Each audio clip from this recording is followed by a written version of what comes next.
This kid gets caught trying to swipe the Holy Grail, and as punishment, a knight takes off his head. But once everyone leaves, he wakes up, picks up his own head, and with a little magic sticks it back on his body. Actually, this kid had just finished a game overnight as a Cleric of Decay, but got yanked into the game world right after that. When he arrives, he's only got two things: the attire of the Order of Decay and the hand of the Mother of Decay wriggling on his chest. Every single race in this world can't stand the Order of Decay, and the kid is the only disciple of the Mother of Decay. According to game lore, members of this order aren't truly immortal, but instead humans boosted by drugs. As proof of this, the kid now has superhuman strength. By the way, before entering this world, he used to faint at the very sight of just a few drops of blood. Now, no amount of gore makes him bat an eye. His biggest worry, though, is that he can't taste anything anymore. The hand of the Mother of Decay is always finding other murderers and pushing the kid to take them out. The hand counts out numbers with its fingers for the bystanders. The bigger the number, the more holiness the boy can detect in them. Once they bite the dust, he can call forth monsters using the mother's powers. Later on, after some time passed, he was on the brink of getting his priest identity. Once he grabbed that identity, he looked for a job at a guild. While he was hanging out at the counter, the attendant said she'd perform a verification. After dealing with some paperwork, he stayed still waiting. The young attendant handed him a job, all smiles about the idea of working with him. When she saw Manhwa could understand everything written down, she was quite impressed since most clients asked her to read it to them. This was no sweat for him, having already nailed the game's basics right from the start. Once he finished reading, one question lingered. Before heading off on a mission, Marn collected half of the payment. As the young woman explained the reasoning, the main character had a little chat with his goddess in his mind. After listening for a bit, he stepped out with the hand still trying to strangle him. In the middle of this internal clash, a voice called to him as Father Manhwa, surprising him. The speaker was a young man with a round face, a pompadour, and a friendly expression. While Manhwa listened, only the sound of his name really registered. Following the young man, Pierre, the main character, caught chat about monsters and spirits. Then another guy showed up summoning Pierre. This dude had a facial scar and a serious look. Pierre apologized to Manhwa, saying he had to move ahead. Staying back, the main character kept battling with the hand's insistence to eliminate those around. He told the goddess that he needed coins to survive the winter. Soon after, the hand quieted down and he noticed its stillness. Placing his hand on his chest where it lived, he asked her not to feel sad. Despite his words, she still constantly wanted him to take people out. Manhwa, however, shifted his focus, asking about the person's judgment. They had a special way of communicating. She used her fingers to show numbers. He realized that by sending everyone to the Mother of Corruption through elimination, he could gain divinity. This divinity was given based on the finger count she flashed for each soul's value. He needed 10,000 divinity to gain authority. Through the system, he could pull divinity from sacred relics, thus earning divine power. There were 12 relics in total, and the Mother of Corruption had promised that collecting them all would fulfill his wishes. He would undoubtedly ask to get his taste back deeply, missing the enjoyment of tasty food. As these thoughts filled his mind, Pierre showed up again, saying the captain had ordered not to disturb Manhwa. He accurately relayed his superior's message. The main character was not to be interrupted. Manhwa, ever polite, said everything was fine and there was no need for concern. He closely observed everyone noticing something odd developing. Suddenly, an ambush hit them as arrows rained down from different directions. In a quick motion, Manhwa pulled Pierre close for safety. The main character shoved the young man away, preventing him from being hit by the hail of arrows. Nonetheless, the projectiles kept coming, with several striking Manhwa in different spots. Pierre watched in shock as the main character took some serious hits. The attackers let loose another barrage of arrows, paying close attention to their effects. After hitting the ground, Manhwa lay there repeatedly struck and unmoving. He figured they were probably bandits, even as the urge to take them out nagged at him. The main character realized that the force of corruption wanted him to pretend to be dead, to absorb all the divinity around. He recognized this as his toughest challenge yet. Flying into action, Manhwa told the goddess that she already knew who he truly was inside. Then he stood tall, spotting a sword nearby. Grabbing it, he declared to the goddess that he would never follow her ways. As he said this, the main character took a battle stance, gripping the sword tightly. Without hesitation, he charged forward, ready to fight on his own terms. Meanwhile, the ambushing foes struggled to understand his bold approach. Manhwa swiftly moved in, taking down the attackers without a second thought. The remaining enemies, witnessing the first strike, immediately became cautious around him. Sensing his relentless determination, the blonde, scarred man clenched his jaw. He ordered the others to let him handle Marn. After defeating the rest, Marak noticed his determined opponent closing in. Soon they exchanged fierce blows with their swords. The blonde, scarred man locked eyes with the main character, a wide grin on his face. At the same time, Marak matched the intense gaze, his sword held steadfast. Their fight escalated into increasingly brutal clashes. For a moment, both men stepped back, studying each other closely. Marak noticed the goddess's hand beginning to assess his rival. The blonde man, looking a little unhinged, demanded to know who Marak was talking to. The two jumped back into their fierce sword battle again. The tall blonde enemy seemed to think he could easily overpower Marak, yet the fight remained surprisingly even. Once the evaluation was complete, the goddess's hand revealed to Marak that his opponent boasted a value of 2.5. Marak struggled to understand how an ordinary mercenary had achieved such a status as a forest guard. With a smirk, he weighed the situation as entirely skewed. Nevertheless, he re-established his aggressive stance. The opponent quickly closed in, striking hard and shattering Marak's sword, which clattered into the snow. The blonde adversary, grinning, now felt confident that victory was his after disarming Marak. As the main character assessed the damage to his sword, the foe remarked that this clarified his choice for stainless steel. He added that Marak had no special attributes. The blonde guy continued that this would be his final task before leaving the area for good. Marak then dropped the remaining hilt of his sword into the snow, hinting that he might consider a different strategy, suggesting it would be better to end the confrontation now while both were still smiling. However, Marak wanted to propose something. He urged the opponent to change his course and retreat. With an even demeanor, Marak stated that if the foe agreed, he would fight less fiercely. The man facing him doubted Marak's honesty. They had no plans to just comply and leave. Marak, still smiling, took another arrow hit. The blonde man turned and noticed his allies, saying he thought they wouldn't make it on time. As the main character fell sprawled in the snow, the enemy picked up his sword and consulted with his companions about wiping everyone out. Soon after, a voice asking if they had really finished. Everyone startled them. Slowly lifting his head, Marak questioned their astonishment. The blonde man watched in shock as the person who had taken an arrow to the head stood up before them. Standing in the snow, scoffing at the situation, Marak noted someone had managed to endure despite their efforts. Grabbing and snapping the arrow lodged in his skull with his bare hands, he mentioned that this was likely their first encounter with such a display. Now everyone present stood dumbfounded, and the blonde man started sweating nervously. Marak pressed his hands together, reminding them he had previously given them a chance. In return, however, he had received an arrow in the head. Hearing this, the blonde adversary's blue eyes widened. The man urged his companions to shoot at him again. Despite the green aura surrounding Marak, the archers were advised to unleash their arrows. Upon impact, the main character showed respect to the corruption matriarch. Despite the onslaught, he kept praying to his god, astonishing his enemies who doubted his resilience. While his prayers continued, the foes began to flee under their leader's orders. But an unseen force held them firmly in place. Marak realized his prayers had been heard. This was the line that separated humans from divine power, a force a corruption priest must call upon to unleash their full might. This very barrier prevented enemies from escaping or hiding from corruption's strength. Their commander now saw no choice but to draw arms. Their only chance lay in trying to breach the boundary. But looking back, they sensed a sinister presence. They all screamed for their captain. A giant reptilian creature appeared, moving towards them. It was massive and incredibly powerful. Everyone questioned the creature's identity. The enormous beast struck, shaking the ground around them. With widened eyes, they realized they were facing a real demon. It opened its mouth, letting out a deep, disorienting roar. In a panic, they all tried to escape the confines of the barrier. Warriors once proud, Valeris, now cried in fear, worried for their lives. Meanwhile, Marak simply smiled, enjoying the sight of his enemies, begging for mercy. Later, footprints in the snow showed that the main character had completely defeated them. After the battle, he wondered if he should gather the deities. He pondered whether pulling them from their forms would stop them from disappearing. Now he tried to come up with a plan. He had to be careful because of potential guild oversight. On the ground, he found Pierre struck down by an arrow. Marak decided to wrap things up and grant Pierre some peace. He would do everything he could to save the man's life, which would also improve his own reputation. Marak once again sought help from his goddess. Later on, he spotted someone holding a chalice. A woman asked about what happened to the person who took the relic. She learned the individual had been swiftly taken out.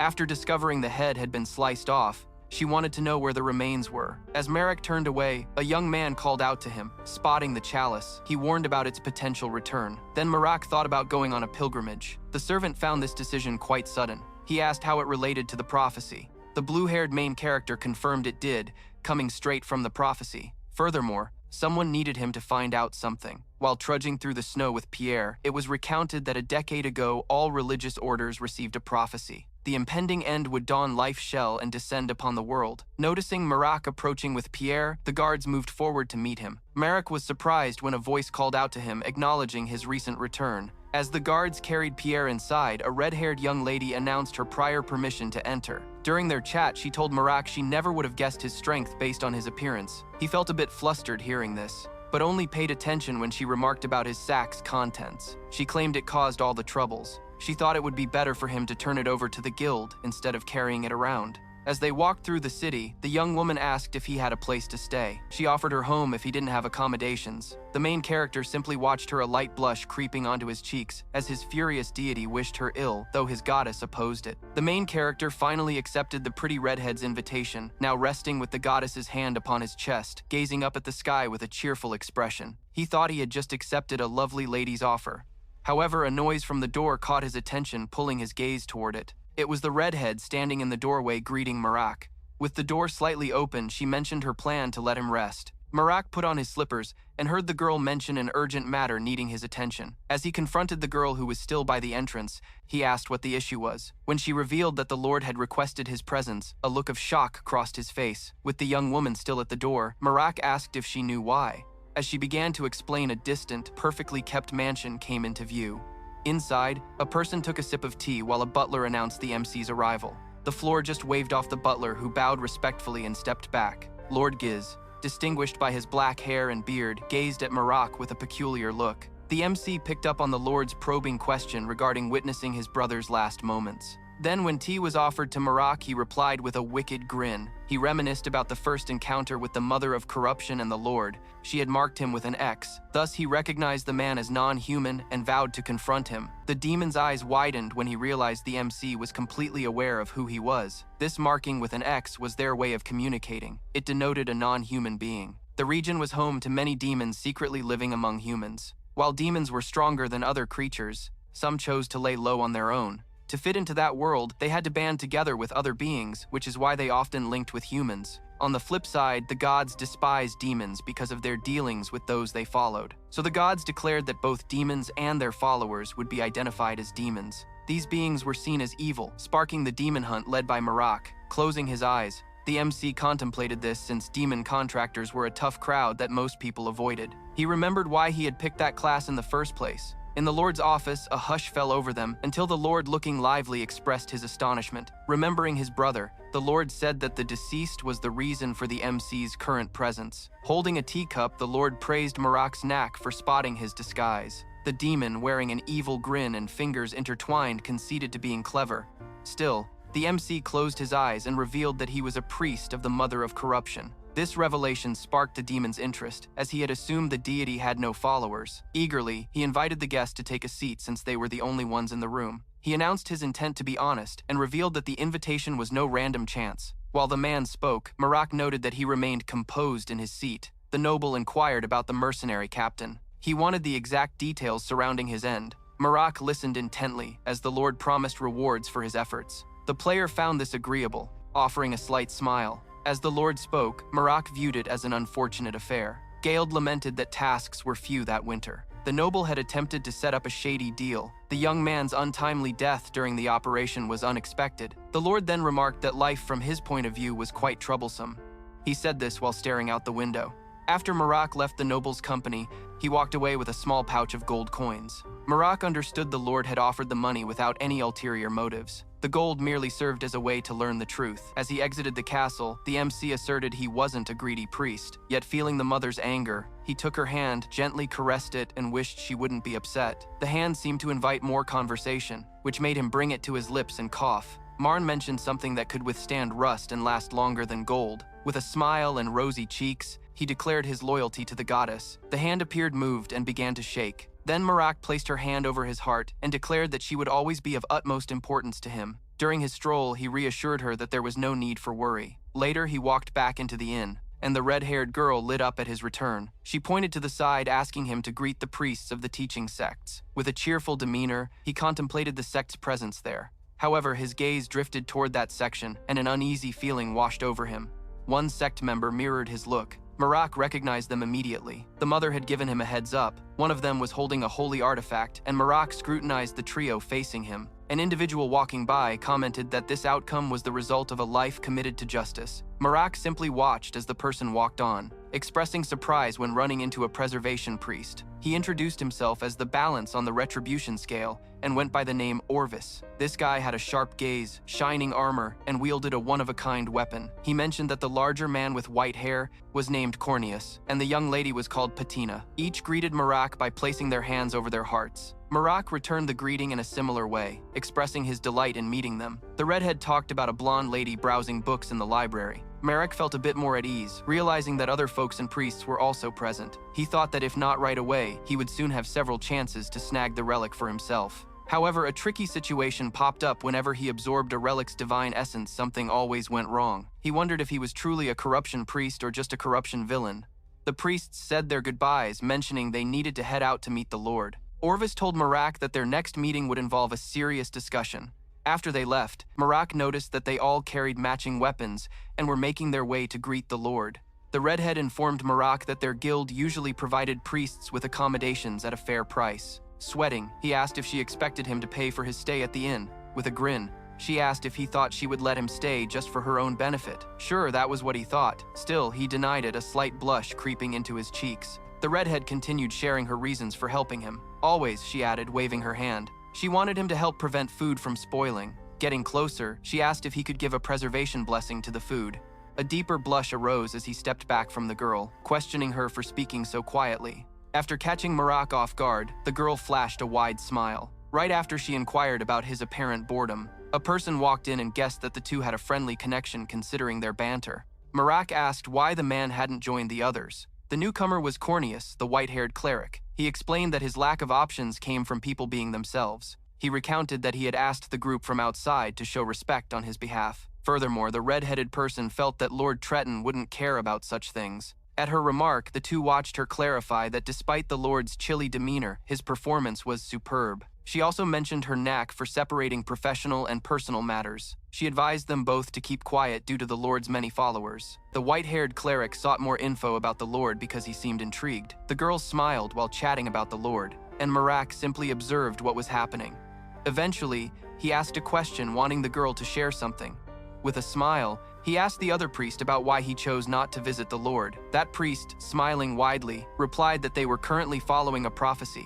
The prophecy had been received 10 years ago, and now Marak began to suspect that the world was about to meet its end. The MC felt uneasy as he realized their presence was rooted in a belief that the Lord was a fiend. In a later scene now close to the Lord, the two clerics approached to greet him just as the relic started glowing. Noticing the shine, they understood that a glowing, sacred relic near someone meant that person must be a demon. With the relic now in hand, they realized they had to take him down. The demon, knowing hiding was pointless, revealed its true form. Both Marak and the other priest saw a fiery explosion. A creature that looked like a twisted lizard emerged from within the Lord's estate. Marak glanced over in fear, but the other priest had expected this kind of event. Inside the Lord's estate, a cleric brandished the scales of retribution, a hammer-like tool. This individual was one of the 3 wisdom clerics facing the demon. Throughout the battle, he switched between an axe and a sword until he drove the blade deep into the top of the massive creature's skull. A far-off observer could spot a mix of dust, sparks, and chaos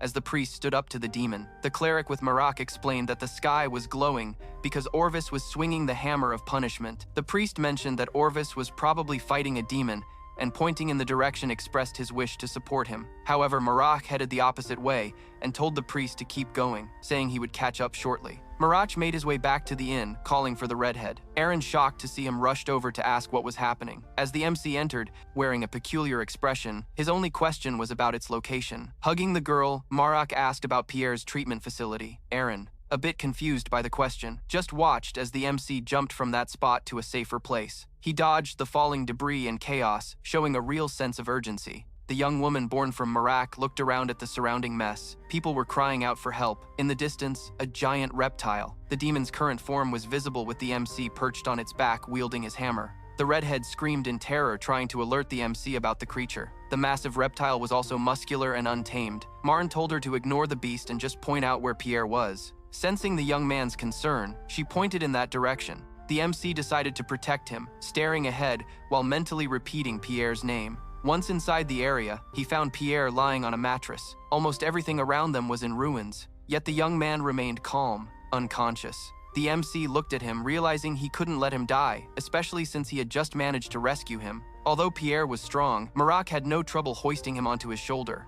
Marak then told Aaron to climb onto his back, unable to carry her any further in his arms. The young woman, feeling a bit shy from the closeness and holding onto the MC's neck, slightly blushed. With a leap, he took off quickly. Focused on completing his mission, Marak sped away. The young woman, while being carried along, looked deep in thought. She then informed the MC that she knew a shortcut. Shouting above the wind, he asked where it was. She pointed, saying it was straight ahead in that direction. As they got closer, she warned them that a house with a hidden entrance was in their pathway. The door was locked, but that didn't stop Marak, who crashed through it without hesitation. Aaron watched this clearly, feeling embarrassed. The MC kept moving steadily, despite a slight slip on the ground while maintaining his speed. The young woman thought his actions were a bit rough. Glancing at the wrecked door, she quietly noted his incredible strength. He set her down and told her to use the hidden escape route if things went south. She asked why he wouldn't come along with them. A moment later, he explained that he needed to return and help the other priests. With Aaron and Pierre out of the danger zone, hoping for a chance at survival, he continued on his way.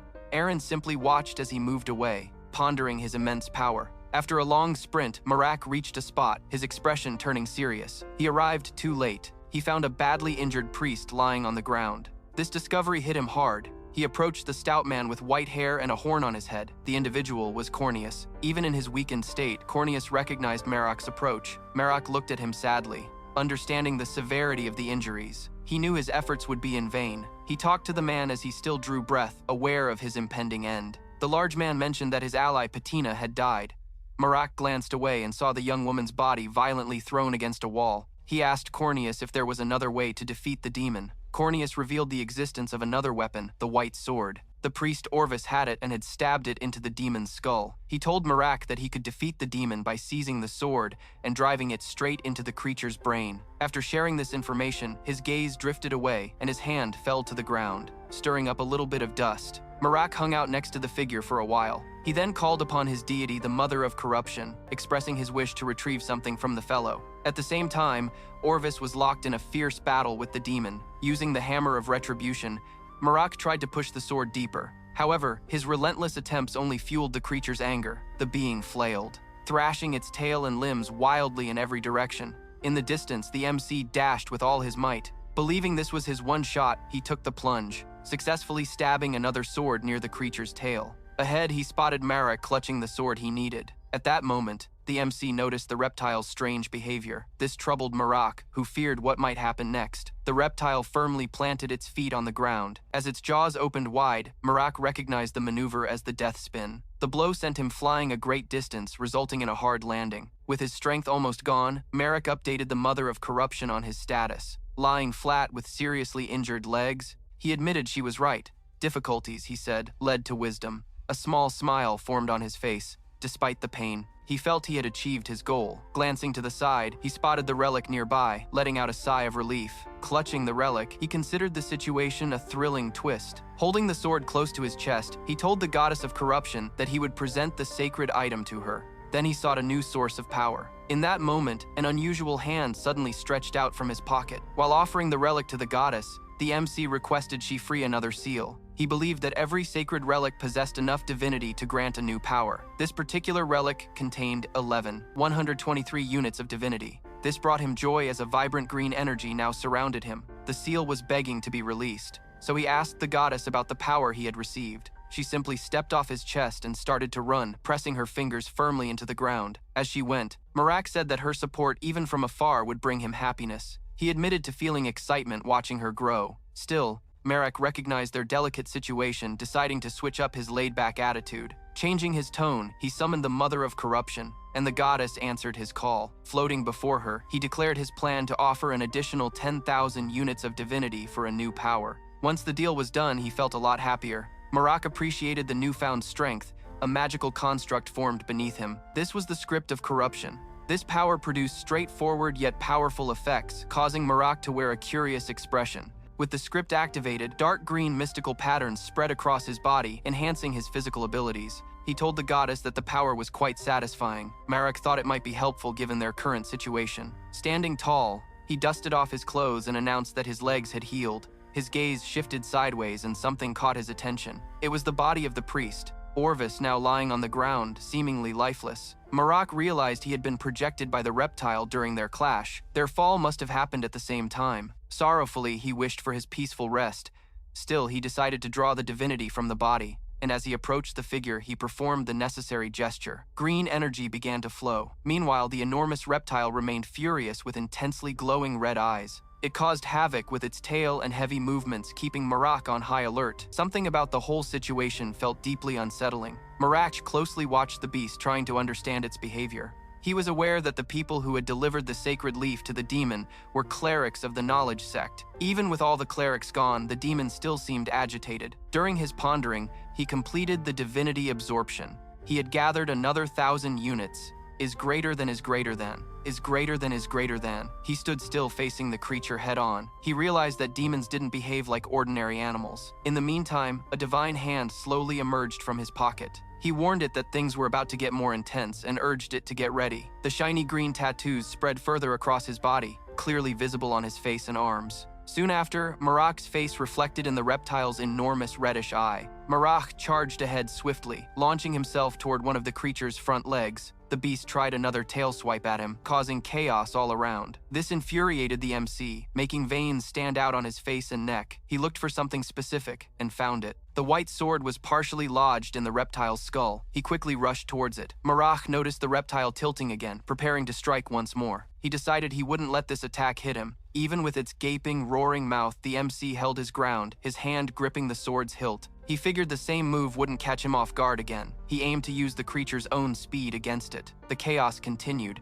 Buildings were ablaze. Glass shattered, and the scene worsened with every passing second. Marak started to cough violently. Looking at his palm, he saw more blood appearing. Additionally, the reptile, now covered in spikes along its back, lunged at him. He shifted his position, realizing he needed to hurry. His body was deteriorating from within. He thought that if the demon kept resisting, the corruption could flood through and escape his body. Such a scenario would seal his fate. Without wasting a moment, he jumped and grabbed the white sword firmly. He remembered the MC's orders. If he plunged it deep enough into the demon's skull to pierce its brain, victory would be his. With a tight grip on the hilt, he pulled the blade out from the beast. After that, he smiled. Turning, he commanded the Lord to awaken. A bright glow spread out, illuminating the entire area, and Lord Tretton began to awaken. A silhouette became visible within the light seen by amazed eyes. The gigantic reptile started to fall apart, and the brightness intensified. People from nearby watched the flash cover a huge area of the city. The light was so strong that the red-haired girl who was far away with Pierre noticed it. Out of curiosity, she walked to the door to check her suspicions. When the phenomenon ended, the Lord's body lay on the ground, showing clear wounds. Marak smiled and asked if the Lord was awake. The man replied with a weak grin. Turning, he gazed at him with his remaining eye and expressed his joy at seeing him again. Marak pointed to the white sword, saying it was responsible for what had just happened. He raised a hand toward the Lord, telling him there was a debt of 2 gold coins. The Lord, looking satisfied, seemed to take it lightly. As he rested on Priest Marak's palm, he tried to sit up slowly. Following these recent events, a distant mage focused energy in her hand. The young lady with striking blue eyes appeared to be starting a tracking spell. Having carefully harnessed the energy, she directed it toward a specific direction. The path of the energy indicated that the tracked person had passed through that area. Now, she and a cloaked man watched the results closely. The man, older and marked with scars, simply affirmed his previous suspicions. Looking at the ground, he saw the magic create an unusual kind of herb. That image triggered old memories for him. He found it hard to accept that such a powerful force was involved. Yet the magic clearly showed it. He had no choice but to reluctantly acknowledge the truth. Even without bodies, he still believed he had decapitated them. He clearly remembered that day. It had been colder then, and even though much time had passed, the memory remained fresh. The young woman beside him agreed with the theory that monsters or beasts might have taken the remains. The old man watching her expressed his gratitude for being brought there, then asked for another favor. She calmly replied that he could ask, provided he first identified the nearby settlements. While she quietly glanced around, the chaos from the demons kept spreading. Amid the ruins, Marak and the Lord's butler walked together. Once they reached a certain spot, the butler politely held the door open for Marak. Marak stepped inside, radiating a calm and peaceful vibe. The Lord looked even happier to see him, opening his arms wide to greet him.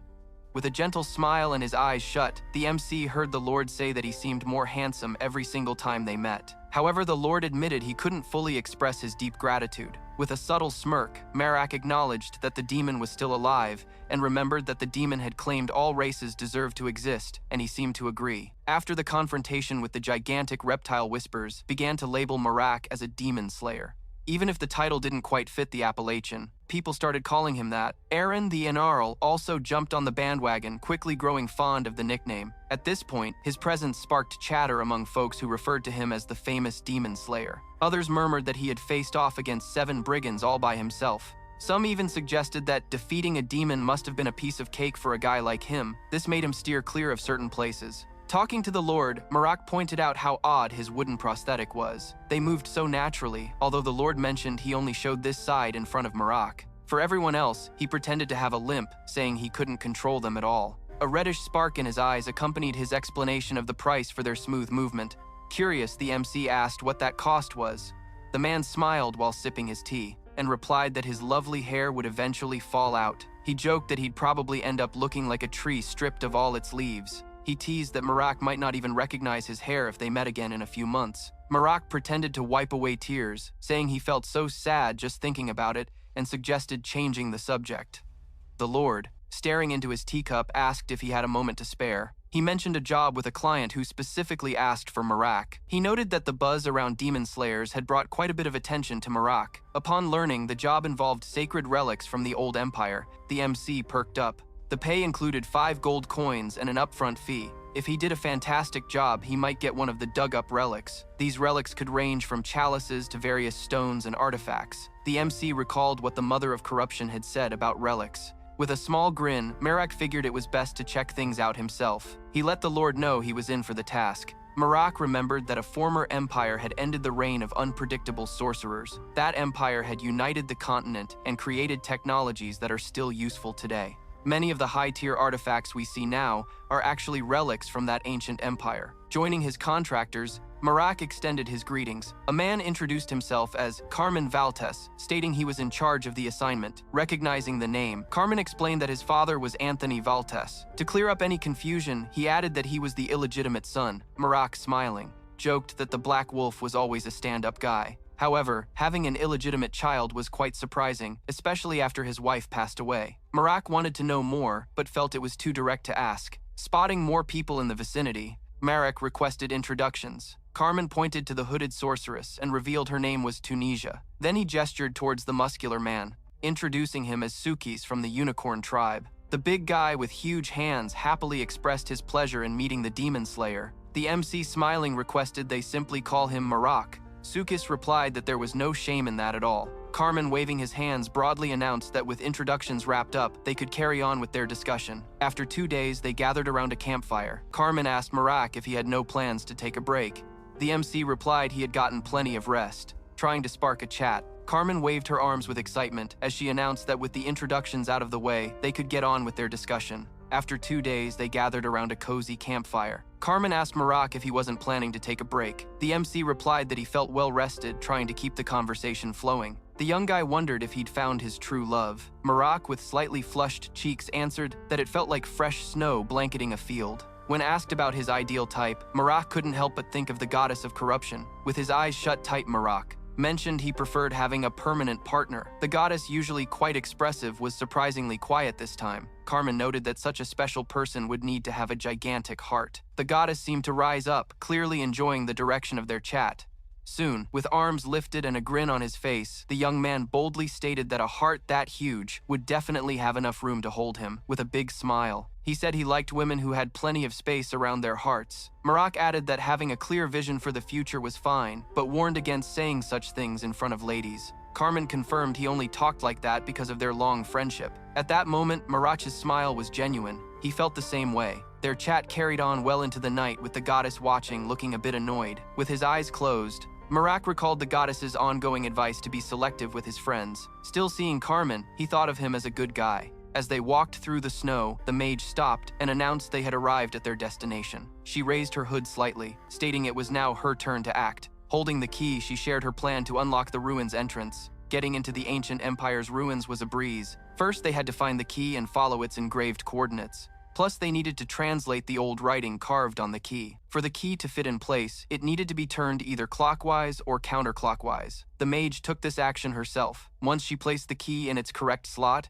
she turned it. This task was solely hers, as only mages could decipher the ancient language, proving her worth on this adventure. Nevertheless, Marak, with his eyes sparkling, knew there was an exception, players. These folks could also read the ancient script, so Marak just kept his own skills under wraps. When the entrance appeared, everyone was ready to step through. The MC thought he had been super sneaky about it. The leader of the expedition, whose hand was already in the opening, turned to signal the others to come inside. Once inside, Marak carefully examined the space beyond the portal. The ruins were vast and remarkably well preserved, despite some plants creeping in. Cayman, the head of the expedition, showed great enthusiasm. Out of all the ruins he'd encountered, this one was a gem. Marak, keeping his calm expression, was confident they'd stumble upon lots of artifacts inside. After this, he offered a sly smirk. Marak was hyped to finally see the ruin in person, something he'd only seen in pictures before filling him with joy. But not everyone around shared Marak's enthusiasm or radiated such happiness. The mage, as usual, seemed to wear a frown. The glow from the lit torches made it easy to find their way. The unicorn man, like his peers, was filled with excitement. After a short trek, they reached enormous doors covered in intricate, powerful, magical symbols. This magic would only activate if one among them had imperial blood, allowing safe passage through the doors. Noticing the mage, Marak heard her declare that imperial blood was necessary. With a serious look, she explained that since no one came from the Empire, everyone should brace for a tough fight as soon as the doors opened. That's exactly what happened. The very moment the doors swung open, a bunch of monsters spilled out. These creatures charged straight at the group, aiming to wipe them out. The serious man, swinging an axe, got ready to defend and quickly charged the monsters to make way. Meanwhile, the mage kept casting spells and protecting herself. One spell she cast caused the ground to crack open, with light bursting forth from the splits. Soon, a swarm of monsters started to fall. Huge explosions erupted from the cracks, lighting up a large section of the area. These blasts took out both the surrounding space and many of the monsters. Marak now spotted them flying through the air. Marak also tightened his grip on his sword, ready to jump into action if any creature dared to come near. With a super sharp blade and some impressive abilities, the MC jumped into the fray. As Marak, a phenomenal fighter, he left no monster standing in his path. Still, one thought nagged at him. His goddess had warned him about the corruption. A sword swung toward him, but he had plenty of time to block. Fully turning, he noticed a monster with a sword sprouting from its palm. Marks just stared at the creature, not having expected another one to show up, but he figured getting rid of it was the way to go. With that in mind, he got ready. Suddenly, something struck the monster's head. Marak shut his eyes as an arrow whizzed past and hit the monster right in the skull. He remained unfazed by the arrow's near miss or the creature's tumble. He simply looked at the leader of the expedition, the one who had taken the shot. While still watching, Marak silently thanked the leader for their quick move. He heard the unicorn man fuming at the mage for sending more enemies their way. The mage replied that this was the fastest way to wipe out all foes. She mentioned they shouldn't be complaining since they had managed to clear out all the monsters. But the young man was still fuming. The once gentle unicorn man now ground his teeth, exposing sharp fangs. Grumpily, he sat with his back turned to them, the veins in his face standing out, head hanging low. Meanwhile, Marak received lots of praise from the group's leader. The MC, usually sweet and gentle, felt embarrassed for showing a more aggressive side.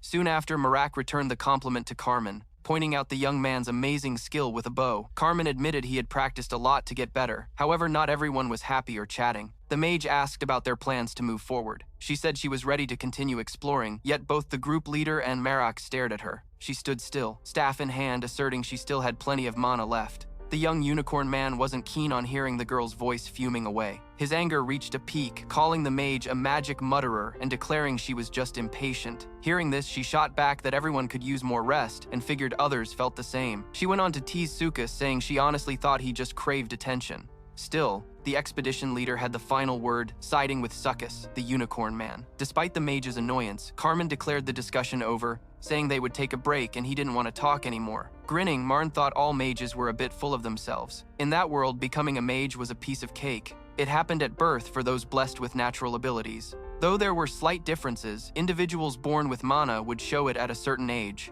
unlocking their magic afterward. Once this happened, ancient language knowledge filled their minds, giving them power on a silver platter. They learned the ancient tongue and received a magic staff. They could tap into the mana flowing through their veins, allowing them to bend the world's rules. Marak, watching the mage, understood that being born a mage gave them all the advantages. Most of them dismissed other ways of learning. Like previous mages, many became dull-minded, stubborn, rude, and cranky. Observing her interaction with Succus, Marak thought most mages were rather prideful. Honestly, he found her to be quite polite compared to the others. Even with her short fuse, she spoke little, and her criticisms weren't too harsh. After a short rest, the expedition leader announced it was time to move forward. He mentioned their next goal was to explore the nearby area, and everyone stood ready. Just then, a booming noise like a giant roar filled the air. The deep sound seemed to come from a passageway. A dust cloud and strong gust of wind hit the group's 4 members. In that moment, the expedition leader noticed the doors behind them had mysteriously sealed. While he pointed it out, the other 3 looked in that direction. Additionally,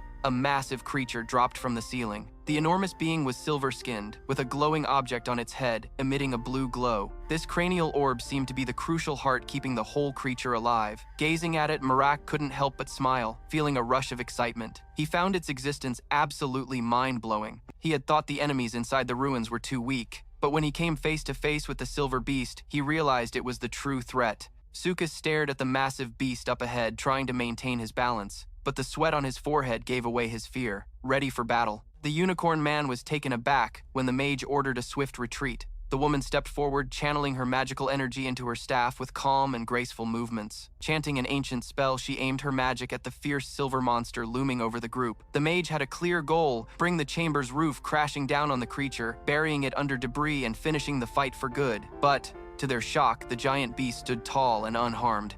Meanwhile, the mission leader frowned, realizing the situation was spiraling out of control. He shouted at the top of his lungs, trying to warn Tunisia that the attack was way too risky, and her magic simply wouldn't cut it. But it was too late.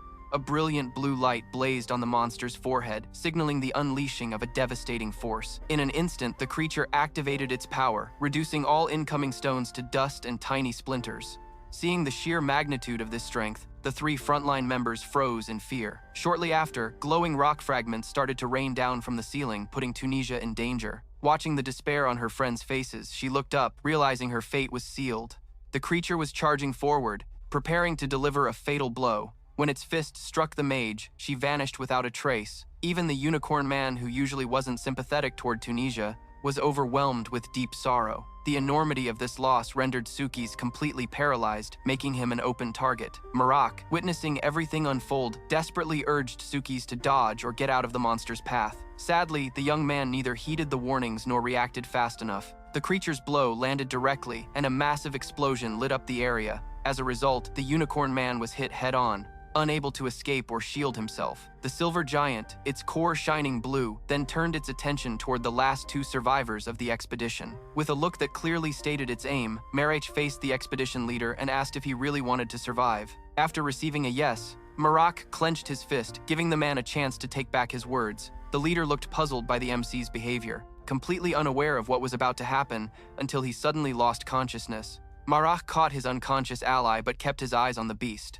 He had mentioned having a powerful ally, prompting him to summon it. The metal being didn't understand this new entity appearing before it. The summoned creature arrived with its fingers interlocked, ready to land a crushing blow. It descended onto the enemy with great force, showing its serious intentions. Marak, carrying his comrade on his shoulder, began retreating from the battlefield, trusting the massive ally to handle the rest. Looking back, he felt a sense of security with the summoned entity, a dependable ally in such dire circumstances. During his escape, he stumbled upon the mage's remnants and collected 1,000 units of divinity. Hurrying along, he gathered the remains of the unicorn man, gaining an extra 100 units. Afterward, he leaned Carmen still out cold against a sturdy wall. With a hand on his head, unsure of his next move, the young man reflected on the battle. He figured it would take a while before the summoned creature could fully defeat the enemy. At the same time, the goddess of corruption's hand began to stir restlessly in his pocket.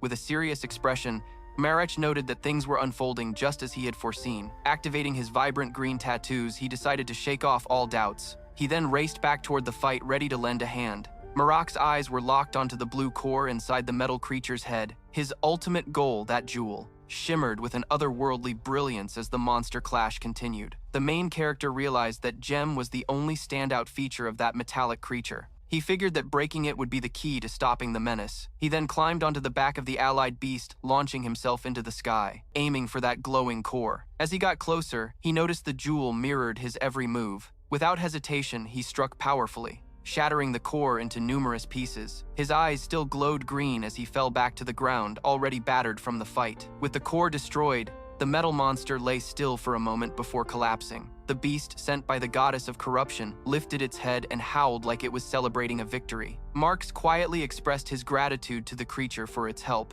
At that moment, the goddess's hand pointed in a certain direction. The young man's eyes followed her gesture, and with suspicion, he asked what was going on. Suddenly, 3 more gigantic metal beasts crashed down from the ceiling. Marak's face changed to show an unusual expression. Now, the new foe had their eyes locked on both the beast and Marak. It was clear that neither was ready to face 3 more adversaries of the same strength. With a serious look, the main character pondered just how many more would come out. Exiting the battle zone, he made his way back to the team leader. The man who was waking up asked about their friends, with remorse. Marak relayed the sad news that they hadn't even gotten a chance to protect themselves. Carmen reflected on the moment when the giants fell from above and decided that the key should have been activated sooner. Noticing the man's self-blame, Marak reminded him that everyone had a role for a reason. Remembering the Unicorn Man and the Mage, he mentioned that they all understood the risks they were facing. The leader, intrigued, wanted to know exactly where they were. Marak replied somberly that they stood before the legendary Black Gate. The man's eyes widened, unable to believe it. It seemed impossible, and he shut his eyes tightly, trying to wrap his head around it all. Even without grasping how it happened, he chose not to ask questions. Instead, Marak swore by the Valtus to fulfill his promise to the cleric. With his usual calm demeanor, the holy man replied that he was eagerly looking forward to it. Now, in the corridor, Marak suggested that if his buddy was feeling better, they should move on since the creatures weren't completely defeated. Marak remembered that after taking down one giant with the Beast of Corruption's help, even more enemies had dropped in from above, forcing him to retreat. Almost exhausted, the main character barely pried open the front doors, needing to give Carmen a little push to get inside.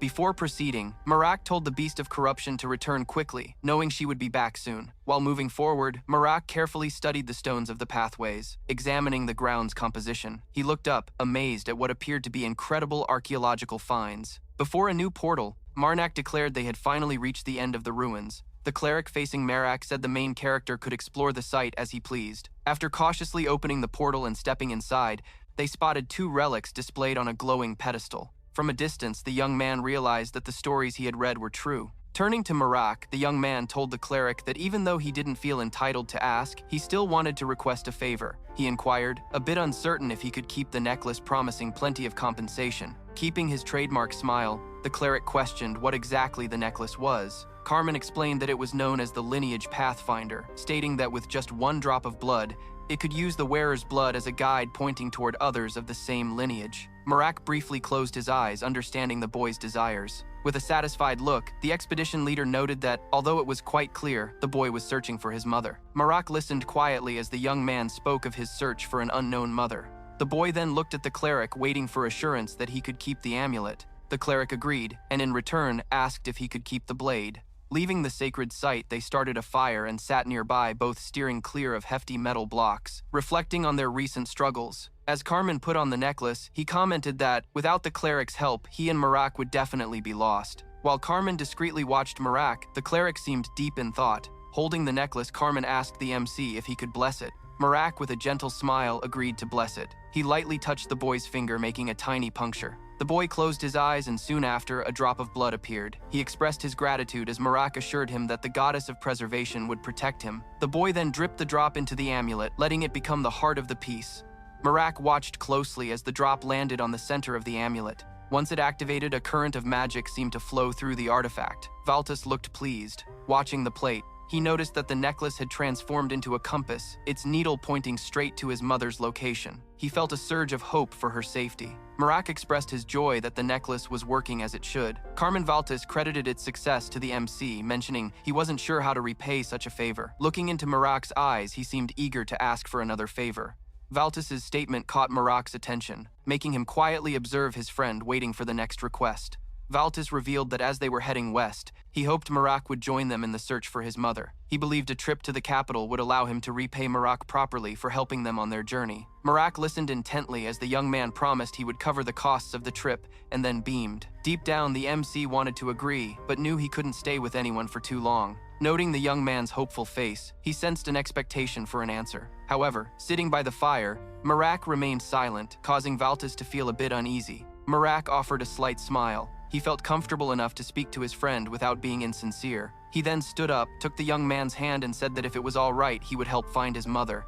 With a grin, the MC seemed to shine with excitement, assuring he would do his best to assist the boys on their journey. A lot of time passed at the inn, and the redhead found Marak's quick departure quite ridiculous. She was furious. Marak had simply gathered his things and was now saying goodbye. Aaron then asked him to hold out his hand for just a moment. She mentioned that it usually wouldn't be done that fast, but she'd pushed herself to get it finished. As the MC looked at the object in his hand, his eyes sharpened. It was the silver mercenary emblem. She wanted him to say something meaningful, hoping he would catch the hidden message. He didn't quite get it, just saying thanks, which only made her more annoyed. The right response would have been to acknowledge they'd soon be working together. She conveyed those words and ended with a playful gesture.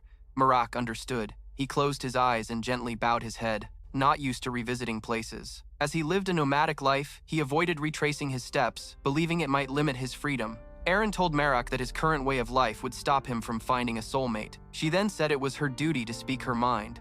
Marak looked at her, trying to clarify what she meant. She said they would see each other again soon. This genuinely puzzled Marak. Aaron then reiterated that they would meet again. Before Marak could respond, she placed her fingers over his lips, saying he didn't need to know how it would happen. For her final act, she touched her own lips, stating it was her last move before giving him a friendly nudge. Meanwhile, Overdose arrived at the Lord's place and was surprised to see his shiny, hairless head. The Lord, smiling, explained that he had merely achieved the true form of humanity. He quickly changed the subject, asking if Marak planned to head to the capital. Then a letter of recommendation was handed to him. With a mysterious smile, he admitted he couldn't offer payment right now, but suggested that the letter might help through a trustworthy friend in the capital. However, he warned that the friend should only be contacted as a last resort due to his difficult nature. Marak expressed heartfelt thanks for the gesture. The Lord in return expressed joy in giving it as a true sign of friendship. He wished the main character an amazing life, fully aware of how short it can be. Elsewhere, many footprints formed in the snow. Two buddies walked side by side, leaving geese behind. With a grin, Valtis noted they had about a half-day's trek left until the next town. Marak looked cheerful, but knew that the mother of corruption still held a grudge against Karmam Valtis. The only reason she allowed their travel together was that he was a brand new ally within the 3.5 fingers. This partnership could score them 10,000 divinity points, translating to major power. Still, Marak opted to stick with him. The main character strolled along, admiring the cheerful friend ahead, finding his lively spirit quite charming. As he thought about it, a unique vibe filled the air. So Marak pulled out his sword. It was a one-of-a-kind blade with several serrations, and he alerted his buddy. Valtis, spotting Marak armed and ready, gave a nervous grin, especially after hearing Marak's words. With a serious look, Marak announced that something was close and held the sword out in front of him. Marak knew something was chasing them, quickly gaining ground. Upon hearing this, Karmam suddenly turned around. A looming attack was on its way, prompting Marak to dodge swiftly. As it got closer, they were shocked by a giant spider taking up a significant part of the sky. The massive creature landed near them, tangled in the branches of a tree. Karmam asked about the creature as he stepped closer, and Marak recognized it as a snow spider. The creature now in view sought a chance to strike. Noticing this, Marak readied himself, pulling out his bow and arrows. Karm looked up and saw Marak already brandishing his sword facing the foe. Instantly, after just one defeat, more spiders appeared, prompting Marak to charge again. With a fierce grin, he declared to Karam that next time he pulls out the sword, he'd first need a spot to clean it. He said this as he lifted it again. With his next swing, Marak hit another spider, trying to attack, making his weapon even dirtier. His weapon wasn't alone in being filthy. His entire body was covered in the creature's remains. The perspective shifted to show Gis's ruined city. At a makeshift spot, the area's lord greeted an unexpected visitor. The blue-haired young woman. The guest assured him he had nothing to worry about. The lord asked straight out what brought her there, noting the strange blue acceptance flame making an unannounced appearance. She placed a paper on the surface and asked him to take a look. As the lord examined the document, she asked if he recognized the man from before. Holding the paper, he saw a poorly drawn picture but still knew who it was. Hiding his recognition of the image, he inquired why they were after that guy. The morning sun flooded the window view, and the woman replied it was a private matter. She caught the lord saying that no one could identify someone from just that sketch. The lord then suggested she leave if her business was wrapped up, explaining he had no time to waste amidst the chaos. Seeming to get it, she stood up and exited with the lord just watching her go. Once she was out, he stroked his beard and began to think about Marak. Meanwhile, Valtis examined the spiders, while Marak simply watched the strange activity. With his usual smile, Marak asked the boy what he was up to. Marak heard the young man say he was looking for the snow spider's venom sac, which intrigued Marak as well. The boy, now with the venom container, said it was worth a pretty penny. Still grinning, Marak asked how he knew so much. Harmon told Marak that his experience from many monster hunts had given him a ton of practical knowledge. As he cut away the necessary parts, Harmon said that his know-how came from actual use, which he found super helpful. Marak, trying to avoid any splatter mentioned, he'd give it a shot too. Harmon, covered in grime, informed him the nearest city was about half a day away. Meanwhile, guards stood alert, having spotted something approaching, and one pointed it out to his partner. Indeed, their signals confirmed 2 figures were coming near, those being Marak and his pal. A guard, planning to lend a hand, dashed forward to catch up with the duo. Looking a bit worried, he wanted to know how they managed to slip past the city barrier. Marak, wearing a confused expression, replied that they had walked the entire way. The guard understood, but told them that the city had been shut down for at least 3 days because of the creatures. This sparked Marak's curiosity, which led the MC to ask the guard for more details. The guard revealed that attacks from the creatures had been happening more frequently. Recently, Baltus overheard the guard say that after these attacks, no remains were ever found, which was definitely strange. It was commonly known that snow spiders only drain the life essence from their prey. Now the guards looked at the 2 travelers and waved them over. One guard said a local noble wanted to meet with them, and a second guard, out of breath, confirmed the news. The last guard to reach them volunteered to lead them to the noble's residence. For Marak, it was quite surprising to find out that the estate belonged to a noble. A while later, they had all cleaned up and were now standing in front of a rather plump noble. Marak mentioned that he was already aware of the creature issue. The Lord shared that was why they had been summoned to discuss the ongoing situation. He claimed it was orchestrated by a follower of malevolent spirits. But Marak thought it was a bit excessive to seal off the whole city for just one follower. The Lord clarified that according to the clergy, there were at least 4 different cults involved. Before a wide array of food, the Lord expressed that these groups worked together. He got emotional as he revealed that he had recently taken the lordship and that his late father would have handled the situation differently. Motioning towards the assorted food, he found some comfort in the fact there were still supplies available. The soldiers also managed to keep up their morale, so everything at the table remained under control. With an expansive gesture, he remarked that the real details of the situation were still unclear due to the city being cut off. Looking directly at Marak, the Lord explained that he needed someone who could navigate through the creatures. The Lord's face showed worry as he anticipated their response, particularly from Mark's. Staying silent, Marak closed his eyes like he was focusing hard. Eventually, he expressed his willingness to help as much as he could. Later, Marak chatted with the goddess's hand, which was holding a magical item. He mentioned getting it from the Flow's investigators. The MC realized that this magical piece was unique to desert regions. Marak sat on the edge of the bed with the goddess's hand, his sword, and the enchanted container beside him. He placed the sword into the magical container, following the goddess's guidance to sharpen its edge. Once he was done, he pulled out the valuable item, getting ready to put it away. While the goddess's hand rested on his shoulders, she said, rubbing her hands together, that life should be fully enjoyed. Marak seemed pleased as he looked at the item in his inventory. The goddess's hand remained close by. With a cheeky smile, Marak admitted he had always wanted to say those exact words. He explained to the goddess that the real reason for accepting the Lord's request was the unusual nature of the situation. The MC had never known about 4 different groups collaborating. While the whole evil spirit's title sounded intense, its significance was minor in that game. It was well known that major deities assigned this title to other gods. Rational folks were rarely found among the followers of evil spirits. Unlike the main god groups that united against the evil spirit, those serving the spirit rarely coordinated their efforts. So Marak, seeming a bit cold and suspicious, sensed something odd. Following that instinct, he set off with the Lord's guard group. Carmen looked back, noticed something strange,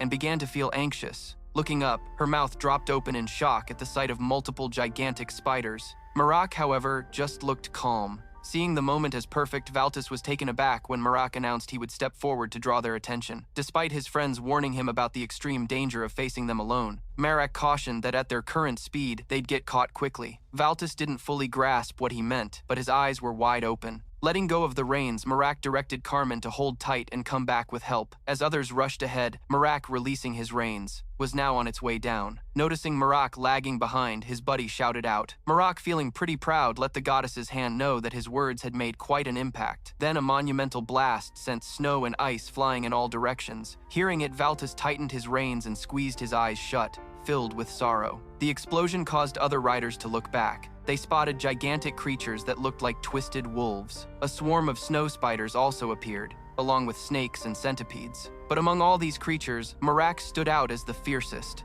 With a wild grin plastered on his face, he asked the goddess what she meant by calling his performance intriguing, sword in hand. He got ready to slice through each and every one of those creepy critters. He aimed to take down all the smaller monsters. His trusty saw was set for action. As he fought off a few, more monsters kept pouring in. Yet Marak pressed on, bringing down each foe with his blade. The MC's grip on the special sword grew tighter. Using it, he delivered lethal blows to every beast that crossed his path. A growing number of snow spiders and other terrifying creatures showed up. However, after taking down those critters with his two swords, he turned away, letting them flop down.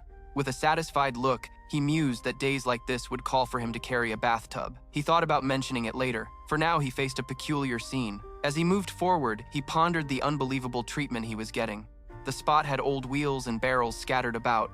Looking around, he remembered saying the assault carriages had been empty. As he wandered through, he spotted a hand near his feet. Crouching for a better look, he noticed the rest of the body completely dried out, typical of spider attacks that drain every drop of blood. Looking up, he couldn't grasp why they enjoyed such a meal. Now he realized they had left the remains as decoration. To him, it seemed like a pretty elaborate display. In a cheerful tone, he reassured the goddess that there was no reason to fret, but he did ask for her continuous protection for their guard. While strolling, he mentioned that as for humans, he figured the creature could probably gobble them up. Scanning his surroundings, he guessed there were enough bodies left for a 3-day feast. He wondered if they were rearing young ones. Continuing his journey lost in thought, he noticed Antonio up ahead, who was particularly large. He realized that everything from that point on was growing significantly bigger. As if multiple giants were roaming about, a smile crept across his face. Marek figured the divine being trailing him should make an appearance. Soon after, countless eyes were fixated on him. Glancing up, he saw an enormous spider that towered above all the rest. This one wasn't alone. She looked like their queen, the largest of her kind, flanked by several others. She appeared ready to take on Marak. In that moment, his gaze deepened to a rich green, and he asked the goddess to mark the corruption. Instantly, a green energy shield formed around the spiders. With the emerald light shining on the MC's face, he flashed a small smile. Yun felt intimidated. Facing the massive arachnid, Marak informed the goddess he would need her power. With his words, the beast began to materialize to support him as usual, and he admitted he would offer a sacrifice that day. The fierce white creature, always responsive to the MC's call, then appeared. Marak promised the mighty beast the head of the man-eating spider. He watched the white creature take on the enormous spider, while simultaneously, emerald tattoo-like patterns started to emerge on his face. Marak also noticed the beast was losing ground as the spider's legs bore down on her. The monstrous spider hissed and bared its sharp fangs at the creature. The beast cried out in pain as multiple tentacles stabbed into her, and Marak realized the size of the spider had doubled, noting its furious rage shown by the continued hissing teeth on display and even drooling. With a crafty look,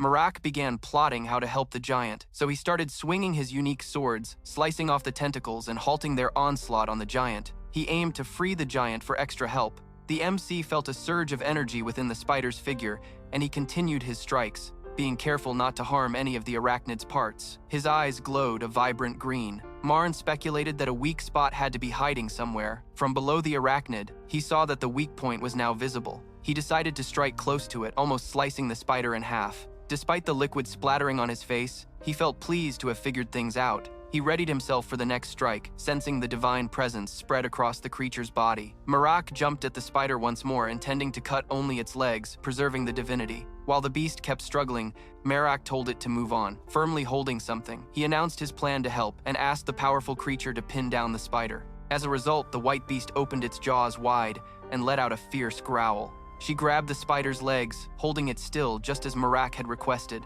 The arachnid noticed the abnormal movements of the pair.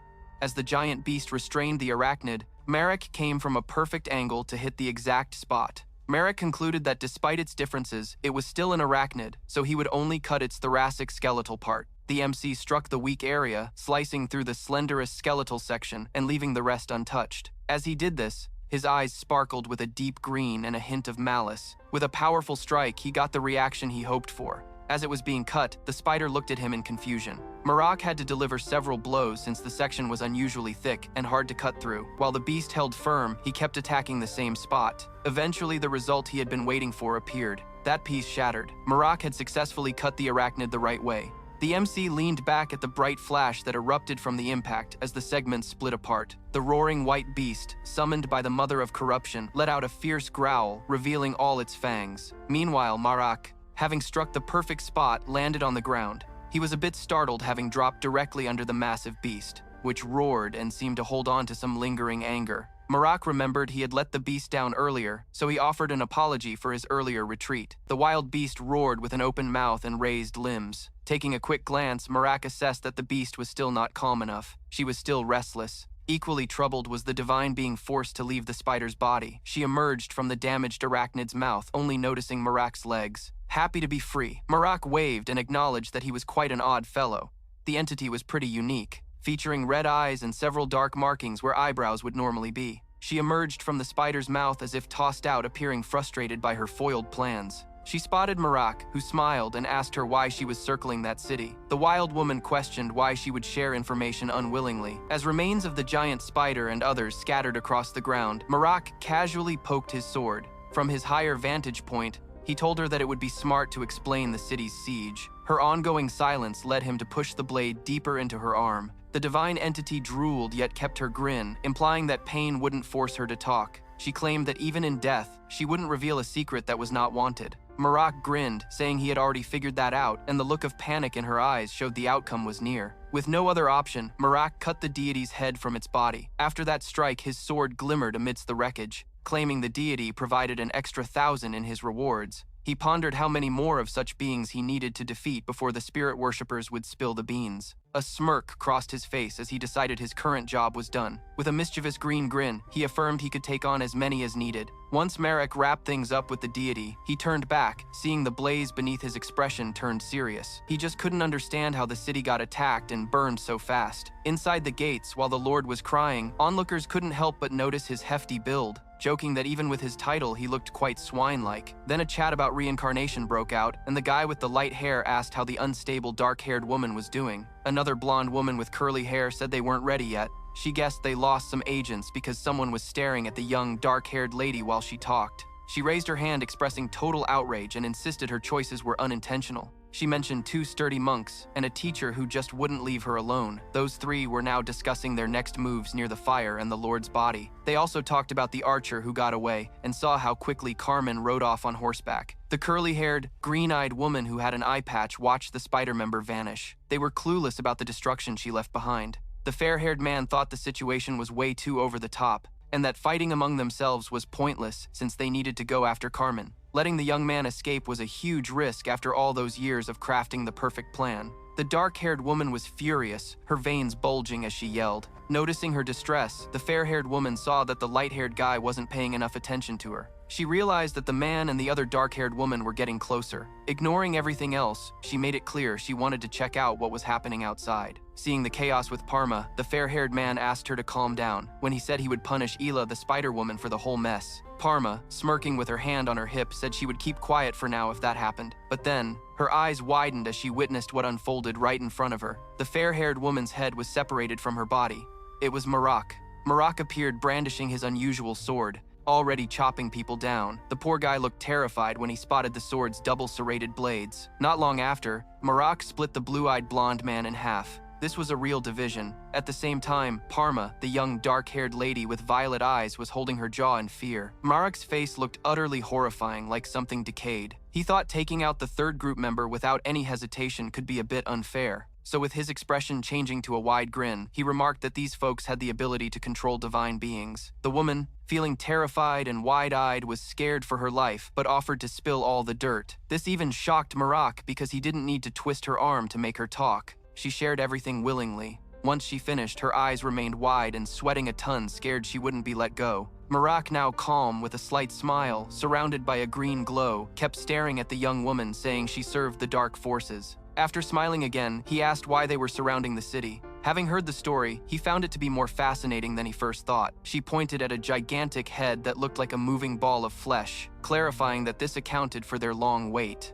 She pointed skyward, declaring that the whole operation had been perfectly planned, with 3 whole years spent preparing for it. The entity seemed alive and quickly buried itself into the ground. The story was simple. The woman admitted that they needed to sacrifice everyone in the city. She acknowledged that the group realized 5 years were needed for preparation, but a night's sudden disappearance pushed them to speed things up. Upon hearing this, Marak grabbed a saw, getting ready to cut. Parma was terrified of becoming his target, but he moved past her, declaring he would destroy the monster that had consumed human flesh and blood. The woman pleaded as he sliced the fleshy mass with his unique sword. She warned against the action, saying the dignity wasn't finished yet. Marak, however, paid her no mind. In a panic, she screamed that everyone was in danger. Even with her warning, the main character calmly took a heavy blow from the creature emerging from the flesh mass. The unstable being awoke, revealing a mouth filled with teeth. Even with her warning, the MC calmly took a sharp hit from the creature emerging from the flesh mass. The unstable being stirred, revealing a mouth full of teeth,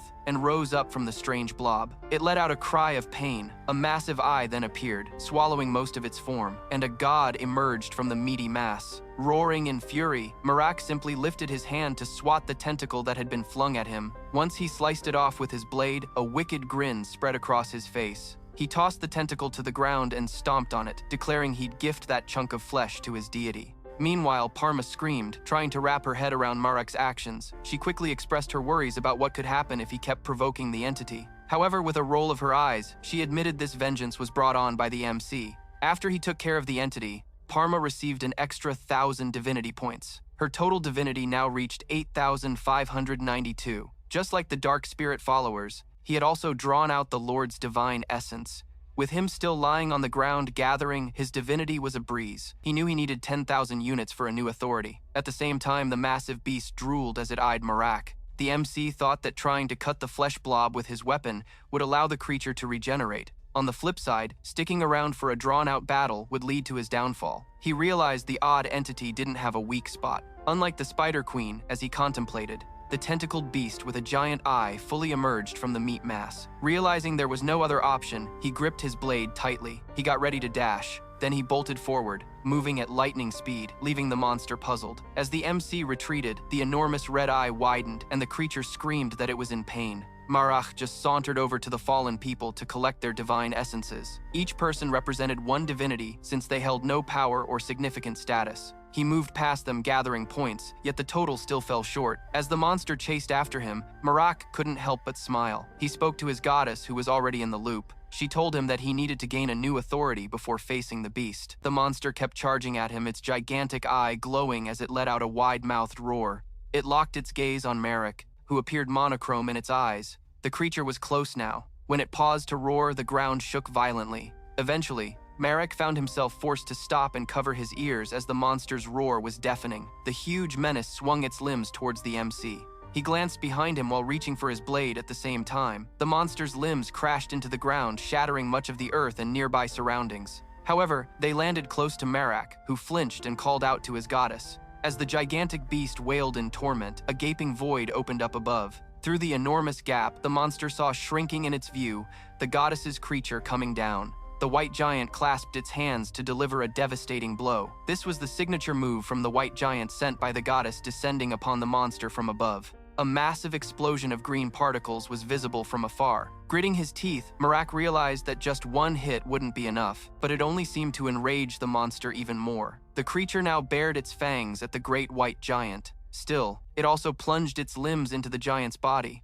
Watching this unfold, Marak felt furious as he saw the corruption giant get impaled. The MC knew the giant couldn't handle it alone, but he encouraged the creature to give it everything it had. Marak was now on the hunt for a way to gather more divinity, which meant he needed more casualties from the fire and the Dark Spirit followers. So, he made his way through the blaze, but many bodies had already lost their divine essence. The flames had consumed most of the area, and the goddess informed Marak that most were no longer usable. Marn could have gathered the divinities if he had known before tackling the Dark Spirit trio. As he moved, he realized that the current total he had was just 9,237. Pressing forward through the flames, he thought a little extra effort was needed. While keeping an eye on the fire, he suddenly noticed something out of the ordinary. A loud explosion went off nearby. The blast was so powerful that he had to raise both arms to avoid falling debris. Gripping his unique sword, Marak got ready to defend himself. At the same time, the creature tried to whip its tentacles at the MC. Thanks to his skill, he managed to block several tentacles with his saw.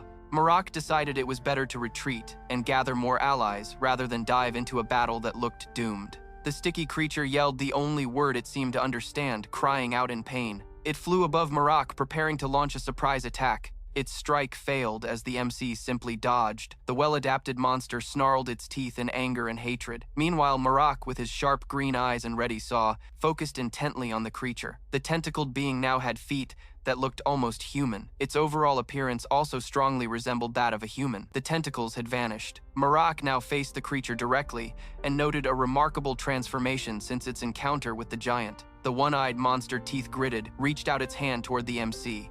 The creature seemed to smirk slightly while eyeing Marak from afar. As it opened its hand, several tentacles shot out and lunged toward the MC. Marak studied the creature in front of him with focused determination. His quick reflexes helped him slice through the incoming tentacles from different angles, all with his saw-like sword. Naturally, the creature did not appreciate its severed limbs. But Marak didn't hold back. He charged at the monster, determined to strike it down as well. As he readied his attack, his green eyes sharpened, noticing a change. The monster had quickly closed the distance. Already it had taken an aggressive stance, and it managed to snatch Marak with several tentacles.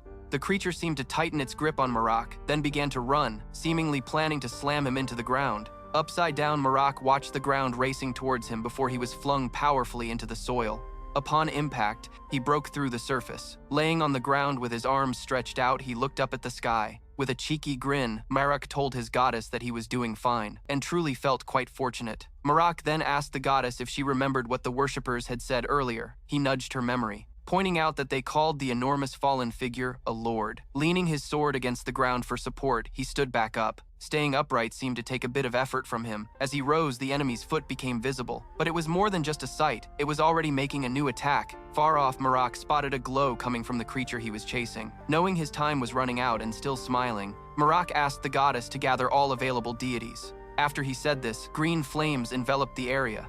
His divine power visibly surged rapidly, especially considering the large group of soldiers nearby. Once his divinity reached 10,000, Marak's expression had already changed. As the monster focused on him, it began to wonder about his actions. When Marak stood surrounded by a core of green energy, it began to glow, while the monster just watched. The MC asked the goddess to accept his offering of 10,000 units. The divine presence appeared behind Marak as a shadowy, beautiful woman. Upon seeing this, the monster showed its disdain for the green glow and seemed utterly confused. Soon, black flames completely surrounded Marak, intensifying the monster's confusion and shock as it stood there powerless. Eventually, it saw Marak approach his face, showing he was ready for a fight. Marak wore a calm expression, and it seemed like he had an intriguing surprise waiting for the monster ahead of him. Marak's sword had its serrated blades perfectly arranged. With excitement bubbling up inside him, Marash closed his eyes and declared that the monster was about to feel some serious pain. In reaction, the beast widened its red eye and clenched its teeth. Marak, now flaunting his signature neon green tattoos, urged the creature to pay close attention. But the monster naturally refused to stay put. It was gearing up for another attack. Still, staring into Marach's wicked gaze and his overpowering presence, that creature turned out to be nothing and wouldn't get its way so easily. Stepping closer to the beast, Marak realized he had the power to break down any living thing. He felt satisfied having successfully called upon the powers of corruption as the monster simply grinned. Using the corruption, Rosary had paid off handsomely. Now he had the choice to decide which part of the body would start to rot away. The creature flinched as it noticed its hand rotting away until it was nearly disconnected. Smirking, Marak asked the monster about its ability to regenerate.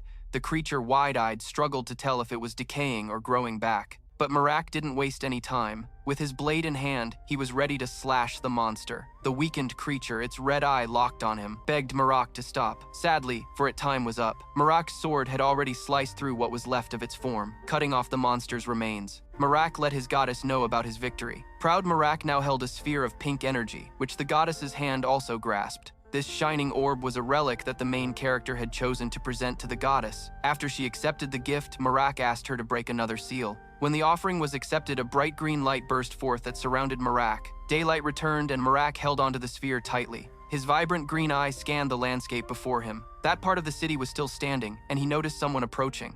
Marak seemed a bit excited about the person coming up and appeared to recognize her. The figure before him looked like a young girl with bandaged limbs reflecting the goddess's hand. The young girl stared at the boy, then placed her bandaged hand on her face. As usual, Marak looked at the girl and smiled. To confirm her as his goddess, Marak put his hand gently on the girl's face. His genuine smile showed that he recognized her. The girl, a child barely able to walk, asked Marak why she was still in a child's form. When Marak tried to ask the goddess, the girl simply looked on, trying hard to hear clearly. Marak wanted to know if another god's essence was flowing through that lifeless body. He searched for a way to capture it. Still, she was already turning to dust. Nevertheless, the girl raised her bandaged hand toward the dust. Her face tightened with effort as she pushed both hands toward the fading fragments. She knelt down crying, realizing she couldn't hold on to the divinity. With a smile, Marak reassured the goddess that she didn't need to try so hard, suggesting that she could easily come back to him. The young girl seemed calmer as she returned to Marak and hugged him while he mentioned how crazy things were. Looking at the MC, the girl cried, saying she couldn't go back to her original form. Holding onto the green orb tightly, she announced that they had unsealed the holy relic using 10,000 deities. During her speech, she asked a favor from the goddess, and the sphere glowed with a green light, reflecting the eyes of the goddess of corruption. As Marak talked about needing a new celestial authority, a brilliant light appeared. The intense light coming down from above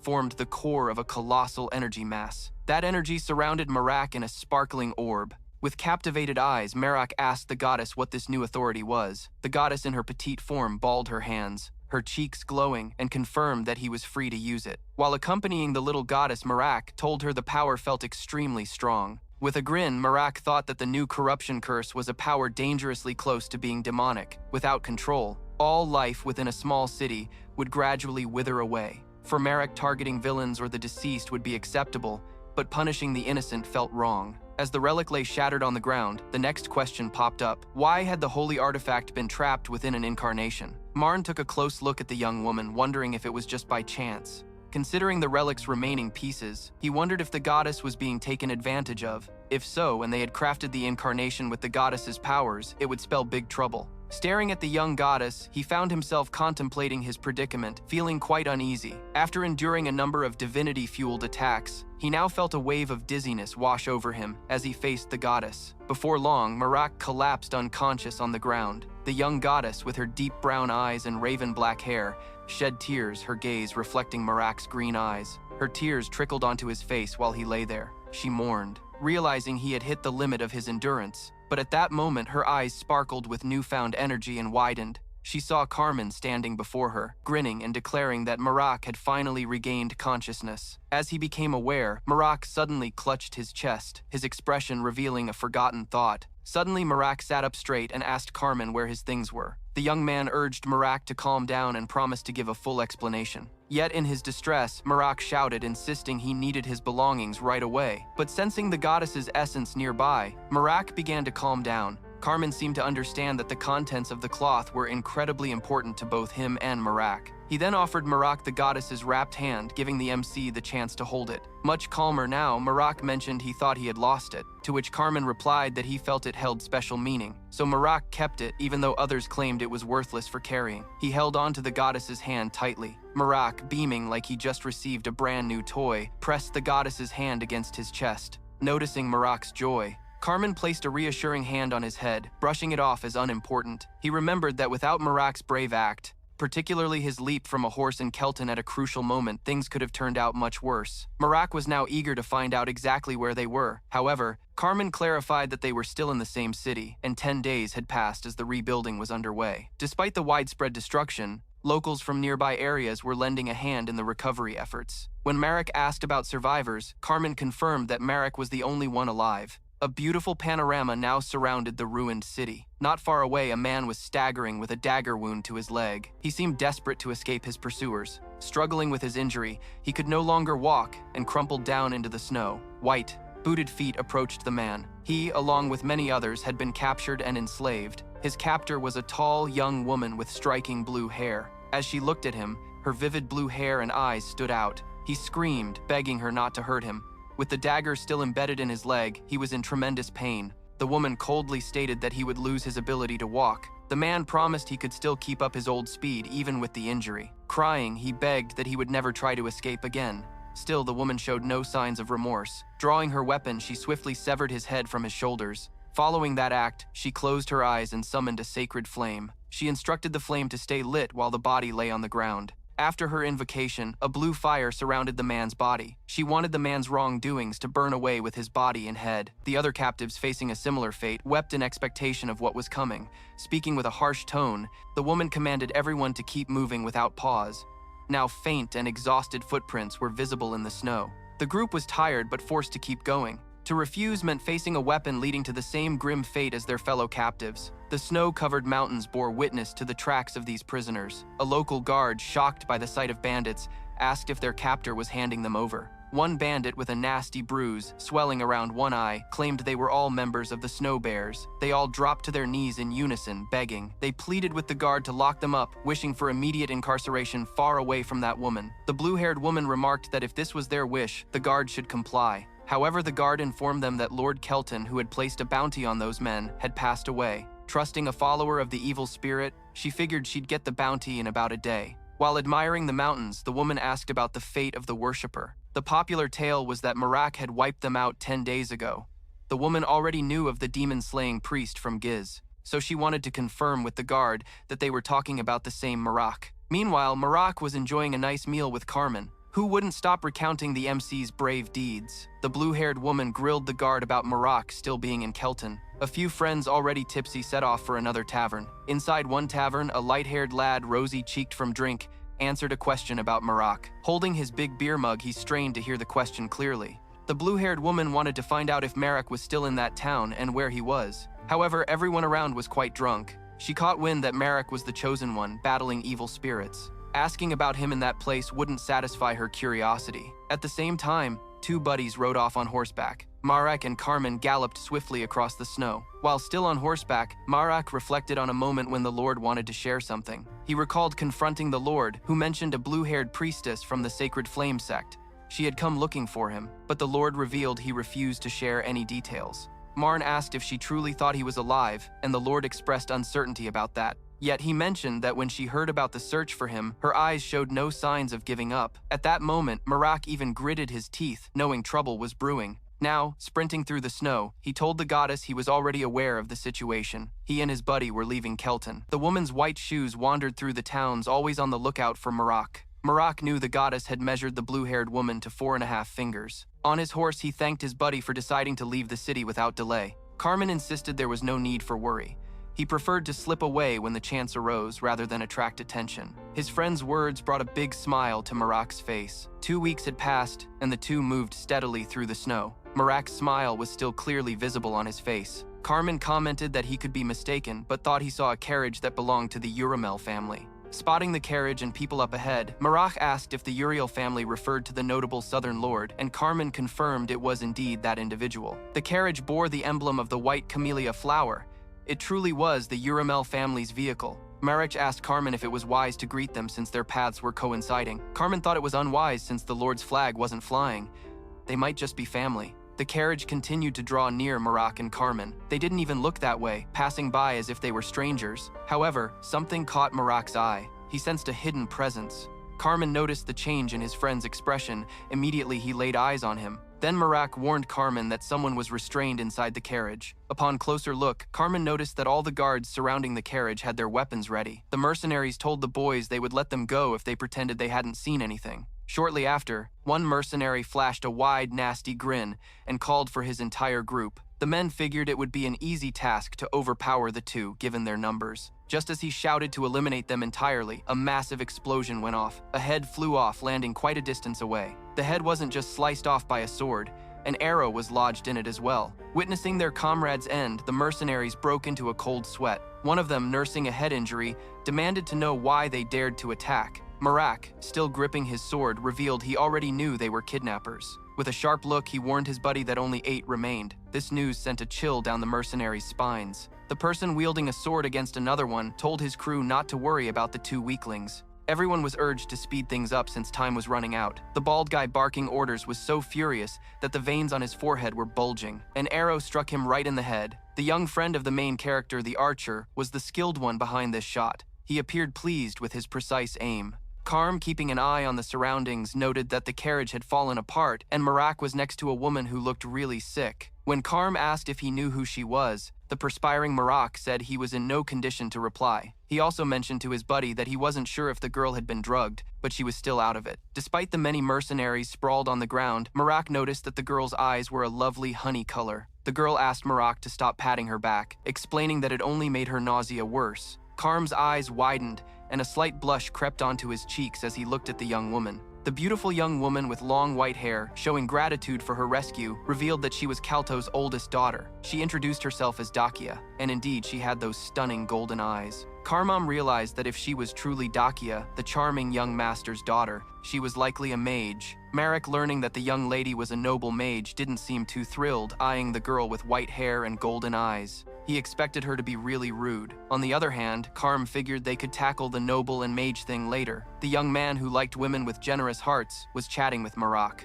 Although the girl seemed to understand their conversation, she coughed to get their attention. She faced them and expressed her curiosity about the name of her rescuer. Marak introduced himself as Priest Marak, a servant of the goddess of preservation. The young woman smiled at the sound of Marak's name, saying it was a pretty good one. However, she mentioned that she was having a tough time walking. She asked if either of them could lend her a hand, since her legs were unsteady. She explained that the anesthetic gas she had inhaled was still affecting her. Karma quickly jumped in to help Miss Dakia, introducing himself as Endos Valtis's son. Hearing his last name, the girl wondered if he was really serious about helping her, looking closely at the young man, as she said that it might not sit well with others if they saw the black prairie dog with her. Marash watched the girl speak to his friend a bit harshly, pointing out that he should at least show some courtesy. Following this, she looked at Marak's face and asked if he agreed. At that moment, both men's eyes widened as they realized she had noble blood.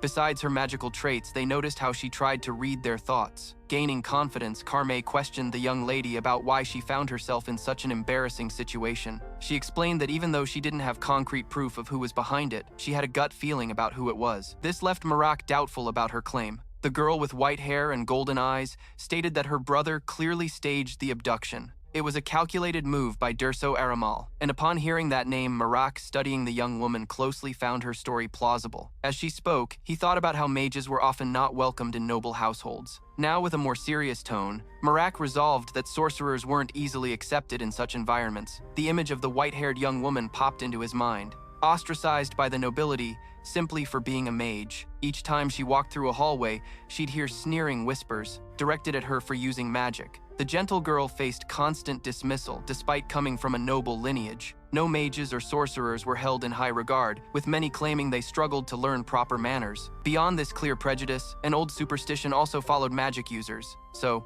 a sorcerer seldom held any important or leadership position. There was a lingering belief from ages before the Old Empire that mages weren't fit to govern. At the moment, the three of them were in a quieter part of the forest, gathered around a campfire, sharing a meal. Marak remained calm and reflective. Right now, the trio found themselves in a peaceful part of the forest, gathered around a campfire, enjoying a meal.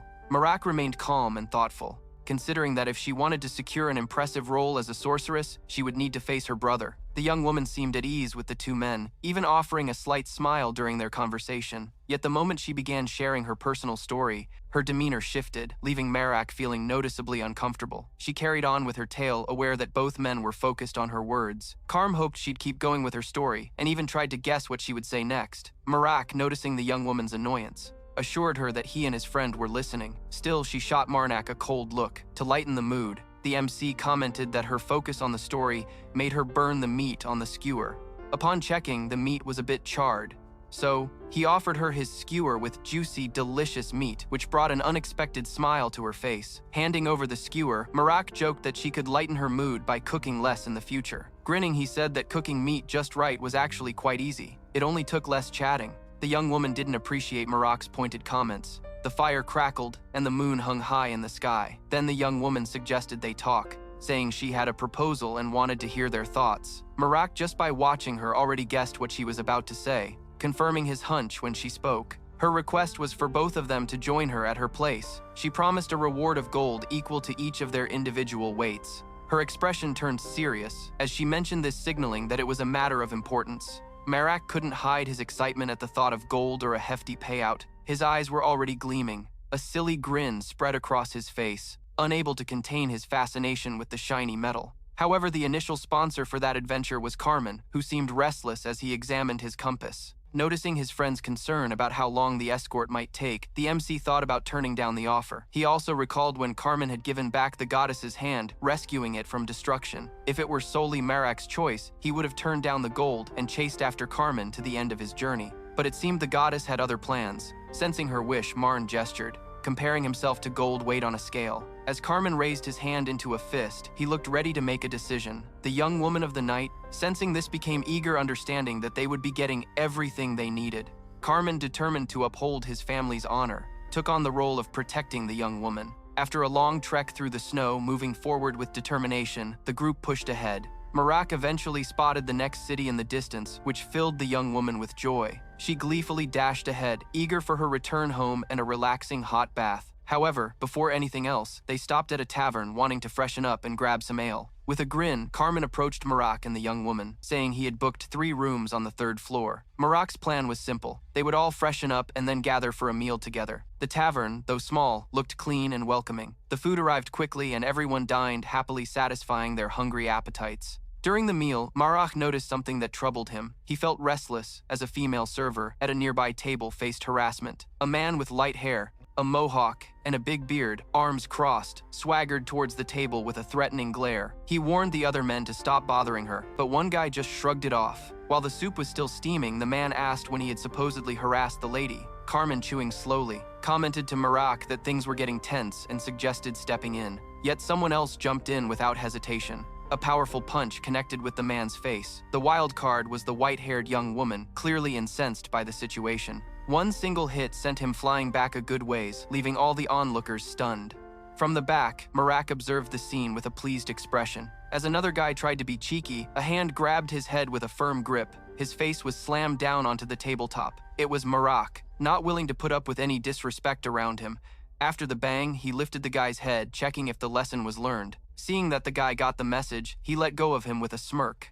The young woman, after delivering her own warning, was met with enthusiastic applause from the audience and the tavern keeper. Meanwhile, Carmen had another guy by his collar, one who had also acted rudely. As the man fell to his knees, Carmen opened her arms wide and remarked that in the end they were just travelers. Resting her hand on the young mage's head, she admitted that unfairness made her furious. Marak just listened closely to her words. Watching her from the back, he pondered that her issue wasn't a lack of emotional control. Out of curiosity, Carmen checked the rude guy's pockets, discovering coins. Without a second thought, she tossed the coins to Marak. Once he got them, the MC handed them over to the tavern keeper to cover the mess from the disturbance. A sense of calm spread throughout the tavern, making the keeper happy. Twilight fell swiftly, and a knock echoed at the door. The white-haired youth asked who it was, and a mysterious voice replied that they needed to talk. With a smile, she opened the door to find Marak waiting at the threshold. Surprised, she fell silent as he covered her mouth and secured her head. Holding a sword, he slammed it against the nearby wall, trying to grab her attention. He told her to keep quiet, showing concern about upsetting Carmen. With his glowing green eyes and a serious expression, he asked her if she understood. Keeping his gaze steady, he remembered her earlier claim that she couldn't ignore the injustice unfolding around her. The MC also thought she should have let it slide, at least this time. Considering they were being hunted by unknown forces, she needed to grasp the importance of flying under the radar.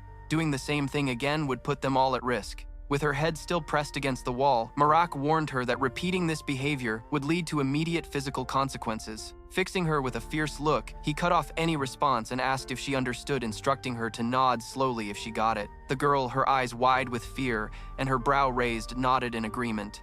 Satisfied that she understood, he showed a tiny, lopsided smile. Finally releasing her head, he glanced back at the door and wished her a cold goodnight. After he left, the girl remained frozen, now gasping with shock, rattled by the intense fear. When Marak exited the room, he talked to his goddess, explaining that his actions were necessary to keep things from escalating. As he walked down the hallway, he stressed that discovery was a risk they couldn't afford at this stage of the mission. While he chatted with the goddess, the young woman remained in the room, sitting on her folded legs, enveloped in a feeling of despair. However, Marak felt he had limited choices, since the girl seemed to have a compulsive urge for justice. Soon after, the scene changed, displaying a grand, luxurious estate. Inside, one person was explaining the failed Decay abduction, while another stayed silent. The nervous reporter stuttered, saying that more money was needed to make the operation happen, but the contractor, visibly annoyed, insisted that enough funds had been supplied, beckoning the informant closer with her black-painted nails. The man who was slapped across the face was the regional manager of the global secret organization. Now the employer demanded a full-blown explanation for the mission's rising costs. Sitting on the floor, the manager felt his face still burning from the hit, reflecting on his explanation. His lips trembled from fear and sadness. He took a deep breath and mustered the courage to speak up. He thought about his spouse and children, realizing that failing to tackle the situation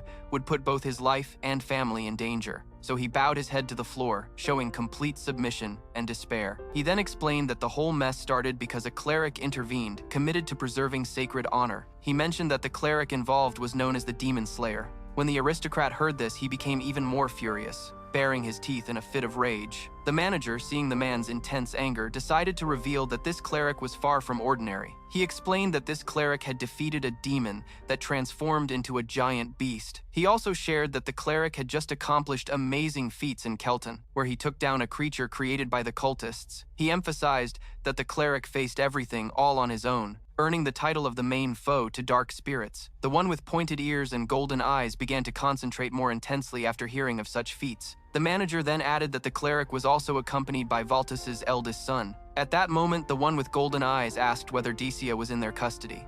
Still on the ground, the manager managed a slight grin upon realizing there were more resources for the mission. His gaze dark, the individual commanded that next time, they must achieve victory without fail. Despite the faint smile, the manager sweated and swallowed nervously, clearly intimidated. Meanwhile, in the same inn inside his private room, Marak was feeding the little deity. He mentioned to the tiny figure that he might have been a bit too harsh with the silver-haired girl. However, when the deity asked about his concern for her, Marak said she was a patron. Just as he was about to continue, a knock echoed at the door. The moment the knocks happened, the deity quickly hid herself in an emerald glow. Seeing that it was young Dea, Marak let her in. Though he spoke casually, a hint of uneasiness flashed in his eyes. As the girl stepped into the room, closed the door, and leaned against it in silence. Her eyes were fixed on something on the bed, clearly intrigued. It was a tray filled with various foods that Marak had used to feed the small deity.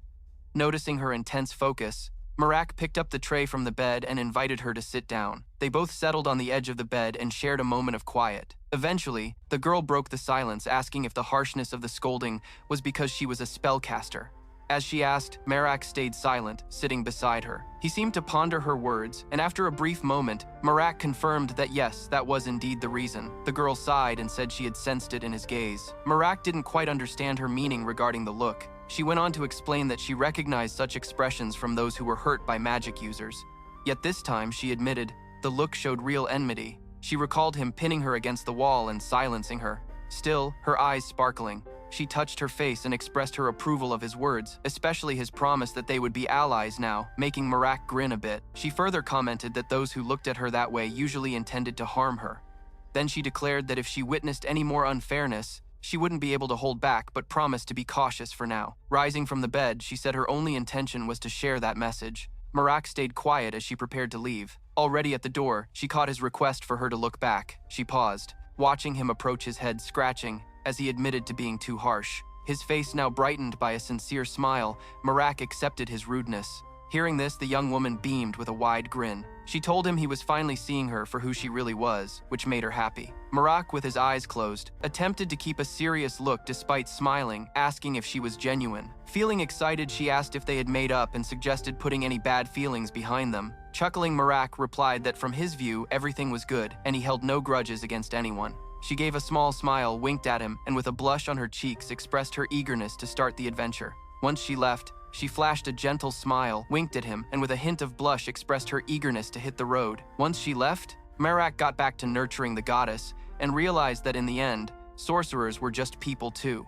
Even with some grumbling from the deity, he felt a sense of peace as her sounds brought him calm. The tiny goddess, happily munching on her meal, commented that Marak was finally starting to get it. As usual, Marak enjoyed feeding the little being who appeared to be really digging in. A few days later at the same place, several townsfolk showed up, instantly rattling those outside. A big bald guy kicked the door open loudly, demanding to see Marak. The bald man threatened the blonde fellow with the mohawk, saying he would wreck the place if Marak wasn't found. His face was all veins and fury as he demanded Marak be brought out right away. Meanwhile, another guy was clutching a paper, feeling uneasy about the orders he received. He studied the document, which had a strange instruction about capturing a young lady from the Aramal family. The paper had a faint scent of a cleric, someone he didn't know. The lower part of the document also featured Marak's face, labeled as Ark, the so-called enemy of evil beings. Sajida stared at the picture intently, his face slick with sweat, his cheeks rubbing raw as he looked at Marak's features. While still holding the paper, he heard someone calling his name. A subordinate reported that Marak was nearby, but the woman with silver hair was nowhere to be found. Sajida's frustration bubbled up quickly, and he demanded to know exactly where Marak was. Sagita tried to figure out if Marak was gearing up for a fight or plotting an ambush. When he stepped out of his tent, he saw Marak gripping the neck of a big bald guy. Without wasting a second, Sajida ordered his subordinates to drop their weapons right away. Noticing the delay and hesitation of his men, he yelled louder, his face twisted in rage. His voice carried such force that the hired soldier started to rethink any ideas of rebellion. Sagita then realized he had overlooked a crucial detail in the request's specifics. With his face turning red from anger, he considered the size of their problem. Meanwhile, Marak just stood there watching Sajida approach, completely still. Sajid's expression showed clear uneasiness in the presence of the tough, unknown figure. Trying to keep cool, he managed a smile and politely asked if Marak was indeed named Menarchke. Sagita then gently asked Marak to let go of what he was holding in his right hand. Marak let go of the large man right away, causing him to drop to his knees. Marak then expressed his wish for a straightforward chat with the leader of the mercenary group. With a determined grin, the MC shared that he wasn't there for profit, nor was he stirring up trouble. Sajida introduced himself as the captain of the Redbeard mercenaries, stating his name. Then, at the captain's camp, Marak was asked to take a seat and offered food and drinks. While Sajida enjoyed his drink, Marak politely declined the alcoholic beverages, explaining he wasn't keen on such liquids. After a sip, Sajida set his cup down, thinking that if Marak joined in, their chat might go smoother. Still, Marak started telling a tale he'd heard from one of the captain's subordinates, specifically mentioning the muscle-bound bald man, the one who had barged in on him that morning and roughly kicked open his door. Marak explained that this man had conveyed the captain's wish for a meeting, bringing him there ready to listen. However, he remembered the tavern commotion from the day before and speculated there could be a connection. Meanwhile, the captain kept up a friendly demeanor while secretly planning his next moves. Sagita thought about the silver-haired woman and whether he should bring up the curse troubling the Ali tribe. He stared at Marak, who looked fierce, fearing the encounter with someone of such legendary stature. Sajida held the vice captain responsible for the whole mess, blaming it on his hasty actions and the chaos that followed. While deep in thought, a figure approached the tent's entrance. Sajida pinned the entire mess on the vice captain, blaming him for his reckless actions that led to this chaos. While he thought things over, someone approached the tent's entrance. The vice captain obviously tipsy aimed to talk to Marak. Upon realizing Marak came on his own, he thought Marak was quite brave. As he walked in and spotted Marak, he asked if Marak was the priest. Marak confirmed, and then the man inquired if he had seen a silver-haired lady. Marak admitted that such a woman was indeed part of his group.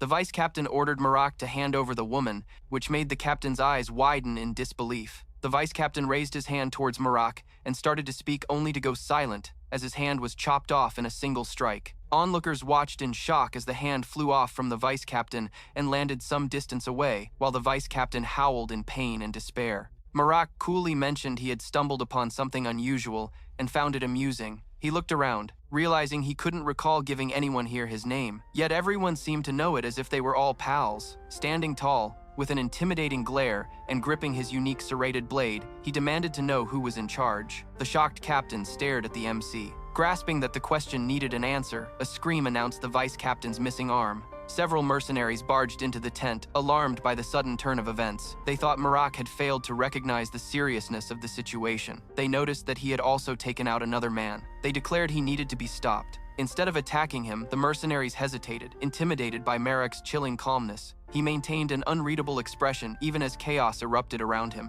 As the captain heard the vice captain's pleas, he merely watched. The man lay flat, trembling and soaked in sweat, begging for help. Marak stood tall, aimed his serrated blade, ready to land the final blow since the man wouldn't answer him. However, right before he could strike a spear, Tip appeared blocking the blade's path. Surprised, Marak looked back to see the captain stepping in. The captain held the spear firmly, stopping the lethal strike. He expressed that his bond with the vice captain was deep, forged from over 15 years of friendship. He stated that because of this, he couldn't allow it to happen. Still, Marak skillfully dodged his attacks until with precise ease, he sliced the captain's spear. The broken part flew from his grip, and he tried to grab it back, but it was futile. Moments later, a large hand pushed aside a curtain.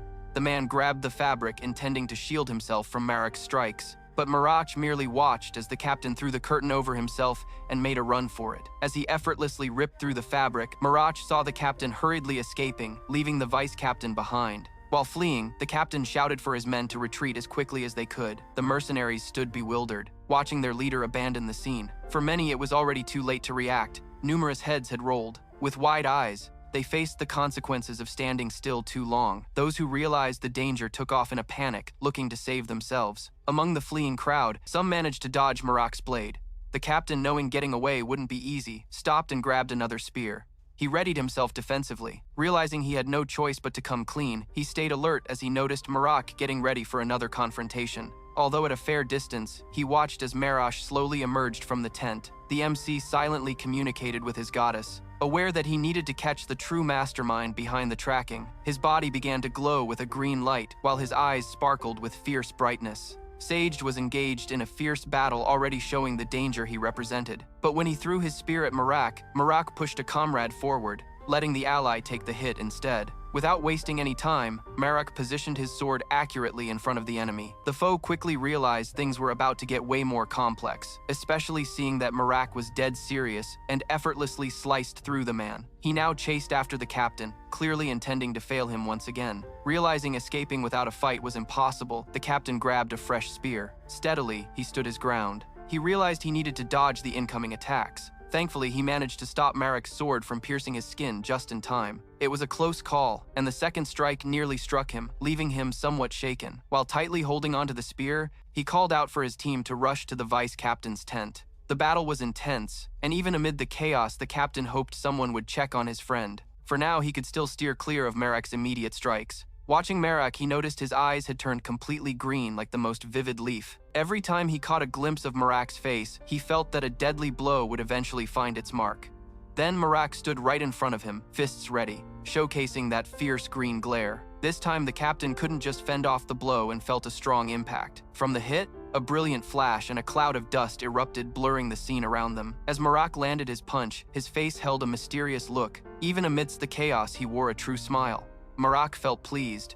It had been ages since he faced someone with such remarkable stamina. He admired the fact that the captain had withstood the blow and remained standing. Still, it was clear that the captain was in pain on his face. The captain even gritted his teeth from it. At that moment, he shouted that arrows were being aimed at them. Marak scanned the area, unaware of a concealed archer lurking nearby. While the captain clutched his spear with one hand, his other hand was hurt from the impact. They stood quietly, staring at each other intently, and Marak thought it would be bad if an arrow struck them right then. Ice tracks and numerous fallen bodies littered the area while they continued to watch each other from a distance. One mercenary observed the scene with a tense look, the veins in his neck popping out. No mercenary wanted to be the next target, so they decided to abandon the captain. After being left alone, Marak asked if the captain wanted to continue the fight. Grinning, Marak mentioned there would be no problem if the captain chose to surrender, since everyone else had already left. With no other choice, the captain dropped his spear and admitted his defeat. Facing Marak now, the captain declared that he would share everything he knew.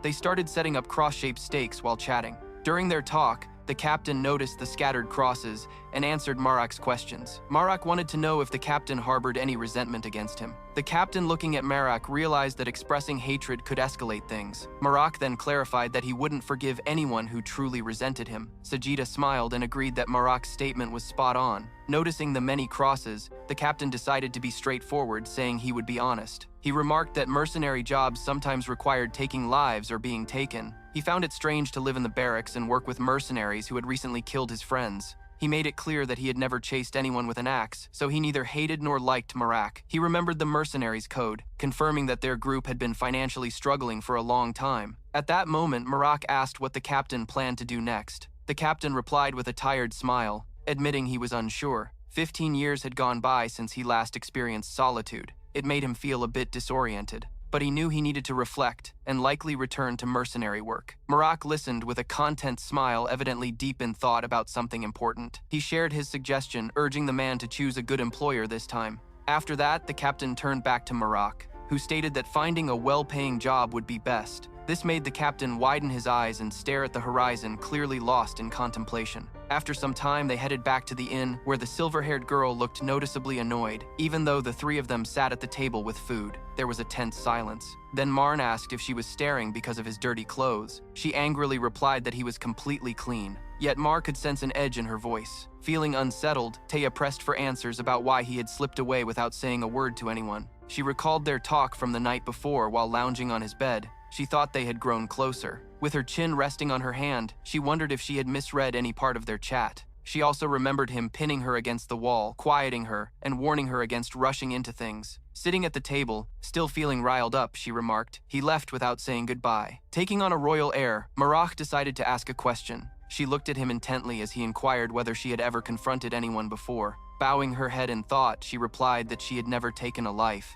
He admitted that was exactly why he ventured out alone. Some choices required determination. Still, that didn't lessen her feelings, and she insisted he should have at least offered an explanation. Thinking over it, Marak figured he had kept things from her to avoid stressing her out, but promised to fill her in next time. Just then, the trio spotted someone approaching breathless and calling out for Dia. Facing the door, they recognized Carmen, who announced Marak had gone off to bargain with some hired soldiers. Everyone then took their seats at the table, their faces lighting up as Carmen encouraged them to gear up and assist Marak. Only later, once things settled down, did he notice the MC was there, safe and snacking. He also spotted a stranger seated at the table. Moving closer, he asked Marak about the newcomer, and Marnak explained he was a fresh recruit from the mercenary group. The two of them then introduced themselves, solidified with a hearty and enthusiastic handshake. The silver-haired girl watched with skepticism, asking Marak if he trusted the guy. Noting the atmosphere of doubt, the captain ran a hand through his hair, clearly uneasy. Carmen lightened the mood by stating, having a strong and reliable ally among them was a good thing. Shortly afterward, he announced his plan to check on arrows with the village blacksmith. He added that with morning on the way, they'd set off on their next adventure right away. Meanwhile, in the darkest part of the night, someone was seen using magic to control the undead. The girl with pink hair gaped in shock, repeatedly asking when this was happening. During an important gathering, she urged her two friends to tell her the exact time they were arriving. A blonde guy with a striking mustache then questioned their certainty about their destination. Despite being unsure, he was glad they made it before the young woman became frustrated with her constant complaints. The calmest member, with reddish hair, calmly stated the event would occur shortly, having confirmed the location. This news sparked an eager smile on the pink-haired girl, who pressed for total reassurance. She approached the redhead to confirm they were really headed to Urtico. The red-haired guy, still lying down and reading a book, questioned her intense doubts. She insisted she had faith, yet the situation made her anxious. Reflected in a strange grin mixed with veiled threats, her eyes soon glimmered with a pink glow, and her smirk twisted further as she threatened to chop everyone up. At the same time, someone was crossing through the snow with a broad smile, delighted by their imminent arrival. The silver-haired girl paused, glancing over her shoulder while happily chatting with her friends. Carmen gazed at the distant city of Urtico, eagerly expressing his desire for a warm bath. A figure in the distance was observing the group, unable to identify them right away. But upon recognizing Marak and the MC, the figure focused on them as well. The person began to sprint urgently, asking if he was indeed Marak, the demon slayer. The man clasped the MC's hand, pleading with all his sincerity. He pointed in a specific direction and begged Marak to talk to someone who needed help. That person disregarded even the ruler of the city, continually raising the undead. The man offered Marak a hefty payment, but Marak, placing a hand on his head, stated he doubted it would change a thing. The man pressed him to at least give it a try, and the captain, noticing Carmen, he figured that giving it a go posed no risk. With a concerned look and eyes filled with fear, the man shared that he and his friends had reached their limit. He described how the undead roamed the city each night, scaring its inhabitants. While he pleaded for help, Marak stood still, quietly listening to the urgent cries for aid. With his arms spread wide, Marak warned the man not to count on too much, which still somehow lit up the supplicant's face. Marak confirmed he would lend a hand and mentioned that he would join up with the group, later telling them to carry on and find a place to stay. The silver-haired girl, grinning, agreed that it was all right and that they would keep going. Now, making his way through the snow alone, torch in hand, Marak pondered the priests. He wondered why out of everyone the chosen one had to be the herald of rest. The MC was quite the oddball, but recognized by other deities as deserving of command. By chance, for no clear reason, the deities had granted a human the power to summon. This ability allowed for the reanimation of the dead, earning the title of the Trumpeter of the Dead and of Rest. The chosen ones were expected to wear a special robe and dedicate their lives to aiding the departed. Their way of life was a deep mystery, and the sound of their trumpet remained enigmatic. No one understood why they would bring the dead back to life. Yet trumpeters emerged in places filled with cadavers. In those areas, they would blow their silent trumpets, gathering armies of the undead. Aristocrats and kings merely watched from their windows, clutching golden chalices filled with animated gold and nestled with diamonds. They never dared to come into contact with the dead controlled by the heralds of rest. This made sense, as nobody wanted to face an undead horde growing with each night. Carefully stepping through the snow, Marak thought this was something everyone would be keen to avoid. With a wry smile, he figured that the heralds of rest lived in complete solitude. As he approached the trumpeter torch still held tightly, Marak offered a courteous greeting, but he got no reply as the mysterious figure just stared at him silently. Marak then noted that many had tried to strike up a conversation, but he admitted he couldn't turn down a call for help. Still grinning, he added that for regular folks, the restless undead were quite unsettling and disgusting. Marak surveyed the dead rather than their leader, asking if there was a deeper purpose for their existence. The trumpeter mentioned he never stayed in one city for long, always on the move. He then revealed that his constant wandering was because of the presence of a malevolent spirit, which pointed him on a path. The trumpeter added that those beings were responsible for many deaths. Marak glanced over his shoulder, trying to grasp the seriousness of the situation. He probably clenched his jaw and arched an eyebrow, getting ready for what was to come. He quickly took up a defensive position, certain that this would be different from what transpired in Kelton City. The MC raced toward the city, determined to prevent a repeat of past horrors. After a long while, someone moved through the flames, searching for something that seemed lost. It was the girl with the pink hair, lamenting his absence. However, the red-haired individual claimed his friends had confirmed Marak had entered the city. Pointing at the man, the girl insisted that they find Marak without any delay. The fair-haired man with the big mustache, though, asked for their patience. He had just realized his position within the flames. The mustached man pointed a direction and turned his gaze away as if hesitant to face what he perceived. In truth, it was Marak stepping out of the fire, alarming the pink-haired girl. Marak now radiated a dark aura, one of his emerald eyes glowing intensely. With a smile that bordered on madness, he thought that he would finally see such a local. The man with the mustache watched Marak emerge from the fire wielding an unusual blade.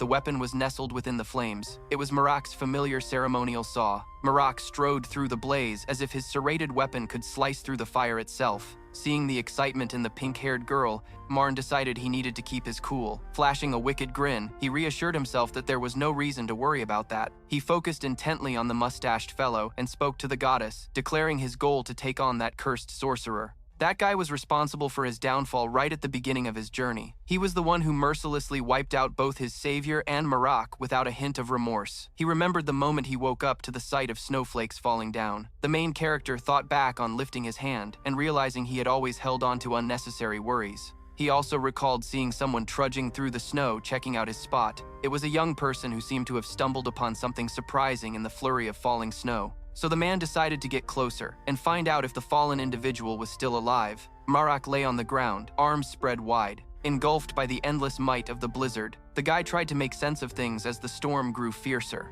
At that moment, Marak opened his eyes, meeting the gaze of his savior, Shantux, the man who carried Marak on his back through the deep snow. A regular guy, he didn't seem too young or too old. The calm guy brought the youth back to his home, carefully looking after him. When Marak woke up in that place, he wasn't faced with any questions from the stranger. Inside that cozy little home, the man simply told Marak that he was welcome to stay as long as he wanted. An emblem above the doorway signified he was a priest, devoted to the goddess of preservation. Plus, he worked as a gravedigger, living out on the outskirts away from the chaos of the city. One day while digging, Marn asked about the man's remarkable kindness and why he had saved him. The man paused, a gentle smile on his face, shovel still in hand, and answered simply. With a friendly grin, he said he felt a strong urge to help someone in need. Unaccustomed to smiling beforehand, Marak found himself wearing a new kind of smile that day. The cheerful, bright look became a fond memory etched in the young man's heart. Shantux helped the elderly youngsters and anyone who needed it, never looking for reasons to do good. Inspired by his role model, Marak began to lend a hand to the village children.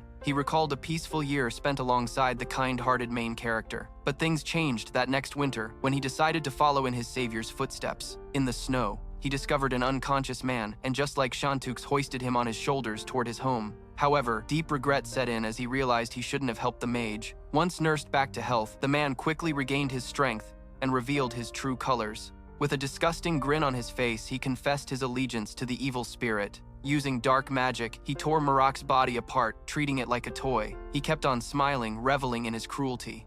As blood stained the surrounding snow, Marak reawakened, surrounded by a glowing magical green light. He noticed that a hidden hand had somehow reached out from his belongings. It softly caressed his face and cheeks, radiating a powerful, mysterious green glow. Returning to his home, he faced the consequences of his naive choice. At the doorway, Shantuk's lifeless body lay on the ground, brutally slain by the cursed mage. In that moment, he wielded a jagged sword slicing through the blazing flames. The sorcerer's eyes widened as he recognized the source of that fiery gaze. He gestured, identifying Marak as the gravedigger. As he looked into those emerald eyes burning with a thirst for vengeance, with a mock gesture, the sorcerer placed a hand on his hip, saying the youth had died years ago. His companions listened as the sorcerer described how he had personally taken him down. Marx's fists clenched when he noticed the sorcerer was wearing the priest's robes. The mustached sorcerer admitted to not only wearing the garments, but also using the priest's hand. He displayed his arms, mentioning that the hand had been incredibly useful for 3 whole years. Marak's anger boiled over, his veins bulging like green snakes.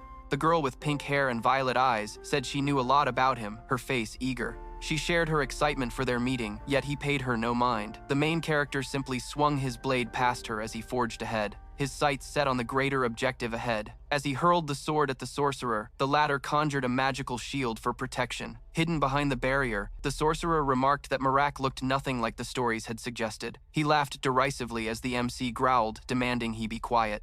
Immediately after, the goddess of decay raised her hand, sending a wave of new terror throughout the battlefield. The sorcerer stood wide-eyed in disbelief. Fear flooded his being in that moment as Marak effortlessly shattered the sorcerer's magical barrier. Once inside, he ruthlessly tore away the hand that wasn't his. However, he found himself puzzled by the whispers of the pink-haired girl. He remembered beheading her only moments earlier. At the same time, the sorcerer confronting him began to cast a spell known as the Scale of Retribution. The mustached man raised a finger amidst the mystical incantation. His eyes were wild with madness, and his wide grin revealed every single tooth. Blinding light filled the area, thick with dust and ramping up destruction. The spell's power was so overwhelming that the red-haired girl had to shield herself with her limbs. The winds only stoked the flames, and the dust made it hard to see. Vision was briefly hindered, but soon Marak became visible, collapsing without his sword. A voice proclaimed that the divine power didn't originate from the goddess of preservation. It also noted that the blessing of the outfit was still fully operational. The sorcerer watching from above claimed that Marak must be a follower of dark forces. Rage flared in Marak's eyes as he commanded the filthy mage to hush. The grinning sorcerer believed he had identified the evil worship correctly. Suddenly, the white giant of the goddess of corruption appeared massive and furious. The sorcerer looked up, captivated by the immense power approaching. He figured that since he had lost his left arm, he might as well confront the creatures. Even as the corruption giant readied to strike, he stood his ground. Dust from the impact shot up as Marnak ground his teeth and held back his anger. Even with the powerful assault, the mage easily deflected the giant's punch. It was clear that the fair-haired stout man was a formidable opponent. Marak now radiated even more of his green essence. Filled with rage, he decided that tonight he would completely destroy the mage Roviro. He fixed his gaze on the wicked mage's face, determined not to hold back in taking him down. Meanwhile, not too far from the chaos, odd civilians were being repeatedly attacked. Sajida, gripping his spear with determination, delivered accurate strikes to the raging, distressed souls. Looking back, he saw the young girl looking at him with concern, asking if the man on the ground was dead. With the spear resting on his shoulder, he replied that he wasn't yet. However, if they didn't act swiftly, the crazy ones would strike back with fury. Harmon, watching the whole mess, debated whether he should dash toward the burning castle.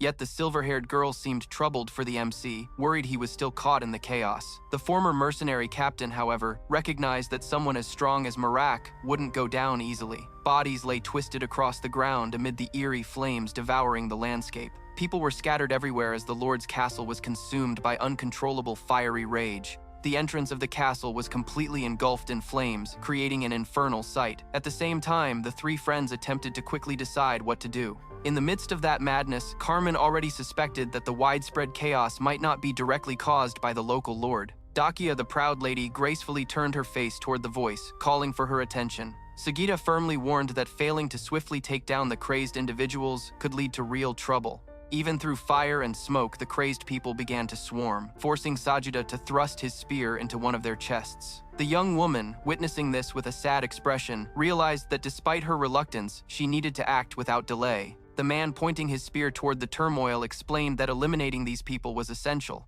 To protect herself, she should think of it as helping the confused undead. He mentioned he would handle most of the unpleasant tasks personally, but urged her to take steps that were crucial for her survival. The girl accepted these words with a carefree grin, as if she found them amusing. She silently agreed, gripping her sword's hilt tightly, showcasing her determination. Soon, she revealed herself to be a skilled swordswoman equipped with quick reflexes and sharp coordination. Carmen, noticing the action up ahead, instructed the group to head straight to the castle's main entrance. While they dashed and fought, the trio kept on defeating as many fiery undead as they could. During one of the skirmishes, the girl plunged her blade right into a frenzied creature's chest, then pulled it out.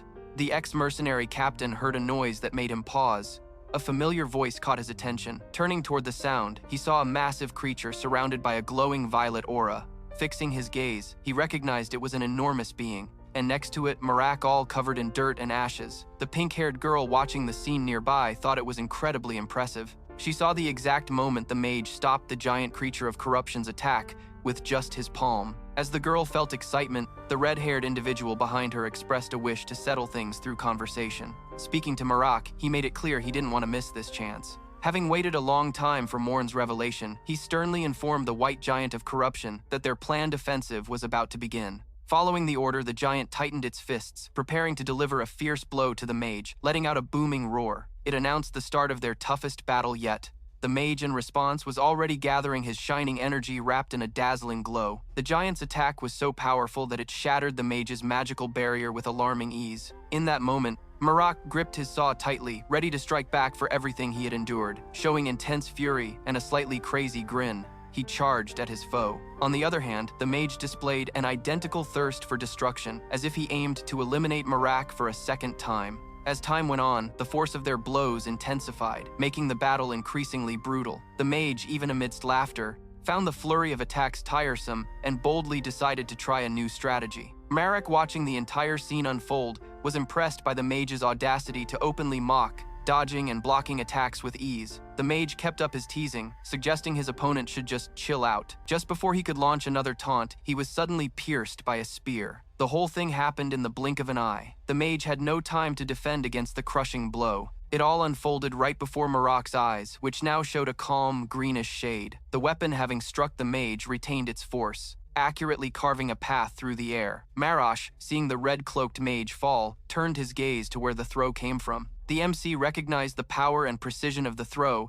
as belonging only to the previous mercenary leader. Marak spotted Sajida in trouble, surrounded by rampant undead while trying to hold his position. After assisting his friend with the throw, Sajida had to make a quick escape for his own safety. Marak looked at the fallen mage's chest, yet showed no immediate reaction. Gazing at his saw, the MC remembered a past thought that revenge served no real purpose. With the red-robed mage now down, Marak could finally put that lesson into action. Displaying a serious expression tinged with slight sorrow, he approached without any dramatics. Facing the lifeless body, the MC wondered if the end truly had to feel so hollow and meaningless. His eyes shining brightly, Marak prepared to present the remains to the goddess of decay. However, as energy started to flow from the body, Marak realized that the mage was still alive. The mage then began to unleash a divine energy, as though a powerful awakening had occurred within him. The mage then recalled when Marak's jagged weapon had severed his limb. Filled with rage, he declared that his main aim was to reclaim the arm he had lost. Marak watched all this unfold, hearing the mage's allies express sheer terror. The crimson-haired girl screamed for everyone to run immediately, indicating their current serious danger. The girl with rose-colored hair wanted to stay, hoping to watch the exciting scene unfold. She didn't want to miss such a thrilling moment.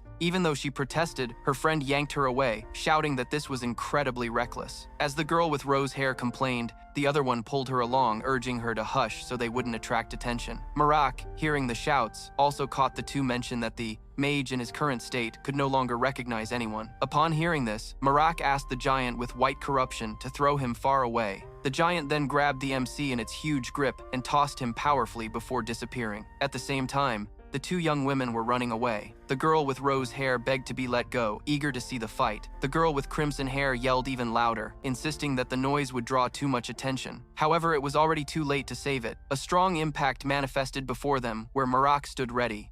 The red-haired girl froze in fear, her face filled with despair. Things got worse as she listened to the MC's words about what was coming next. On the other hand, the girl with pink hair felt a rush of excitement, watching the powerful aura getting closer. With enthusiasm, she introduced herself as Pearl and the other girl as Baina. She locked eyes with Marach, revealing they belonged to a secret organization. Marach's demeanor grew even more intense when he discovered their admiration for the dark entity. Raising her arms as if sharing important news, she asked if he remembered the people of Kelton. He spoke to the girl, confirming he clearly remembered whom she was talking about. She then revealed that everyone, including her, had been part of Liberatio. Keeping her wild grin and wide-eyed gaze, she explained this was why they were waiting for Marach. With confidence, he asked how many people were involved in that mysterious group. The young woman confessed she wasn't sure, saying she was there because she was given free rein. With a crazy smile, she suggested that the unusual mage probably knew more about the group, pointing toward where several individuals were being struck down by a massive lightning bolt. She declared their presence was for a significant purpose.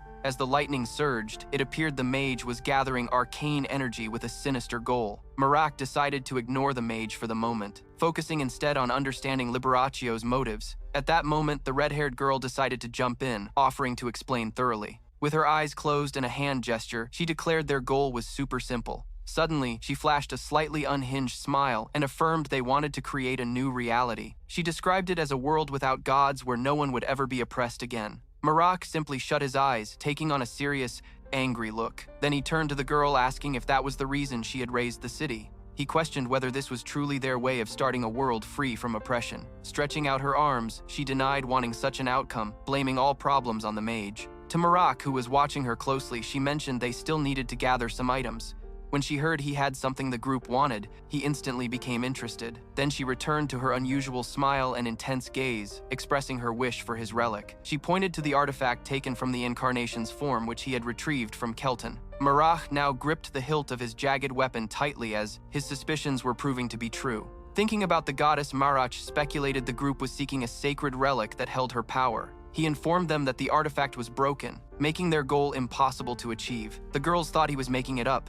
Such an item couldn't be destroyed. Marn firmly stated he had personally smashed it, disposing of the pieces in Kelton. He then asked if similar relics were scattered elsewhere. This was a question even his goddess couldn't answer. The girl, quite animated, confirmed that they existed, saying there were 4 in total. It was clear that the red-haired lady wanted to keep that detail under wraps. Marak was shocked to find 4 more relics aside from the one he had damaged. His goddess, holding the sealed power, visibly began to show her annoyance. With a twisted expression, Marek understood that he had to find those other 4. Watching the girls, he seemed eager to gather more information. His voice getting weaker, he said he needed to find out who had driven the city's people mad. The pink-haired girl, grinning, insisted it wasn't her, explaining she knew nothing about that kind of thing. The red-haired girl got really angry, ordering her to shut up and stop sharing info. When the pink-haired girl retorted that it was just a question, the redhead commanded her to quit talking with Marak. Marak, filled with rage, just watched as the red-haired girl's head suddenly detached from her body. The pink-haired girl was taken aback, calling his action completely spectacular. Even when he attempted the same thing with her, she kept smiling, thinking he was simply amazing.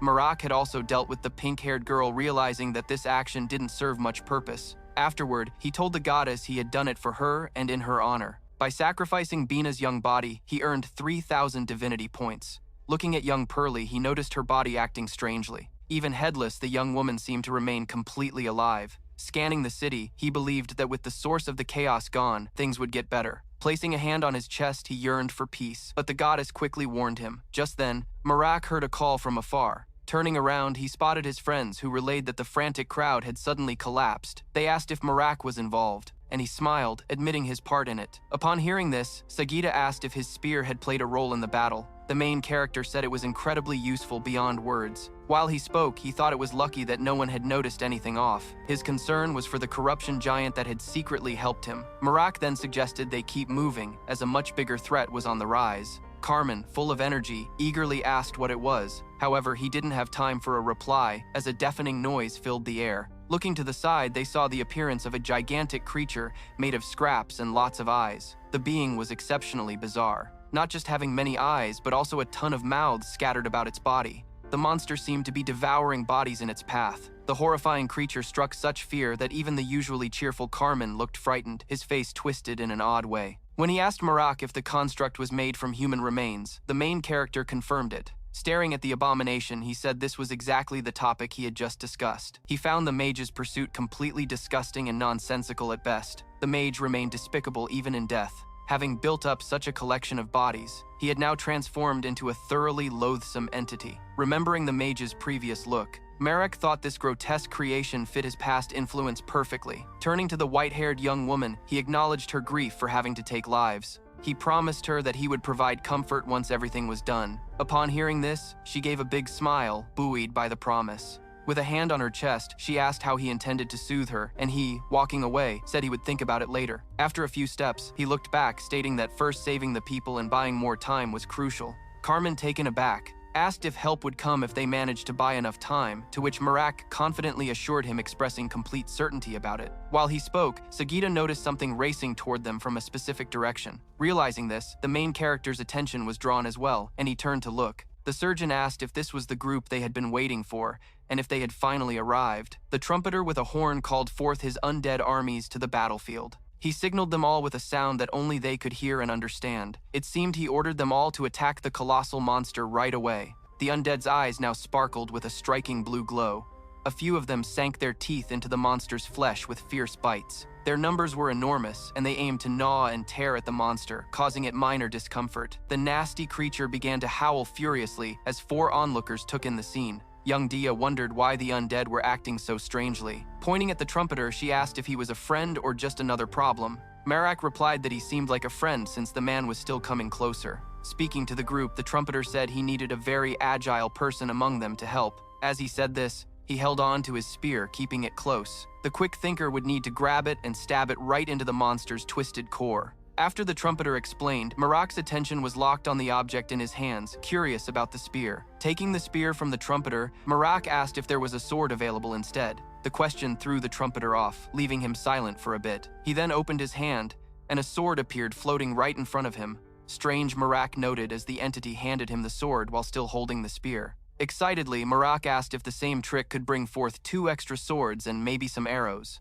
Once again, Marak was stunned by the man's boldness when facing divine power. As they chatted, the gigantic monster continued to unleash its terrifying roars. The trumpeter raised a finger, summoning swords and arrows into the air. This left the MC overjoyed as the trumpeter's power proved to be quite impressive. Looking closely at the spear's tip, he saw it seemed to be made of polished bone. Meanwhile, Karma tested her newly created bow, now armed with enchanted arrows. Watching everyone get pumped about their weapons, the light-haired girl joyfully waved her own sword. She was thrilled to find out how light and easy to handle it was. As Sajida examined his spear, Marak gripped the sword's hilt, noting its perfect balance and sharpness. Each weapon had a flawless edge, infused with the divine essence of the Trumpeter of Repose. Gazing at the monster before them, Marak recognized these weapons would pack a punch against the undead. The Trumpeter mentioned he could temporarily stop the giant's actions. He hoped that during that moment the group could strike true to the creature's heart. Marak grinned wide, sensing a chance to keep the weapons by helping the resting Trumpeter.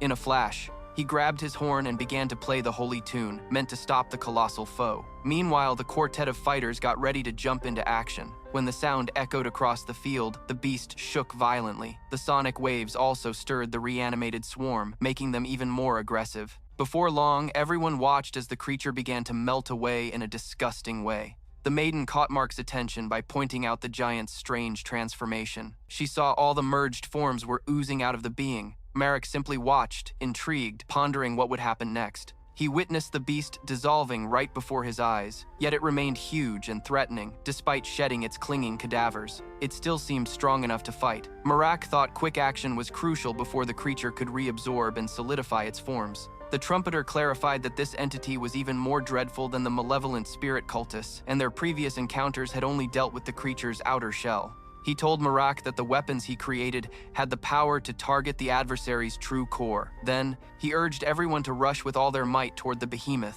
He realized more guidance was needed, but time was flying by, so they all dove in with determination, fully aware of their critical actions. As they approached the mass, Marak understood that things could spiral out of control in an instant. The forward beast seemed unable to move properly, which was a good sign. From behind, Dacia also clearly saw the creature struggling to keep its balance. Its grotesque form, made up of countless cadavers, showcased an utterly terrifying sight. Although many tried to reach the girl, she was quicker and sharper. For a brief moment, she looked back and saw the creatures taken down by Carmen's arrows. Carmen guarded the pale-haired girl's side, providing ranged protection. Marek watched the scene unfold and heard the girl say she would coordinate her attacks with Carmen. Their plan was to strike the giant at its base, weakening it gradually. The MC considered the strategy excellent and confirmed he'd rely on their efforts. Right after he called upon Sagita, needing him for an important task, he explained Sagita's job was to launch his spear right into the creature's heart. At the same time, Marak would divert the beast's focus. Sagita got into an attacking stance and moved forward, taking down smaller creatures in her path. Meanwhile, Marak rushed toward the giant head. The mass of undead looked disgusting, but he quickly sliced through them. Marak attacked fiercely, utilizing his blade and charging like a guided missile toward the enemy. He believed it was crucial to destroy the creature's head first. Wielding the sword that glowed green, he recalled the goddess's message. He knew a divine fragment was trapped within the head's core. Marak was determined to completely shatter it, thus eliminating the evil. Additionally, the traitorous mage's face was merged within the forms, fueling his anger.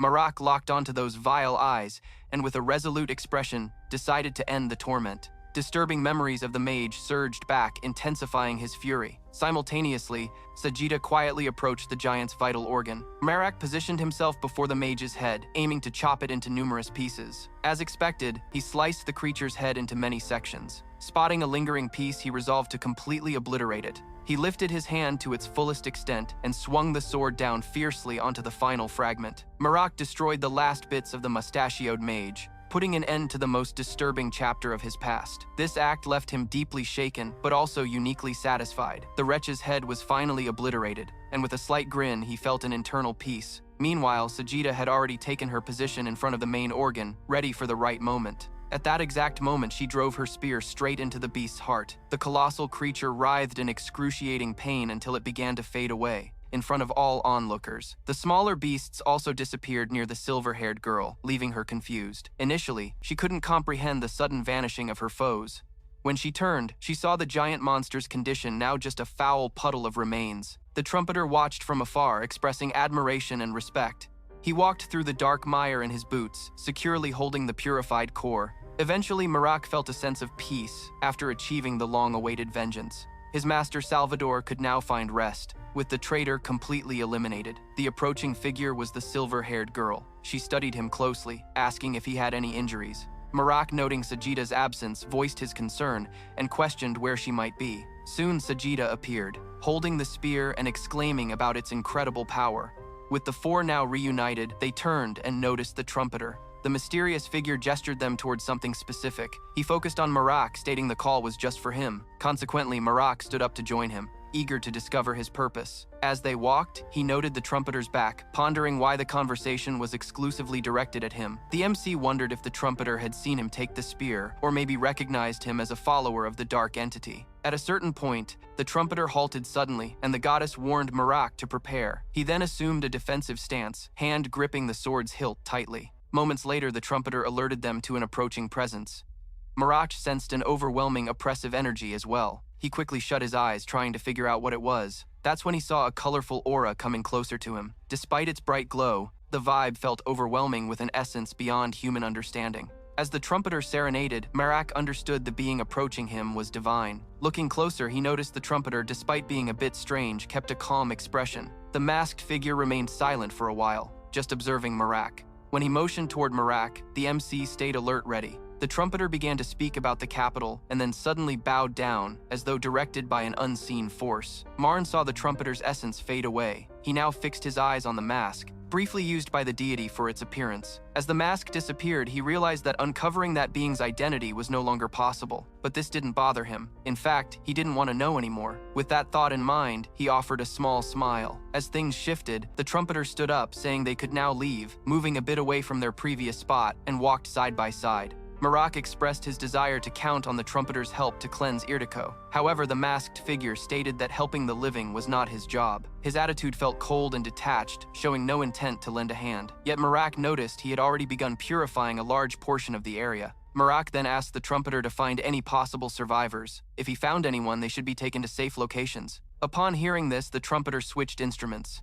Before long, the undead began to stir once more. Marak's three friends remaining in the chaos noticed a significant change. After completing that task, the trumpeter received another request from Marak. With a sincere look, he asked for any food supplies to be brought to the safe buildings. To fulfill this request, the trumpeter started playing again. He caught Marak's voice asking for another favor. Smiling, Marak got ready to make an additional request, but the trumpeter interrupted, urging him to make all his asks at once. This time, the MC intended to hand over the priest's right arm to him, a very important item. Presenting the arm to the trumpeter, Marak shared its deep significance. Holding on to the item, the trumpeter remained quiet. He was now surrounded by all his undead. Meanwhile, the priest watched the trumpeter. He was shocked to be receiving help from him. The girl, surprised, asked if the trumpeter had really assisted, to which the priest responded that deep down he had a good heart. While walking, she inquired if Marak had asked for help, and he confirmed this. Taking the priest's hand, the young woman expressed her gratitude affectionately, appreciating his efforts to help everyone. Later at their place, the little goddess tried to absorb the inner power of the orb. At the same time, Marak remembered the trumpeter's attempt to warn him. Marn now assumed the trumpeter was aware that the MC was tied to corruption. With a lively expression, He shared with the goddess about his encounter with a deity that day. He then asked if she knew this entity, even though he thought it unlikely she wouldn't. Still, he recalled her previous comment that she neither knew nor wanted to know. He theorized that by saying that the god's identity would remain a mystery. Glancing at the goddess once again, he noticed she was clearly annoyed. With sudden fury, she grabbed the orb and threw it far away. Tears streamed down her cheeks. Marak asked if the divine seal was causing her trouble. He told her that throwing things wasn't a good way to show her anger. With a childlike demeanor, she turned her head away. Marak thanked her for her intention to help. He requested she not throw the orb anymore, no matter how frustrated she felt. Hoping to brighten her mood, he lifted her up gently, making her smile and spark a unique light in her eyes. The goddess asked if he thought she'd become more charming by absorbing every orb. Before getting a full answer, she became emotional and started crying. However, Marak assured her that her charm was already there. Hearing that he knew his feelings would stay the same, she found her composure. His feelings would hold strong. Embracing the goddess, Marin assured that no matter how her allure multiplied, be it 3 times or 100 times, he would always see her as beautiful. Meanwhile, the inn's lights kept shining. Sitting at a table, a woman with blue hair eavesdropped on 2 friends chatting about wicked beings. She realized that these creatures didn't just dwell in their world, but also reached into the Dragonlands, the eastern regions, and the desert. This newfound knowledge made the blue-haired lady perk up, now alert. She caught someone saying that fear was no longer required. A certain individual was breaking the malevolent spirit's grip, and that person's identity was revealed. They were talking about the priest Marak. Now they raised their drinks in his honor, wishing a long life for the MC. While the festivities continued, the woman stayed put, sipping her ale. She eventually mumbled a comment about Eriko's hero. A chill crept into her gaze when Marak's name came up. He walked down the corridor, pondering that maybe only those who worshipped wicked relics should face judgment. Nonetheless, both the hired soldier he'd brought in and the local lord had already been dealt with. Next up, he had to face that cold-blooded reptile, so he closed his eyes, shivering as he imagined the worst possible outcome. He believed he was destined to meet that prince again, to whom he had vowed never to be an heir again. That sturdy fellow thought that hiding the events would only make the person more curious. Despite his heavy fear, he knocked on the door. After the tap, he stood by, waiting for an announcement and the go-ahead to come in. The prince lounged on his couch just like he always did, but today his gaze was unusually intense. In another space, Marak had his sword rested on the shoulder of a mercenary who had tried to rob them during their journey. The girl with white hair was a witness to the whole thing. Her sadness plain as day. Her grief was so deep that she looked away, unable to keep watching. Noticing this, Marak turned to her and said he'd go handle the men and be back shortly. True to his word, he dug graves and set up a wooden cross like he was chatting with his goddess. This was a symbolic gesture where he pleaded with her to gather the divine essences of the departed. While the ritual took place, green flames flickered up around him. Marak felt a sense of happiness having gathered a decent number of deities from the frequent attacks. Now, walking through the snow again, he stated they could move on. While Carmen talked with Zia Marak and the girl kept quiet, all of a sudden, Marak turned around hearing someone call his name. It was the girl trying to strike up a conversation. She made it clear that she wasn't trying to criticize him. Her only wish was for understanding. The princess asked that he not misunderstand her comments. As Marin watched her silently, still in sorrow, she realized he never showed any mercy towards brigands. Noticing his silence, she added that she would get it if he didn't want to discuss it. Marak pressed his lips together, looking deeply troubled. He then asked if she had asked the same question to their 2 cheerful travel buddies. She replied that Carmen had said his goal was to catch them to prevent more harm. Saja, on the flip side, was just doing his job, but promised to spare them if that was what she wanted. With a soft smile, Marak lifted a finger and explained that he acted as he did because he saw their potential. The girl pondered that perhaps this was why he buried them with crosses to symbolize their possible rebirth. He shared his belief in the brigands' potential for redemption and their chance for growth. She thought that in that case, letting them live to guide others would be the best way to go. Listening carefully, she heard Marak explain that even if he released them, the threat of them slipping back into evil was always present. He thus offered them a second chance, a chance to start anew. Even while she considered this, she found herself unable to completely agree. She then asked if he felt humans were capable of judging one another. Wrapping up her short speech, she playfully winked at Marak. As he listened, Marak placed his hand on his chest and shared with the goddess that he understood how she felt. He recalled the time when she had given him the ability to act on his own. While Carmen and Sajida kept their usual laid-back vibe, Marak told the girl he judged no one. Faced with the choice of taking responsibility for the bandits' actions or letting them hurt others, he chose the first option. Marak remembered standing at a grave, determined to remove every potential threat. The girl mentioned that the issue ultimately rested on a decision. With his sword strapped on his back, he declared that one day he would make amends for all his actions. He confidently stated he was ready to pay the price no matter what it was. With a serious look, he asserted he would never save an evil person only to sacrifice a good one later on. Talking about it was agonizing. He remembered the pain of returning home. Just thinking about it made him clench his fists, knowing he had to face the consequences. He had promised never to spare an evil person, and now tears came to his eyes as he remembered a friend's burial. His words brought silence to the girl, who didn't have the strength to argue. Noticing his deep thoughts, she asked if it was all right to share her story. She then hesitated. If he wasn't trustworthy, she felt she didn't have to say anything. Marak, with a grin, suggested they save it for another time. Soon, Marak pointed out something that caught her attention. Clearly, a merchant caravan was approaching. Carmen suggested selling their gear retrieved from the brigands. The group was now getting ready for a possible chat with the travelers. They encountered a trader examining the items they had to offer. Noticing Marak's sword, the man commented, "It's made of an unbreakable alloy from the prior empire's zenith." He quickly apologized, saying he was just excited since he had never seen someone wield an immortal sword. The mention of that term caught Carmen's interest, and he wanted to learn more about this legendary alloy. Marak, looking at his sword, remembered finding it alongside Carmen. The merchant confirmed it was indeed a rare and priceless treasure. When he asked to buy it, Marak simply held onto the sword, saying it wasn't for sale. Curious, Carmen wanted to know what other requests the merchant had. The man revealed he wanted to hire the group for escorting him to the capital of the Northern Kingdom. He noted that even before seeing the sword, he had heard about their Eriko roots, meaning Marak was the demon slayer from Geese. He also had knowledge of curses from Kelton's evil gods and mentioned that Marak was Eriko's hero. Seeing Marak, who was already coughing and appearing flush, he remarked that Marak was officially recognized as a priest if that was truly the case. He promised generous compensation if they agreed to escort him to the capital. Carmen asked for a moment to discuss the offer in private. The merchant understood, leaving the tent and wishing them luck with positive news. Inside the camp, everything was calm. The goddess was stretching her swathed leg while receiving a shoulder massage. The guy giving her the massage asked if she was enjoying it. He seemed pleased, announcing their choice to accept the job. He said he would look for suitable lodging once they reached the capital. However, they soon heard a scream coming from outside the tent. Several people were trying to subdue a flying beast attacking the camp. Marak stared at the creature in fear, uncertain of what it was. They quickly realized they were under attack by creatures with bat wings. Recognizing the danger, Marak pulled the goddess close, trying to protect her. As the savage bat launched its assault, Marak quickly prepared to fight back. Gripping the hilt of his sword, he took down all the foes in his way. For her part, Carmen expertly shot her arrows to eliminate them. Her incredible aim caused significant destruction on the battlefield. Together,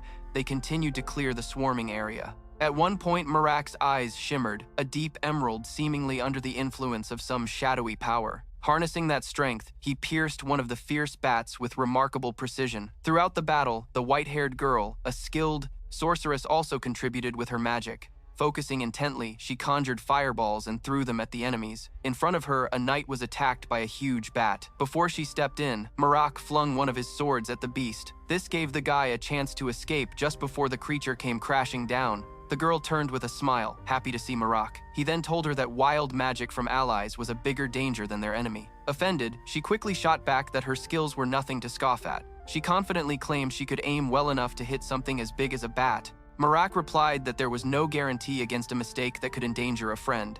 He asked her to hold off on using magic for a bit. She spun away, clearly upset. After the tough fight with the bats, Marak found himself completely covered in gunk from the creatures. His sword was also dripping with the dark goo coming off the animals. Looking like this, he approached the contractor. The contractor noticed him and asked if he intended to keep the beautiful Immortalium sword. With a serious look, Marak replied that it all depended on what the man had to say. The merchant understood the warning and realized he needed to choose his words carefully. Marak warned him about followers of the evil being attacking the merchant group and asked for an explanation. The contractor admitted he was also clueless about why the attacks were happening. Marak then laid his sword on the table, a clear sign of exhaustion. Recognizing the seriousness of the situation, the merchant assured him he could be trusted, remarking on his respected reputation. Seeing the man was genuine, Marak felt calmer and returned the sword to its sheath. Still, he hoped the merchant wasn't hiding anything, even though the man insisted he could keep things absolutely private on the matter. With a grin, Marak said he could definitely keep a secret.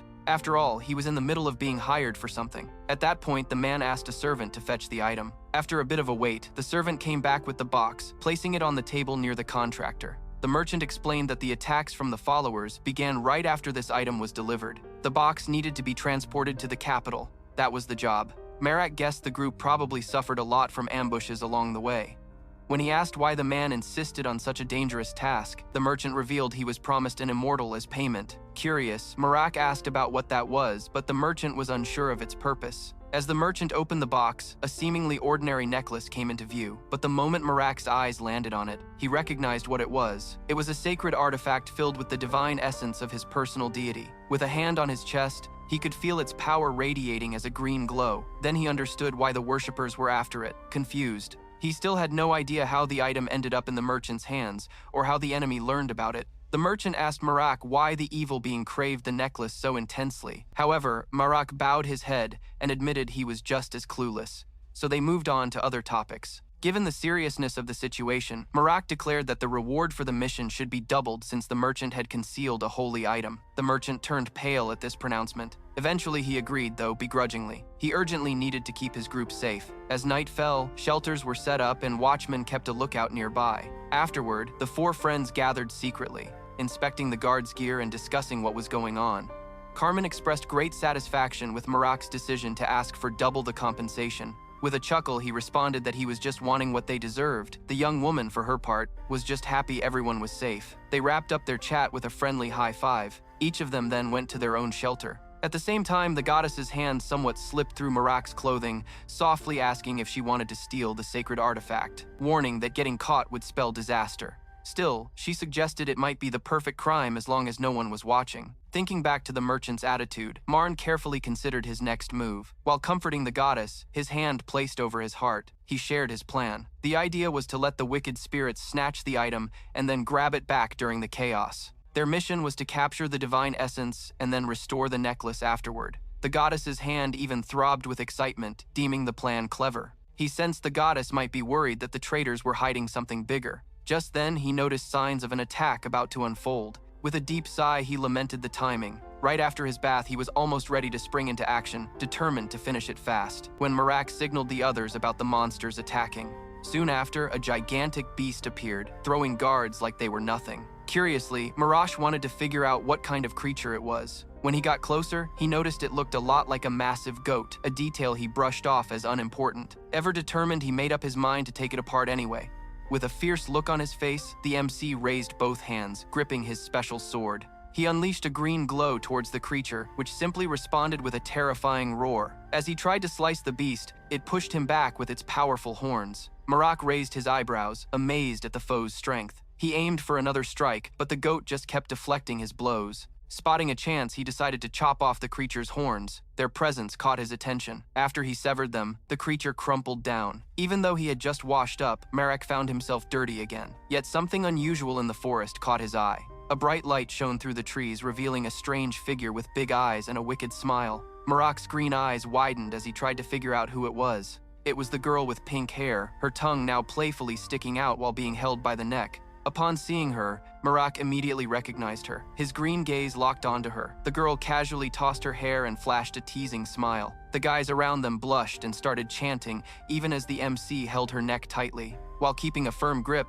the girl asked if he had thought of her during this time. With a mysterious smile, she said it was fine since her thoughts of him were enough for both of them. Marak replied that with her permission, he had a bunch of questions. With a curious glance, her hands resting on Marak's arm, she asked what he would give in return. Before that exchange, Marak spotted a fierce creature from afar. After battling the beast, its remains scattered across the snow as he moved on to his next destination. At that point, a massive animal burst onto the scene, sporting deer-like antlers and bright red eyes, growling threateningly. The monster didn't even get a chance to attack. A swift, faraway spear accurately struck its body. Marn, realizing the help came from a friend, expressed his heartfelt thanks. Always alert, Carmen quickly sensed another presence approaching, so he warned his two buddies about the looming danger. Even with the wound from Sagita's spear, the creature was desperately trying to escape. Marak, secure in his plan, shouted for his friends to leave the rest to him. He would handle it. Then he chased after the fleeing creature through the snow. Despite the pursuit, the beast didn't have the energy for a long run. Marak just tightened his grip on his sword's handle, preparing himself for a quick, precise, and deadly throw.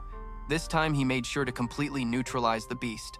Right after he retrieved his special sword, still embedded in the lifeless creature, he walked across the snowy ground again, feeling a deeper sense of peace. Marash climbed a nearby tree and apologized to the pink-haired girl for his delay. As he came down and got closer to her, she asked if he would grant all her wishes. With a cheerful expression and a big grin, she asked if he was serious or just joking. but he urged her to answer his questions before anything else. She then affirmed she was ready for that. Looking straight at her, he asked about how many malevolent spirits were still around. She thought for a moment. Then, with a gentle smile, she replied that 3 people were left, not counting herself. With a frown, she mentioned that her 3 friends kept their plans to themselves.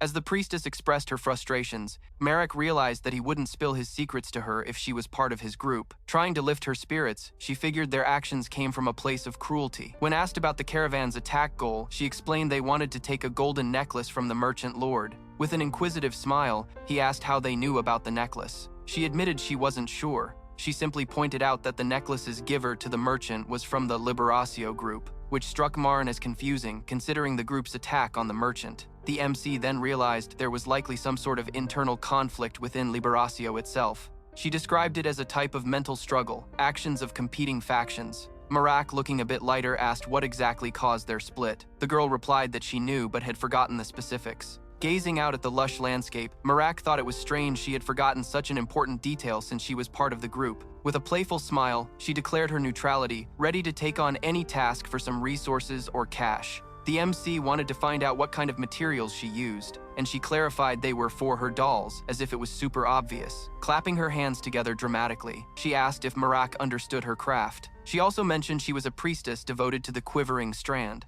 Marek, now with his eyes closed, recalled the girl he had met before. The person standing in front of him was also a mechanical doll. With open arms, she told Marek to be careful since her friends were up to something. This news made the MC feel more serious and alert. Marek then asked her why she was helping him. Her annoyance at the question was clear, showing an unsettling, almost crazy look. She declared that this question was the strangest of them all. A brief silence fell over them as they mulled over the odd situation. Turning away from her, Marek remarked that his curiosity had suddenly vanished. As Marek walked away, the girl laid back on the snowy ground, insistently asking him to ask the question again. Without turning around, the MC said it was her chance. She could express her wishes to Marek. Gradually rising, her hair still sprinkled with snow. She promised to tell Marek during their next meeting. Marek asked if she was sure about what she said. Not getting a response, the MC bid him farewell with a "see you next time," and again popped the doll's head off its body. Even without her head, she kept smiling and seemed happy. The camp came into view, showcasing rows of tents, each brightly lit from within.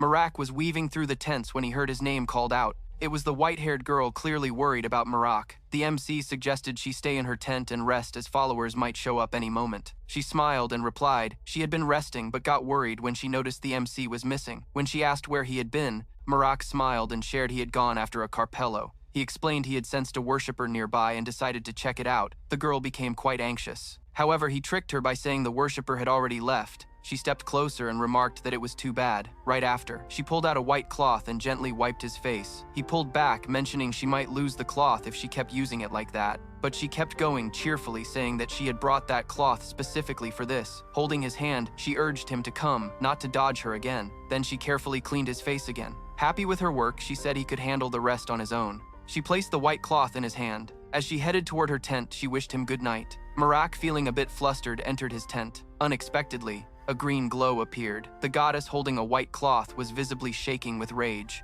Upon seeing her with the cloth, Marek smiled, noticing his face was already clean. He mentioned that a second cleaning wasn't needed. Still, the goddess continued, fervently scrubbing, determined to erase any signs others might notice. After a bit, the group had packed up their camp and set off on their trek as snow began to fall softly. In the midst of the fluttering flakes and the distant mountain silhouette, something caught Marek's eye. He stopped, taking in the scene and admiring the mountains covered in a blanket of snow. A strange noise reached his ears, bringing back the girl's warning. He thought it might not be a trap, yet his eyelids started to droop. Suddenly, the mountaintop exploded, causing a massive rock slide. Marek sprang into action, shouting for everyone to watch out for the avalanche. He urgently ordered them to leave their belongings behind and run as fast as they could. However, something unexpected happened. The girl with white hair kept walking towards the avalanche. Watching the chaos, Marek noticed how fast the avalanche was moving, signaling they needed to buy some time. Glancing at Dea, the MC seemed to be having an idea. Marek realized he could use her for that time. The young woman appeared unfazed by the fast-approaching avalanche. Marn placed a hand on the gentle young woman's shoulder, saying he needed her help. The mercenaries were panicking, convinced they couldn't escape in time. Marn exclaimed that her support could save everyone. Sensing her vulnerability, he noticed her turn to him, her face showing a hint of doubt, with danger looming behind him. Marak urged her to use her magic to fight off the avalanche. She found his request to use her magic a little odd, but he told her that if she wanted to use it, now was the time. Confusion washed over her as none of her spells had enough power to stop such a force. Marak explained that a full stop wasn't necessary, just a sufficient slowdown to allow for escape. She warned him that she'd be immobilized while channeling mana and could faint afterward. Placing his hand on her shoulder, he assured her that his own actions were insignificant. Locking eyes with her, he vowed to protect her life. Despite her anxiety, she held a deep trust in Marak. Turning away, she announced her intention to try, reminding him to keep his promise. His face lit up when he heard her words. She was counting on him. Quickly, she began channeling mana, her hair dancing in the midst of swirling energy currents. The mana gathered around the young woman, forming a vast magical loop. A small sphere had already materialized in her hand. She took her stance and released the attack in the planned direction. Her strike hit the avalanche just as intended. A blue explosion now seemed to shatter the imminent threat. The blast's tremendous size sent blue light and snow particles flying visible from afar. However, the avalanche kept moving, albeit in smaller amounts. The young woman pushed harder, yelling continuously. Her expression had transformed, showing focus with veins standing out on her face. At the same time, the corruption goddess evaluated the woman at 4 fingers. She now held the highest rating, having skillfully mastered her magic. Her rating climbed to 4.5 fingers as her control over power grew. After this exertion, the young woman stared blankly, looking dazed. Seeing her condition, Marak rushed to her, urging her to regain her composure. Holding her close, he praised her outstanding performance and mentioned it was more than enough. The rampaging avalanche continued but moved at a slower pace now. Holding her unconscious form, he recognized he wouldn't need to knock her out after all. He then asked his goddess to call forth the colossal giant. The giant of corruption appeared, and Marak insisted there was no time to waste. He requested the massive giant to provide safety from the approaching avalanche. As a result, only a few ice flakes floated down near the young lady whose eyes stayed closed. The corruption giant wrapped around both of them, shielding them from the cold and any possible danger. After a while, the mountain was clear, its snow completely settled. The giant howled, looking up at the sky. After a great effort, he carved out a tunnel and emerged unscathed. As Marak walked through the snow, he let the giant know that if the area was empty, he would need it to remove the stone from his body, while Marak took care of the young lady. She was still unconscious but showed signs of coming around. Marak's eyes were firm and serious. After the corruption, Giant pulled the stone from near its head. It stepped into a corruption portal and vanished. At that moment, Marak looked at the girl who asked if she was still alive. He answered that he thought they might be away from their friends, but thankfully everyone was still okay. After placing her down, he asked if she could walk now. She said no, explaining that her mana was all used up. However, she told him she had seen everything that had happened. Once she said that, he stared at her with a tense jaw, suspecting she might have caught a glimpse of the giant. In a more serious tone, she added that she saw him call forth a very suspicious giant. His eyes widened, taking on a green hue. Then she revealed that she realized he didn't honor the goddess of preservation. Still kneeling, she looked up at him while saying this. She wanted to know exactly what he was hiding. She insisted that he was fundamentally different. Normal people didn't zoom around with swords. He tried to defend himself by mentioning personal discipline. But she saw right through that excuse. She pointed out the hand he was holding and mentioned that she had heard him talking to himself. She was now convinced. Even though Mirage thought he was being careful, her keen eyes had noticed over time. With a grin, the MC placed his hand on his chest and said it wasn't hard to figure out, which left her a bit stunned. Marak insisted it was just a regular prayer. She replied that she had pretended to buy that, but she had seen the actual truth. As he called out Mother, and a giant filled with dark energy appeared, she was about to ask if he was a worshipper, but he gently placed a finger on her lips, indicating he had something important to say. In a serious tone, Marach reminded her that sometimes silence is indeed golden, implying she hadn't witnessed anything. He expressed his belief that as a fair person she would see the sense in his request. Lying in the snow, she replied that it didn't matter to her if he honored a malevolent spirit. She looked at him and said he was a decent person despite his occasional ruthlessness. While still on the ground, she added that she only mentioned it because she thought he would listen without judgment. She explained that being born a mage made many people look at her with envy. She assured him that even if he worshipped an evil god, her feelings towards him wouldn't change. She also promised to keep his secret. Though she was weak and lying down, she was fully aware. At that moment, neither Marak nor his goddess spoke. While he was nearby, green energy suddenly burst forth. The goddess appeared and began hitting the white-haired girl on the head repeatedly in a fit of jealousy while she was down.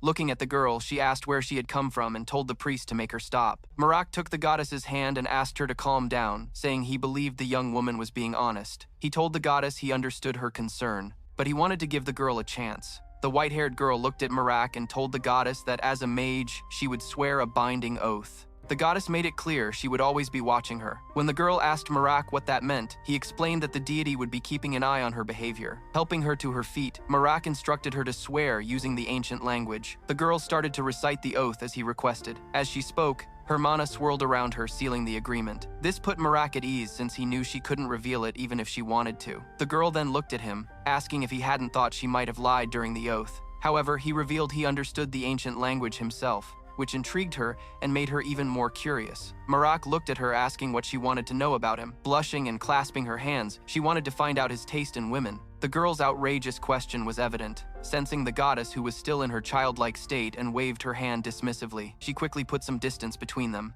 Observing the goddess's fury, Marak suggested to the girl that making progress quickly would be a better idea. Still a bit flustered, the young woman asked if he really intended to go after the sacred artifact. The next scene showed several people collapsing into the deep, fluffy snow. The 3 followers of the dark entity had already wrapped up the previous situation and were now holding the container.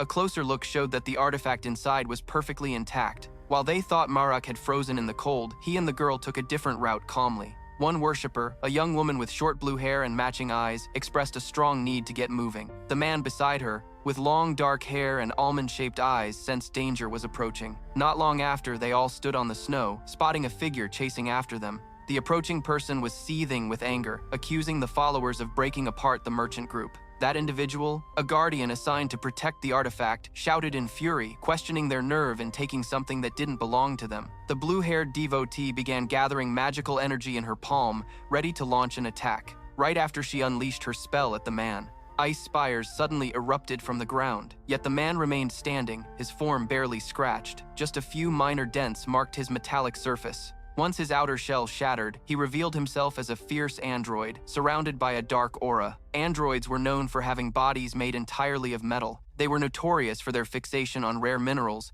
and aimed to possess all precious metals, growing incredibly strong near them. The enemy easily sidestepped the ice attack and turned one arm into a weapon. He dropped into a 4-legged stance for better balance, declaring that juvenile tactics wouldn't be enough to stop him. The blue-haired devotee now found herself in serious trouble, risking death if she didn't back down. A friend urged her to hold out just a little longer despite the challenges. The girl turned to her 2 companions, asking for quick action as her strength was soon running out. In the meantime, the cyborg was in a frenzy. His metallic form seemed immune to the freezing cold. He confidently claimed that the trio didn't stand a chance against him. However, the dark-haired man's gaze showed a different kind of confidence. Watching his allies struggle with magic, the cyborg advanced toward the 3. The dark-haired man calmly raised a foot, pressing it firmly onto the ground, triggering a menacing motion like setting a trap. A dark, sticky substance began to cover the cyborg's metal parts, making his movements sluggish. As he moved on, all fours, the gooey substance effectively pinned one of his legs down. An intense, dark magic appeared to weigh the enemy down beneath his feet. The girl praised Pelham for his help, saying she could now unleash her full magical power.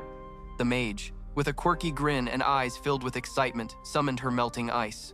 Sharp points formed and began to attack the cyborg. A wild vortex spun amidst the spikes encircling the figure. Protecting just a portion of his face, the cyborg mocked the technique, calling it a cheap trick. Brandishing his sword, he shattered the problematic ice and also disrupted the spell from the first mage. The woman witnessing this visibly showed signs of stress, as seen in her furrowed brow. A red-haired young man, one of their allies, told Karuna to crouch down. He then cast an unusual spell that formed a shield in front of them. Of all the spells used, that one truly caught the metal man's attention. The enchanted, being summoned by the mage, started oozing a thick fluid. The substance covered the Iron Man's mechanisms, causing him considerable anxiety. Overcome with frustration, the cyborg showed signs of serious distress. Seizing the moment created by the distraction, the ice sorceress launched another attack. The ruby red-haired youth smirked, saying the enemy had underestimated his opponents. With the cyborg now subdued, they revealed their prior knowledge that the merchant group's true owner was merely an android. The ice mage was curious about what the magical creature had released, seeing that the cyborg continued to writhe. In the midst of their conversation, a white figure approached, drawing everyone's attention. This heightened their state of alertness. It was the pale giant of corruption, charging swiftly towards them with bold strides and unstoppable speed.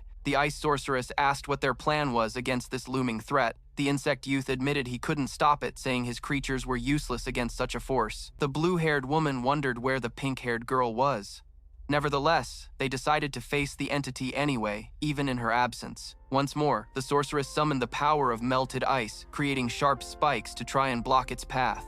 Yet her efforts, however, only fueled the enraged wrath of the giant of white corruption. The ice shield was not nearly enough to slow it down. The young woman urged Sheldon to act fast, warning that if they didn't, their doom was inevitable. The dark-haired fellow came up with a plan, choosing to trap them in a mud pit for a moment of safety. The corruption giant unleashed a mighty blow, smashing both the ice barrier and the enchanted being. Meanwhile, Marak still held the fragile white-haired girl in his arms. He asked if she could stand, then gently placed her down, letting her feet touch the snowy ground. Standing firm, she claimed her condition had improved. Marak insisted she didn't need to help because of her weak state. Nevertheless, he asked her to just watch. Her eyes opened to reveal a four-legged android right in front of her. The merchant remained armed and furious, determined to wipe out any trace of the evil force.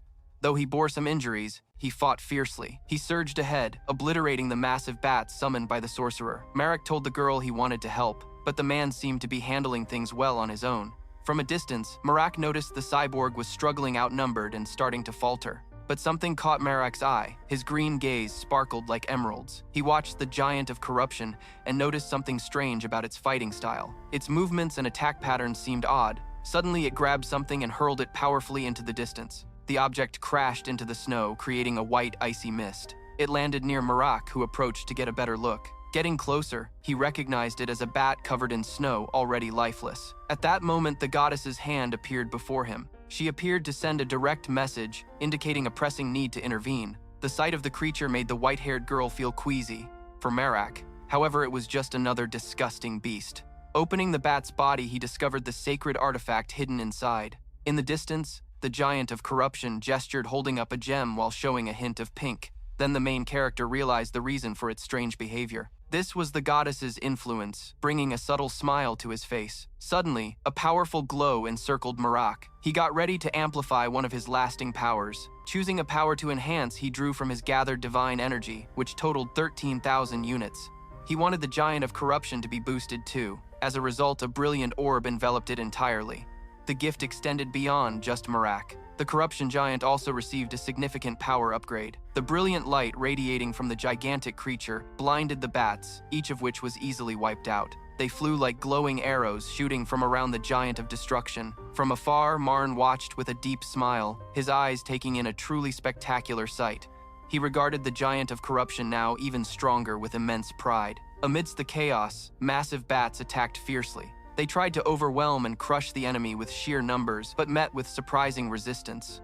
Watching the scene, one of the team members was shocked, hardly believing what he witnessed. On the other side of the battle, a terrified girl begged her companion, Shadow, to hurry. However, before he could act, Shadow was brutally taken down. In despair, the girl began to scream, attempting to escape the turmoil. Her efforts were cut short when a strong hand grabbed her ankle. From the ground, a damaged robot stated that it wouldn't let her get away. Even though she was stuck, the girl refused to give up on escaping. She tried to shout for help, but her friend Luam had left her behind. The terror of getting caught made Luam run off without a second thought about his team, but his selfishness didn't save him. He got hit by the enemy while trying to flee. Luam could barely grasp the moment he was caught, and despite his shock, his demise was quick. The girl, determined, somehow managed to break free from her captor's grasp. With this small triumph, a glimmer of hope sparked in her heart, and she started to believe she might just survive. But that hope didn't last long. An enormous explosion went off nearby, ruining her escape plans. To make it worse, a giant hand shot up from the ground and seized her. She begged to be let go, but her captor had no plans to oblige. It wasn't long before the girl was also brought down. Afterward, the giant approached the robot and arrived just in time to see it take its final breaths,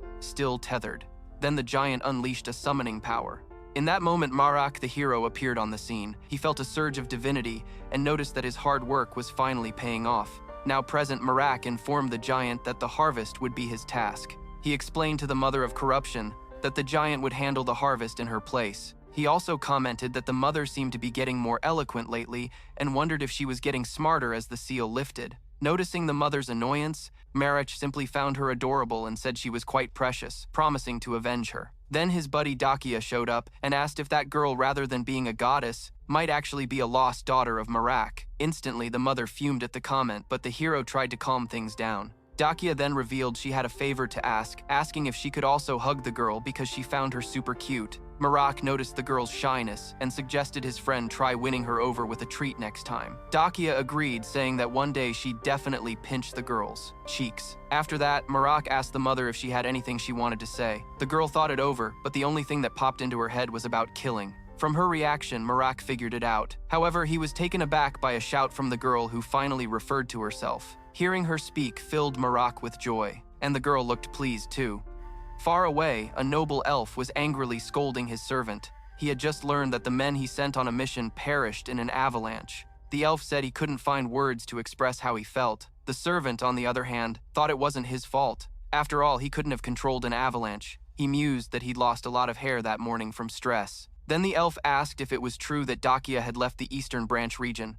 The servant confirmed, explaining she was now under the main branch's authority. Hearing this, the elf praised the main branch, claiming they always nailed their tasks, and they were the ones who first captured Dakia. The servant then inquired if the noble would be heading to the capital. The elf answered yes. The servant nearly jumped for joy in front of his master, thinking he'd finally be free of the lizard prince and the frowning princess. His dissatisfaction about working for them was so immense that he relished the idea of escaping.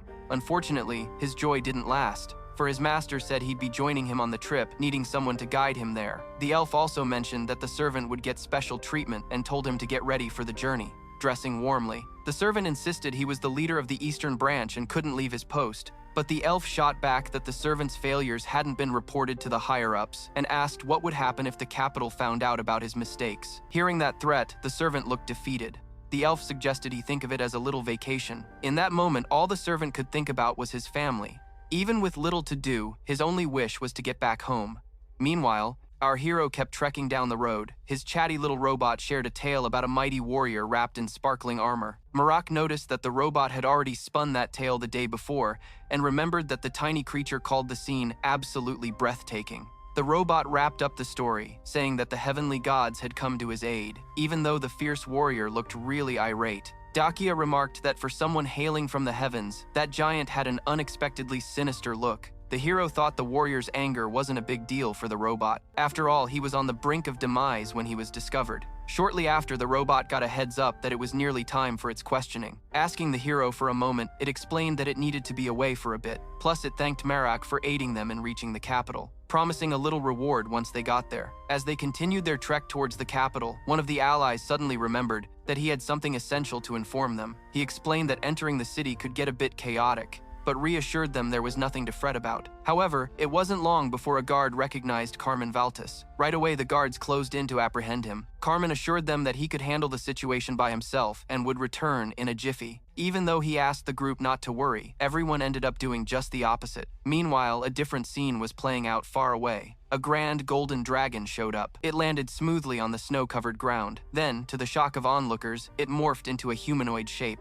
It was the noble elf who promptly requested his clothes from a servant. While the elf got dressed, the servant thought to himself that soon those folks at headquarters who paid no attention to the branches would also feel the impact of the elf's actions. The servant then informed him that the capital was just around the corner and began to lead his master. However, when rushed, the elf warned that his servant was becoming a tad too bold. Back to the hero. The robot remarked that it made sense. Carmen Valtis got arrested right when they arrived, as he's known to be quite the troublemaker. The robot added that the hero should definitely hear something vital about Carmen and revealed that if Marak went over to the guards and asked to see the prisoner, he'd likely get the go-ahead. Taya suggested they grab a bite before heading to the prison, mentioning she knew a perfect spot nearby. Marak agreed, and they decided to postpone the visit for a little while. At that moment, the robot showed up with a bag of cash, saying this was the promised reward. There were 15 gold coins for each of them. When the hero saw the generous amount, he realized that since arriving in this world, it was the first time he had come across so much cash. Noticing Marak's odd behavior, Dakia asked why he was staring at the money like that. She then wondered if it was the first time he'd ever seen such a pile of cash. From the hero's reaction, she pretty much got her answer and commented that Marak sometimes showed a surprisingly charming side. The hero, pretending he didn't know what she meant, insisted that he had always been fabulous. His friend shot back that despite Marak's antics, she was being serious. Changing gears, Marak said he should get extra payment for having handed back the robot's item. The robot reassured him that it would handle that as soon as it took care of an urgent matter. The hero decided they should visit Carmen right away and catch up with the robot the next day. However, one of the team members chimed in that he would need to deal with another task instead of visiting Carmen and waved goodbye to the others. On their way, Marnak and his friends stopped to eat, just as she had insisted. He stated he had to handle another issue instead of visiting Carmen and said goodbye to the others. On their way, Marnak and his crew took a break to eat, as she had insisted. Then Dakia pointed towards the prison, explaining that's where the guards were holding Carmen. The hero commented that the place looked pretty unfriendly. She agreed, saying the buildings were certainly not as charming as Marak. To that, the hero joked that his friend was a bit obsessive. Dakia asked if her behavior annoyed him. Marak replied that it didn't, but he now really wanted to get to Carmen before the food he bought for him got cold. His buddy vowed not to make any more money jokes and told Marak not to feel bad, persistently. The main character reassured her that he really wasn't upset. Meanwhile, in prison, Carmen Valtis was being pampered by a lovely young lady and seemed to be enjoying her company until he was caught off guard by the arrival of his friends. Right away, the protagonist noticed that Carmen looked pretty comfortable, almost as if he were lounging at home. A bit awkwardly, Carmen confessed to having been in prison more times than he cared to admit. The lady who was feeding him, though, pointed out that he visited far too often. She then warmly welcomed Carmen's friends and introduced herself as Arth Grata. Marak and Dakia also introduced themselves with formalities. Curiously, Dakia asked what Arth was doing there at that hour. Just then, someone stepped in and revealed that Carmen had taken something from Sir Enthus's warehouse. The person added that Enthus had personally put Carmen on the wanted list. He then asked what Carmen had done with the stolen key. Carmen called him brother, but the newcomer insisted Carmen should answer straight. The protagonist was stunned to see Carmen's brother. He quickly pieced together that this must be the son of the Black Wolf and the vice-captain of the Queen's Royal Guards, known as the Ice Knights. His name was Seton Valtis, also known as the White Wolf. Fuming, Set Valtaus pressed his brother again about where the key was that he took from their father's warehouse. When Carmen deflected, he admitted he had used the key. Worried, Seton wanted to know if Carmen had gotten hurt when doing it. Carmen simply stated that he hadn't. Seton then reminded him that their father couldn't stand thieves. And on top of stealing, Carmen had also used the item, making it impossible to return. He emphasized that their dad always said that rewards earned through wrongdoing were worthless. He concluded that, no matter the reasons, the theft couldn't be justified. Carmen, on his end, remembered that his father also said rules are meant to be strictly followed, so everything stays in order. In a way, he agreed. However, he wondered why that rule didn't apply to their mother. After all, from the moment he was born, his mom had to leave the family without even a proper goodbye. Carmen argued that even a loser hanging out in the alleys would take responsibility for his lady. So, he claimed his father's honor didn't stand on par with that of a mere street rat. He had tried talking to his dad about it countless times, but all he got in return was silence, which Carmen blamed on paternal cowardice. That was why he stole the key. His goal was to track down his mom, since his dad refused to tell him where she was. After hearing everything, Setien assured his brother he'd speak to their dad about it. Carmen felt touched by this. The protagonist watching thought that Carmen had a great brother, and their bond must be pretty strong. However, noticing he was under scrutiny, Setien glared at his brother's pals, making them both look away. Setien walked over, regretting they had witnessed such a spat, and mentioned that handling his younger brother was a tricky matter. But amid their exchange, he spotted Princess Dakia and wondered why she wasn't in Bius. Dakia replied that it had been a while since they last met and shared she was out exploring the world, fed up with staying cooped up at home. Satien warned her that it wasn't a good look for a princess to travel like that and worried her father might be troubled. Dakia, however, disagreed, saying her father had never stressed about her, so why would he start now? Shifting topics, Arthrata asked how long Carmen would be stuck here this time. Following their father's orders, Setan informed them that his brother would be locked up for a month. However, he mentioned he'd chat with their father later that day to try and change that. Dakia then proposed they stay in the capital until Carmen got out, but the protagonist stressed they needed to head back right away. Yet his friend tried to persuade him, arguing there was no need to hurry. Set asked if Marak was the priest, known as the arch-enemy of the evil spirit. The main character confirmed, and Setion was quick to ask if Marak was part of Eretiko's saviors. Marak nodded in agreement, and Setion mentioned that this info would come in handy when he chatted with their father. He added that if the priest had some free time during his stay in the city, he should swing by the Valtis residence with Carmen. However, he requested to take his leave, as he had other responsibilities to handle. Noticing Sedan's demeanor, the protagonist realized he was quite different from his brother. Carmen expressed that Satan was an outstanding individual, a role model unlike himself. Dakia, on the other hand, pointed out that Carmen seemed very at ease, letting his feelings out to his brother. Carmen defended himself, saying he needed to release his emotions and ended up losing his cool. The princess mentioned they had picked up some food for Carmen on their way, thinking he might be feeling peckish. But she and the protagonist acknowledged there wasn't really much to worry about, yet they decided to leave the food for him anyway. On their way out, Dakia shared that she knew a fantastic place for them to check out. Marak agreed, saying it would be better for everyone since he felt like he was cramping Carmen's style. Meanwhile, the protagonist recalled the last time the Trumpeter of Death and Rest had mentioned that a sacred relic should be close by. However, he figured there wasn't a good spot to gather information there. He then remembered an item he received from Lord Trident and thought it was the perfect moment to use it. Just then, as he was lost in thought, Dakia knocked on the door, asking if she could come in. The Mother of Corruption was incredibly annoyed, but the protagonist tried to soothe her. Dakia stepped in, excited to see her mother, claiming that her mother couldn't possibly turn down a hug at that moment. She had brought treats from the most popular bakery in town. When she presented the goodies, Taya declared that instead of a thank you, she wanted a hug. But to everyone's surprise, her mother tossed the bread aside because she wasn't about to be bribed. Confused, Dia asked what that was about. Since Marak was the only one who understood what their mother meant, he explained that she wouldn't give in to temptation, which is why she rejected the bread. At Ellie's main base in the capital, someone came in with a drawing looking for a person that matched that description. If it had been anyone else, the person being questioned would have thought it was a prank, but he recognized he was in the presence of someone significant and couldn't afford to be rude. So he asked if the person in the sketch was human. The girl confirmed that she was. Although she had no clue who the person in the drawing was, she was confident that her sketch was spot on and didn't grasp why the man was asking that question. The man, however, thought that even though the sketch seemed terrible, he was dealing with a blue flame priestess and inquired how much she estimated for the application fees. The priestess replied that she had caught some wanted criminals along the way, so she had plenty of money to cover the service.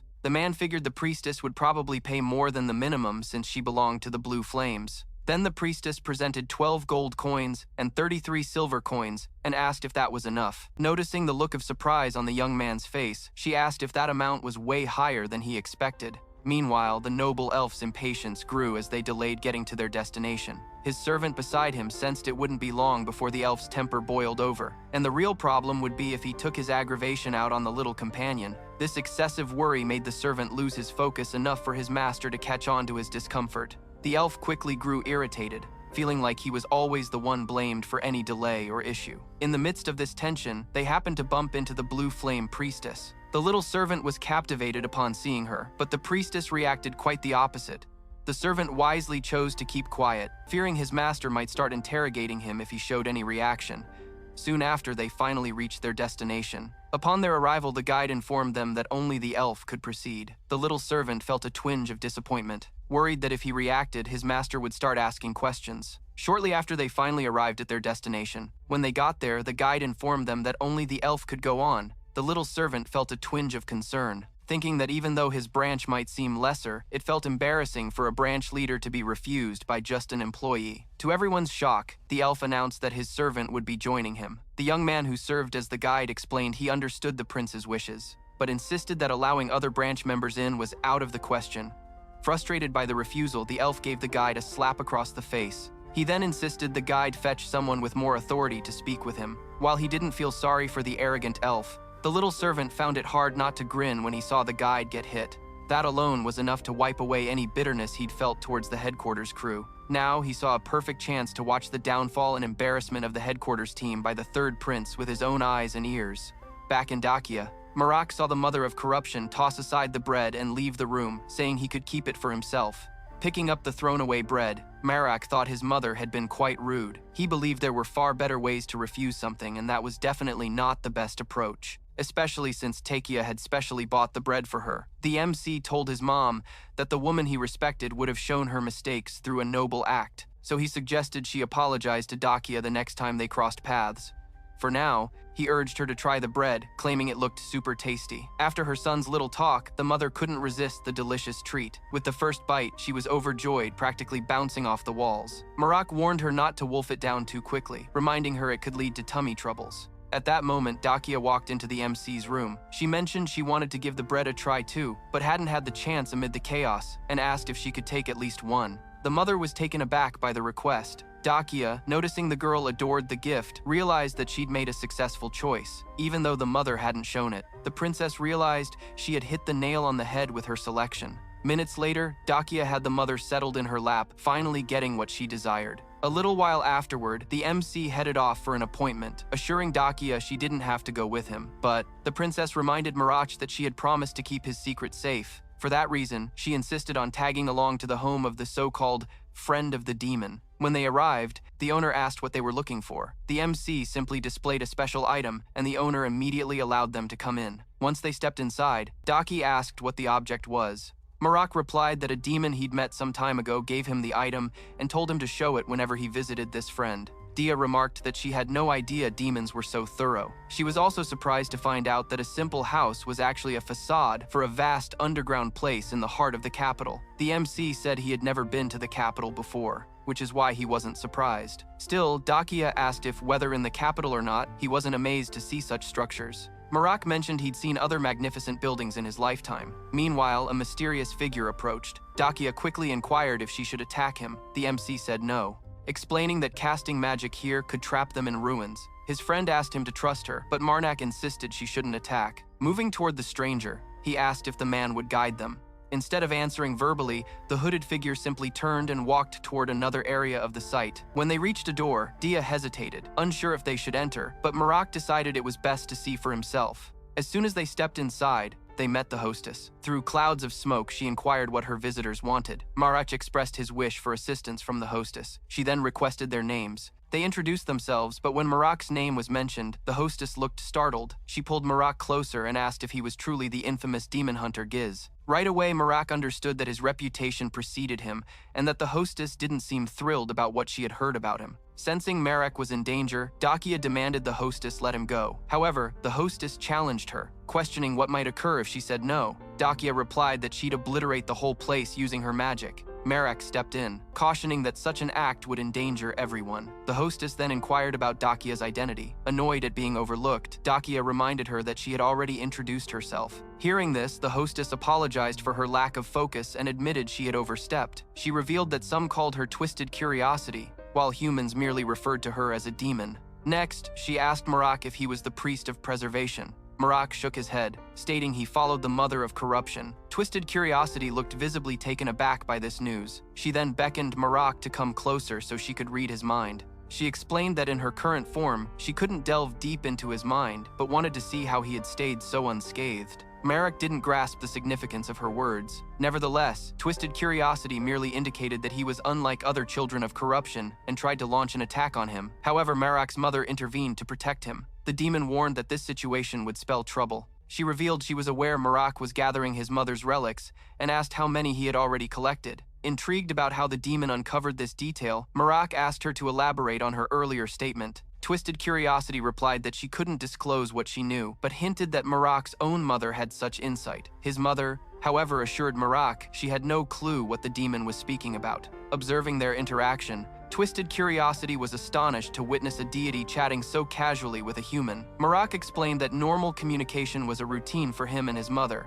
After all, a solid relationship relied on it. The very fact that Marak hadn't lost his sanity around his mother was surprising enough for Twisted Curiosity. Furthermore, he faced no backlash for speaking with the deity. She showed interest in how long this free-flowing communication had lasted, and asked whether Marak's body had been enhanced in any way. Marak revealed he had conversed freely with his mother since their very first encounter. Twisted Curiosity noted that it wasn't wise to put all his eggs in one basket, but guessed the mother of corruption had no other options available. She then cautioned that Marak would need to work hard to repay everything he had received, as his current situation was shaky like walking a tightrope. However, she mentioned she couldn't say anything more lest the others would catch wind of it. Marak realized she meant the gods up in the heavens. Twisted Curiosity then asked if Marak knew that to have a wish granted by a demon, something must be given in return. Marak followed up by asking what she wanted in exchange for her assistance. Twisted Curiosity disclosed that her wish was for Marak to sleep with her. Marak was utterly shocked by the request. Yet, Twisted Curiosity insisted she had never done anything like that with a child of corruption before, since they were usually mentally unstable. Amidst all this, Dia staunchly opposed the wish. Twisted Curiosity queried her reasoning for objection. Dakia, without going into details, simply asserted it couldn't happen. Not just Dakia, but Marak's mother also opposed launching an attack on the demon. However, Twisted Curiosity scoffed, saying the mother's punches felt like gentle pats. This only made the small mother even more upset. Twisted Curiosity, though, settled things down, mentioning she was merely joking. She expressed that she just wanted Marak's badge, the one he used to enter, and asked if he hadn't heard about that item when he got it. Marak said no. Twisted Curiosity commented that adding little bits to life made things a lot more fun. Regardless, she already had a favor in mind to ask. as she assumed he would need to track down one of his mother's lost relics. Marak confirmed this, grateful to chat with someone who got right to the point. Twisted Curiosity claimed she held this relic, one that would be quite valuable to Marak's temple. However, to hand over the item, she wanted to see Marak participating in her underground fights, for according to her, he could only possess the item by winning the fights. She revealed she had made the relic a prize for the contest. By pointing out the relic's location, she considered the deal sealed, but clarified that she couldn't just give the item directly to Marak, so he knew he had to battle and come out on top to get what he desired. And with that, she wished him all the luck in his upcoming fights. In the battle arena, the celebrated gladiator Pao made his grand entrance, and the entire crowd leaped to their feet with applause. The fight announcer proclaimed that his opponent would be a rookie who stepped into the arena doing a series of flashy acrobatics. Despite his lack of experience, his triumphant entrance captured the audience's attention as they welcomed him with excitement. Among the crowd, bets on who would win were flying around, and some bold souls even thought the rookie might pull off a victory. Dakia, in turn, wagered a hefty sum on Marak, cheering for him to win by any means necessary. Just a few days before the main character had tried to strike a deal for the relic with the hostess, even vowing to return the artifact after using it to bring back his mother's divine essence. However, the Twisted Curiosity warned him not to be gullible, since such an action would make the spirit worshippers take notice right away. The best way to get that item would be to step into the arena, as this route was linked to both Marak and his mother. The Twisted Curiosity also mentioned an entity known as Libertaso, saying the protagonist would bump into it sometime during his quest for the sacred relic, and that it was wise to lessen his enemies before that meeting. Plus, the city they were in was the capital of the kingdom, which the protagonist knew would hinder his opponent's use of divine powers because of the local priests present. He also thought about the possibility of losing in the arena matches, but he wouldn't be ending up dead from an attack without divinity. However, Marak had no desire to take down his opponents just because they worshipped an evil spirit. The Twisted Curiosity challenged him, reminding him that he had done so multiple times before arriving at this moment. The protagonist defended himself, stating he had good reasons for his previous actions. In that scenario, the Twisted Curiosity shot back that if Mar had enough justification, he could take a life without second thoughts. With that, she unleashed her powers to show something to the protagonist. Marak then saw chilling scenes flash in his mind, but couldn't fully grasp them. He asked what he had just witnessed. The Twisted Curiosity clarified that they were the terrible memories of the evil worshippers and questioned if that was enough reason to vanquish them. Marak wondered if everything he had seen was genuinely real. The Twisted Curiosity regrettably confirmed that it was. Back in the present, the protagonist faced off against his opponent while the audience continued to cheer for P-Zone. He thought it was awesome to have the chance to wear a mask, recalling how the mask enabled him to shapeshift freely and how the princess's ring helped him use magic rather than limit it. On the opposite side, Payson, noticing his opponent without armor, warned him against fighting without protection. However, the protagonist crudely brushed off the advice, leaving his opponent fuming. Fueled by his anger, Payson launched an attack, declaring he would completely demolish his enemy. This initial strike brought out cheers from the audience. Soon, however, Payson realized he had missed his target as the opponent sidestepped him. Besides being fast, the protagonist was also acting playful. Marak intentionally provoked his foe's anger. Payson attempted to land, punch after punch, but missed until at a critical moment. The protagonist stopped merely dodging and struck back, slapping the enemy across the face. Incensed by the gesture, Payson tried to retaliate with all his might, but despite his efforts, he only managed to hit the ground again as the protagonist avoided him once more. Pao quickly realized he had never battled such a swift opponent before. Even more surprising was the fact that there was a solid reason for the rookie to step into the arena unarmored. His frustration was so strong that the crowd started to call out to Pzo. He responded that he wasn't losing by choice. Then Payson launched another strike. This time he put all his strength into the attack against the protagonist, but Marak's speed allowed him to elude it just in time. Not only that, but he dodged the blow while managing to catch the enemy, proving that his power was just as great as his speed. Even the fight announcer was taken aback to see a seemingly inferior fighter lift Pzo into the air. At that moment, Pzo was begging for help, but nothing could save him from what was about to happen. The main character grabbed him and slammed him down hard onto the ground, creating a huge boom right in the center of the arena. The crowd went wild at the scene, believing that Pesho had landed the strike. But when the dust settled, they noticed that only the newbie was still standing. The legendary champion, adored by everyone, had faced defeat for the very first time. Even more shocking, when they saw the novice climbing the walls with just his hands, the audience felt an even bigger thrill. The fight that seemed over kicked back into gear as the protagonist reached the highest point of the arena. From there, he targeted the defeated opponent and charged at him like a cannonball. P-Zone, completely caught off guard, took the hit full force. To seal the deal, the announcer declared the newbie's victory, dubbing him the Human Slayer. After leaving the arena, the narrator sought out the rookie, asking what was going through his mind. The protagonist took the megaphone and boldly declared that he would take down anyone who dared to challenge him. In a way, the crowd loved hearing that, welcoming the Human Slayer as their new champion.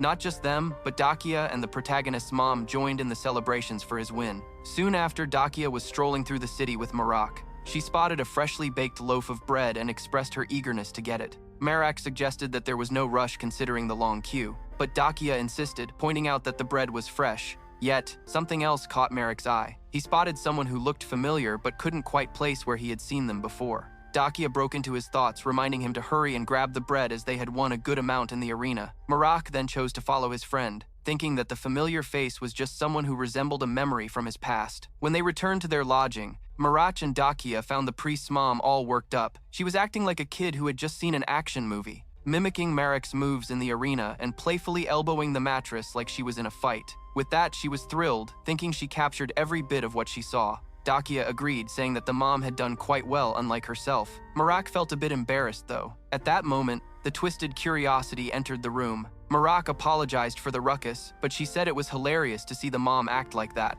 as she had found Marak's match unforgettable. She confided that she used to see Marak only as a strict priest, but his excitement in the arena changed her mind. However, she revealed that things hadn't gone down exactly as everyone thought. She had overheard their conversation during the fight, and while she didn't have all the details, she figured that Marak and Pizzo had choreographed the whole thing. Marak defended himself, explaining that it wasn't a setup, but rather he and his opponent had a shared vision, collaborating to create an amazing show. The twisted curiosity didn't disagree, and even thought about adding more fights like that in the future. However, since Pezzo had left to pursue acting, she would need a new fighter, so she asked Marak if he would be interested in stepping into that role. Marak expressed his gratitude for the offer but turned it down. He explained that his goal was to free his mother from her seal. The twisted curiosity, though a bit let down, realized she wouldn't sway him. Before she left, she asked if she could use Marak's performance concept whenever she wanted. He said sure. After all, many had borrowed ideas like that before, so it wasn't his to claim. Still, the twisted curiosity argued that using the idea without compensation wouldn't be right, and promised to pay him for it. Marnak said there was no reason to decline that reward. However, the twisted curiosity reminded him that the matches hadn't concluded yet, and asked if there was any way she could assist him. Marak assured her that he was all set. After all, his next rival was a wicked worshipper. Shortly after, the arena buzzed with excitement again. The match announcer introduced the fighter known as the Headbreaker. Alongside him, the rising star was announced, the rookie who had enthralled the audience last time. Since everyone already knew his name, the narrator encouraged the crowd to give him a warm welcome. In response, the whole audience erupted with the name of the Human Slayer. Yet, many were taken aback when they noticed Marak had the very weapon that Bzu, his last challenger, had used. A lot of folks speculated that after taking down Pao, the Human Slayer must have snatched his weapon, which only boosted his reputation for being super dangerous. Marak, on the other hand, asked his foe if his name was Get Him. From the opponent's side, the contender questioned how the masked man knew his name. This was just the confirmation Mar needed to believe what he hoped for. The narrator then declared the battle to begin. But right after she gave the green light with a single strike, Marak took down the enemy in a flash. Instantly, everyone was left in shock. Unlike the previous show, this fight wrapped up swiftly and brutally. The only one who seemed at ease with the bloody scene was Marak's mom. In his thoughts, Marak considered that he was capable of playing a part, but decided he wouldn't toy around with someone's life. Far from there, a noble elf was caught up in a meeting. Frustrated for not getting what he wanted, he blew up in a fit of rage. Har, the head of the Ela headquarters, laid out 3 reasons why he couldn't take on the mission to capture the target. First, he explained that last time Princess Dakia Rimmel had sneaked into the city under a false name, and even then his team managed to secretly capture her. But this time she arrived for an official visit, making it impossible to catch her without stirring up a big fuss. Secondly, she had 3 companions who would be tricky to deal with. One was Carmen Valtis, known as the Hound of the Black Plain, the illegitimate son of Lord Enthus. Another was Sajida Forgon, a member of the Red Bear mercenary group. And last, but certainly not least, the priest Marak, the sworn enemy of the evil spirit. The elves suggested that maybe they could just bribe the team to ensure a smooth route to the princess. However, Huner pointed out that the priest was incorruptible.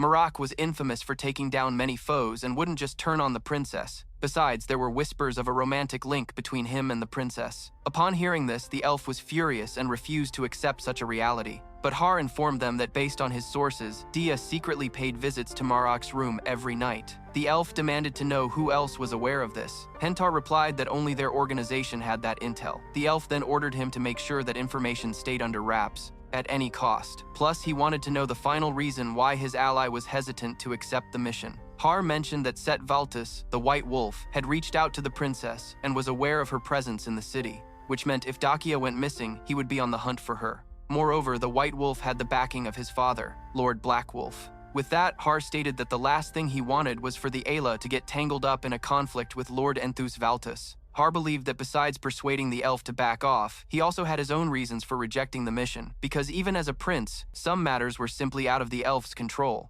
But while they were discussing this, Har noticed the elf's servant chuckling and wondered what he found so funny in such a serious situation. Infuriated, the elf slammed Hart's head against the table and demanded to know why everyone was only speaking about Enthus. He insisted that his plea shouldn't be brushed aside and questioned if Hunar was so childish as to feel fear. In addition, the elf threatened to inform the queen about all the shady dealings the Ela had been involved in, particularly the kidnapping for ransom of the daughter of one of the foremost powerful lords, which would lead them to meet Antes himself, since they often mentioned him. Hunter cautioned that if the prince proceeded with that plan, he too would be putting himself in jeopardy. The elf retorted that the only dragon and sorceress in the world were his parents. In fact, the demon dragon king could demolish everything if he believed his son had perished in a conflict. So, he instructed Hantar to escort Dakia Riemel to the dragon's kingdom without so much as a scratch, no matter the means he had to use to accomplish it. Simultaneously, a group of malevolent worshippers assembled, realizing that the mysterious human slayer was being more ruthless with them than anyone else. The group's leader suspected the arena's patron was involved,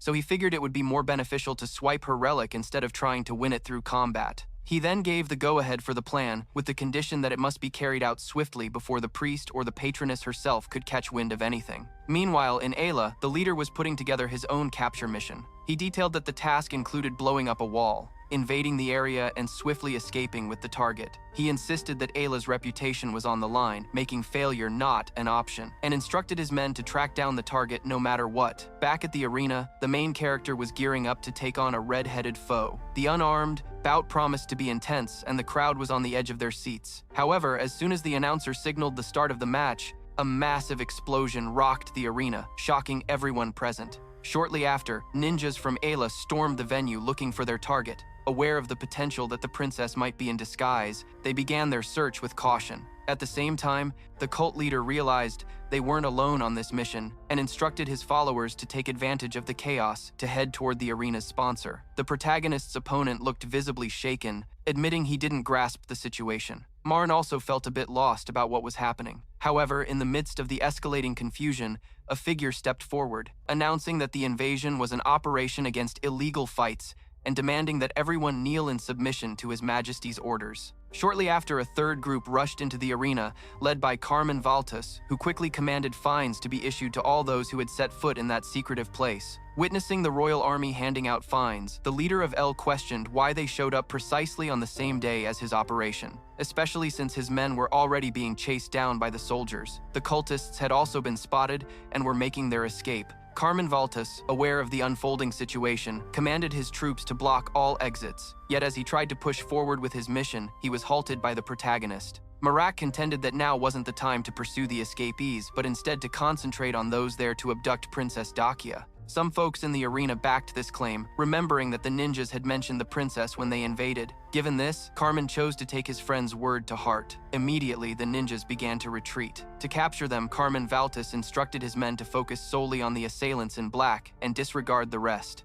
Sajida, who was also there, received orders to eliminate the enemies in whatever way he deemed fit. He quickly went after the ninjas, blocking their escape route. At the same time, the royal army moved in, and both groups attempted to corner the invaders. The protagonist then dashed to his room, startling Princess Dakia as he entered. She asked what was going on, and Marak explained that the evil worshippers were headed toward where Twisted Curiosity was, while the others were tangling with the royal army. He cautioned that the ninjas could be hiding anywhere, and that they had to get out of there fast. First, however, he requested the princess to wear a mask to disguise herself since she was the ninja's target. Dia understood and donned the mask. With that, Marak indicated that they could exit through the emergency route. However, just as they attempted to leave, one of Twisted Curiosity's guards stopped them, stating that only authorized personnel could get through. Before he could do anything, the guard was struck by a projectile. On the other side, the protagonist noticed enemies lurking nearby. He realized that to escape, he would need to fight, and surrounded as he was, he couldn't use magic, leaving him with only his sword.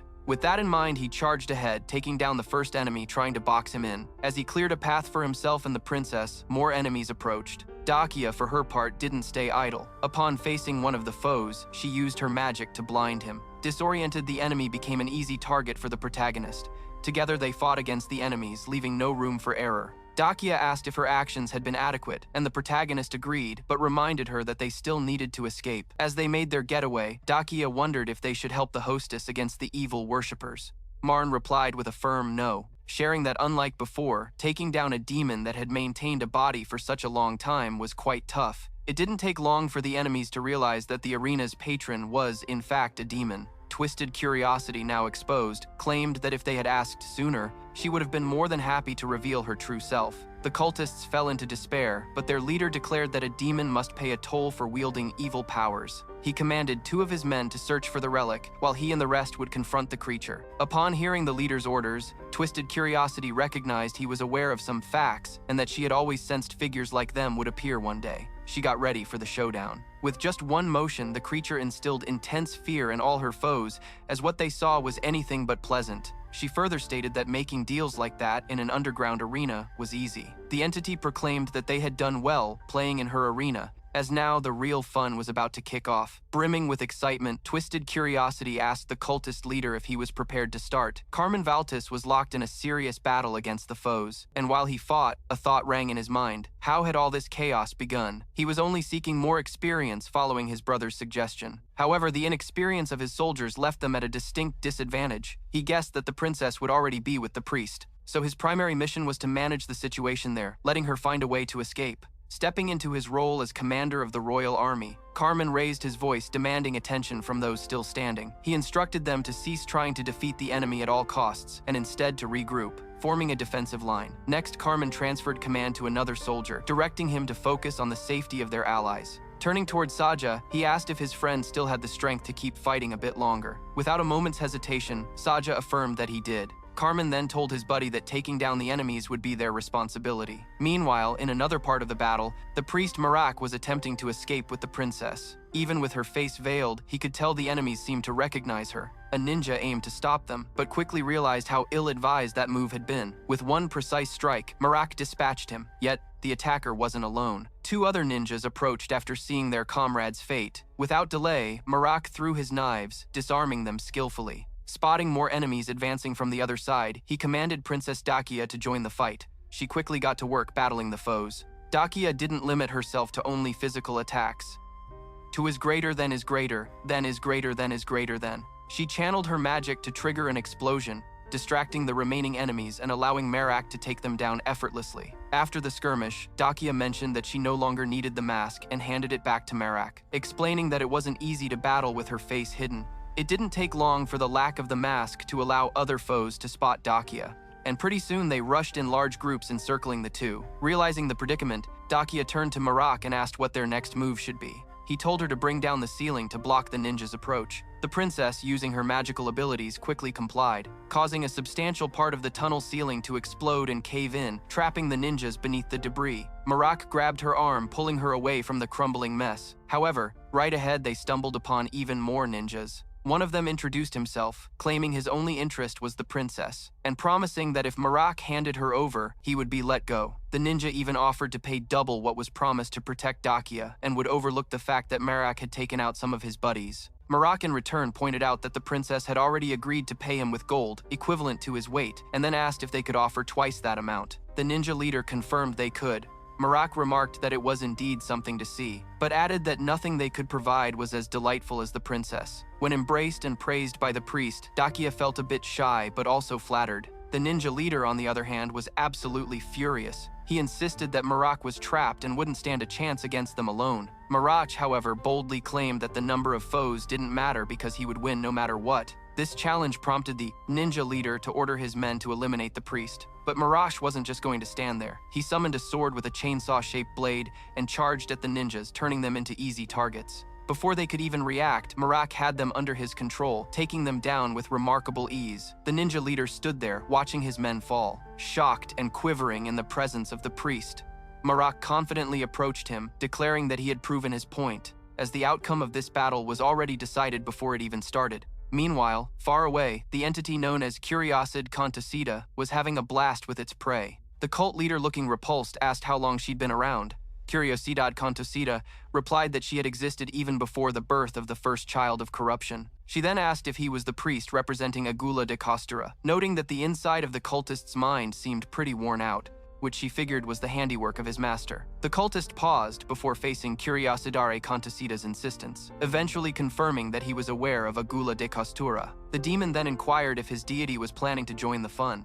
Observing a massive power coming to life, but faced with Curiosidare Contocida's persistence, he confirmed he knew Agula de Costura. The demon then inquired if his deity would join the festivities. As an immense power began to show, Curiosidare Contocida remarked that those humans of this age were definitely putting in the effort. She had once wondered why some cultists were gathering the sacred relics that sealed the corrupt deity, and now understood that their goal was to draw the gods from the heavens down to earth to disrupt the long-held balance. Right before her, the entity identified as Agula de Costura emerged, commanding the demon to hush as she was tired of her taunts. The ninja leader remained dumbfounded, watching the protagonist take down his men with such ease. He then commanded the rest of his group to charge, reminding them that the priest was alone against many. Conversely, the protagonist informed Dakia that he would need her assistance for the next assault. In response, the princess unleashed a powerful fire magic, and the protagonist swiftly advanced through the flames. The ninjas caught in the flames stayed motionless, but the protagonist remained untouched.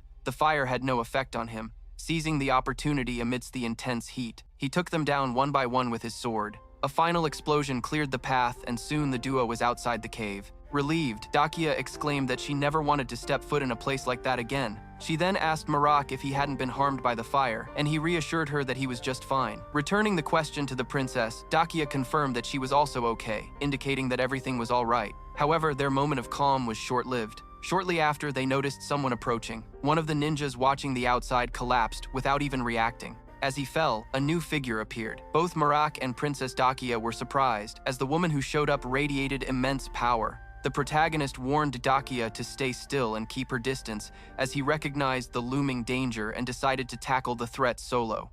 On the other side, the priestess of blue flames was already gearing up for battle, brandishing her sword and waiting for her opponent to move in. In a swift motion, she struck the protagonist, squarely disarming him. Concerned, the princess shouted Marak's name, but he couldn't respond. The priestess of blue flames challenged him, asking if he truly thought he could defeat her. She added that even if she didn't push herself, victory would be out of reach, as it was her destiny to triumph over her soul and true disciple. A flashback transports us to the past. After Shantuk's passing, the protagonist set off on a quest to find the sacred relics holding his mother's divinity. He eventually located one of them, but there was a catch. The relic was hidden deep within the storage of the sacred flame sector. In a chat with his mother, he asked for her patience, explaining that he needed a solid plan before attempting to gather all the relics. At that time, his only power was the line that the living cannot cross. Marash understood that the guardian of the relic was a priestess far beyond his own skill level. Lost in his thoughts, Marak spotted a young woman making her way towards the river. It struck him as odd since no one usually visited that spot so early in the morning. Plus, the young woman's charm was hard to miss. To his surprise, she asked if he had a moment to assist her with something, promising him a little reward. Without thinking twice, Marak eagerly agreed, even before she could finish her sentence. About half an hour later, he had already cleaned the young lady's clothes. Then she requested him to carry the basket inside. That's when Marak had a light bulb moment. This person asking for his help was none other than the guardian of the sacred relic. After giving him a shiny coin as payment, the guardian asked if she could rely on him again. Marak said yes, and thus kicked off a quirky little friendship between them, always revolving around laundry. Each day she showed up with more clothes, asking him to wash them in exchange for a silver coin. However, after a few weeks, she stopped coming for help, saying she was out of cash. According to her, she had spent every last bit her predecessor left, and now she would have to handle the laundry herself. But Marash insisted he'd help her without expecting anything in return. He explained that he had nothing better to do, so it was no trouble at all. In his heart, Marak appreciated that the young woman had never treated him differently because he was a stranger, unlike many others. Plus, Considering all the coins he'd already received, he felt a sense of duty to pay her back. The Guardian, however, still wanted to repay him. Instead of coins, she offered to teach him fencing. Marak jumped at the chance. He was no good at fighting, and his only edge up till then was his fitness. So getting fencing lessons from a pro was an opportunity he couldn't pass up. But right from the get-go in the first lesson, he took a solid punch to the face. Even so, he didn't quit learning. He believed that in this world, specialist fighters were the best of the best in close combat. A specialist was someone who mastered their martial arts, raising themselves to a level beyond normal beings. There were only a handful of such experts in an entire nation, and Master Priya was one of them. Priya's teaching style was straightforward and hands-on, focused on relentless practice until mastery was achieved. After the first day of training, Priya asked the apprentice to return the next day, but instead of laundry, she wanted him to clean her house. Marak, feeling more comfortable, took the chance to ask if he could peek into the relic storage room. Immediately, Priya curiously asked why he was interested in the sacred relic. The protagonist replied that he was just curious to see what a sacred relic looked like. Priya decided there was no harm in showing it, but made it clear it would only be this once. When they entered, Marak realized he truly had no idea what the relic was. If he was alone, he couldn't have told it apart from the other artifacts. But suddenly, a flutter in his heart shot through him when he encountered a chalice. That must have been the very item he'd been desperately searching for. Marak threw himself back into training with sheer determination. Still, he took plenty of hits from his master. In a moment of frustration, he attempted to strike her back. However, his emotions clouded his judgment, allowing Priya to easily knock him to the ground. Priya then declared that he had learned enough for the day. Afterward, she stepped away and asked him to finish up the cleaning before she returned. For 3 whole years, Marak lived with the master, keeping up with household chores. He was grateful for the freedom from worries about food and shelter. However, Marak never became a true swordsman. Instead, he merely learned to scrape by. Eventually, he realized he wouldn't learn anything new if he stayed there forever. So he decided to go back to his original mission of collecting the relics and avenging Shantuks. Thus, while his master was away, he snagged the relic she was guarding.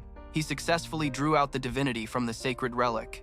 During this time, he also began to hear his mother's voice echoing in his mind. Back in the present, Marak asked Priya how she knew he was still alive. Priya replied that she didn't have that information. Present, Marak asked Priya how she knew he was still alive. Priya responded that she had no such information. She remarked that after facing so much hardship for such a long time, her student had really toughened up and was pleased to see him still alive. She mentioned that she had put up wanted posters for Marak and ended up finding him because he sort of resembled the sketch. Marak on his side pointed out that he really looked nothing like the poorly drawn picture, but he chose to keep that thought to himself. Regardless, Priya said that she was not concerned about Marak's true self. What really caught her interest was her own ego. She expressed her eagerness to train him again until he mastered his skills. However, Marak wondered how long that would take. Priya shared that she had trained non-stop every single day for nearly 30 years. But she thought Marak was quite gifted, suggesting he'd probably need only 27 years of hard work.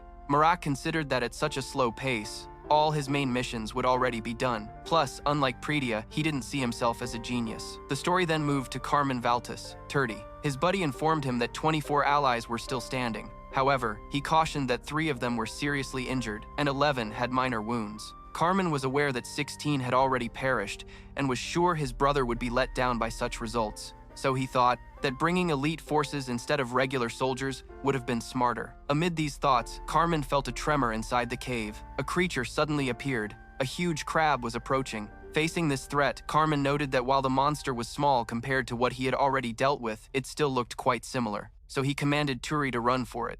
He then asked Sajida to cover him for a bit so the soldiers could make a quick escape. Sajida charged at the beast, successfully striking it in the eye with a blade. He then launched into close-range attacks and swiftly managed to pierce the monster. Carmen praised his friend's skills and he himself didn't hold back. He took advantage of the moment, targeting the creature's feet in a bid to bring it down completely. To the surprise of the royal army leader, the monster began to heal. Not only that, it also started to grow bigger, a substantial threat considering they were in a cave. Facing this, Carmen commanded a retreat, fully aware of the consequences of staying put. However, the monster began to swell rapidly until it exploded. Debris scattered everywhere, leaving nothing but a crater behind. After the chaos, the leader checked in on Sajida to see if he was hurt. Thankfully, he realized his friend was fine. Without missing a beat, Sajida attacked once more. The creature still not defeated was under constant assault. Sajida was determined to prevent another explosion, but much to his surprise, the monster begged him to stop attacking. It also cried out for its beloved sewing needle. Almost immediately, several needles were shot out, catching ninjas nearby.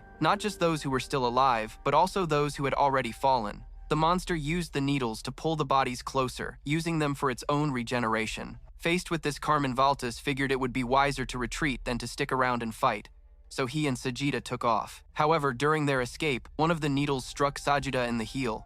Thankfully, his friend rushed to help him, slicing the line that trapped him. The creature didn't stay still and started to wreck the cave around them, putting the two friends in danger of being buried alive. Carmen tried to break the falling stones headed his way, but at the same time multiple needles struck him, so his escape plan hit a snag. The blast inside the cave was so powerful that it could be seen from outside, catching the protagonist off guard. He called out to his master Pritya, asking if she wouldn't check what was going on. Pritya in turn explained that she had come across a certain man along the way and thought there was no rush, as he would probably get there first. The mention of someone unknown sparked the protagonist's interest. Back inside the cave, Carmen was screaming in pain, but just when he thought all was lost, a figure appeared to save him. Enthus, known as the Black Wolf, swiftly came to his son's aid. Carmen could hardly believe his father was there. Enthus asked if the young man could walk, and upon hearing Carmen's yes, his dad urged him to escape while he stayed behind to put an end to the monster once and for all. Without hesitation, Carmen moved away from the scene,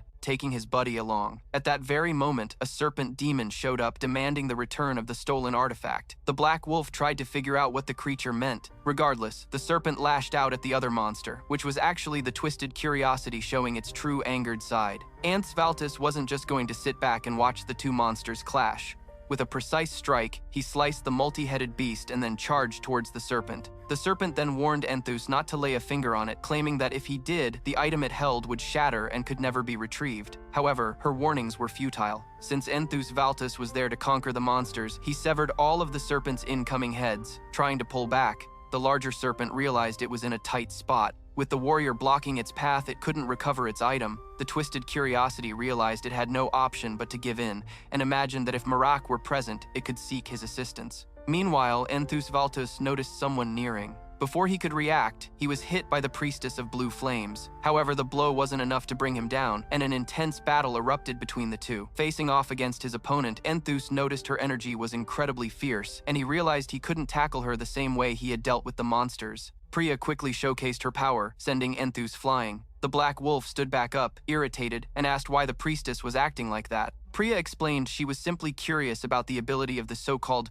best swordsman in the area. Anthus argued that if curiosity was the only motive, they could postpone the fight, as his current priority was to defend the capital from monsters. However, Priya shot back that the main skill of the region's top swordsman appeared to be talking rather than fighting. With this jab, she watched him gear up for the duel. Obviously, Priya had no intention of going easy on her opponent. As soon as they kicked off the battle, the high energy from the fight could be seen from miles away, even impressing the demon serpent. However, the demon serpent soon realized it was all just a distraction. Then the protagonist showed up asking what he should do. The Twisted Curiosity thanked Marak ahead of time for his assistance, but he quickly replied he didn't need any thanks, just clear directions. The creature then explained that a monster had taken a sacred relic, and within it was something its daughter had left behind. Thus it asked Marak to recover the item. Act 2.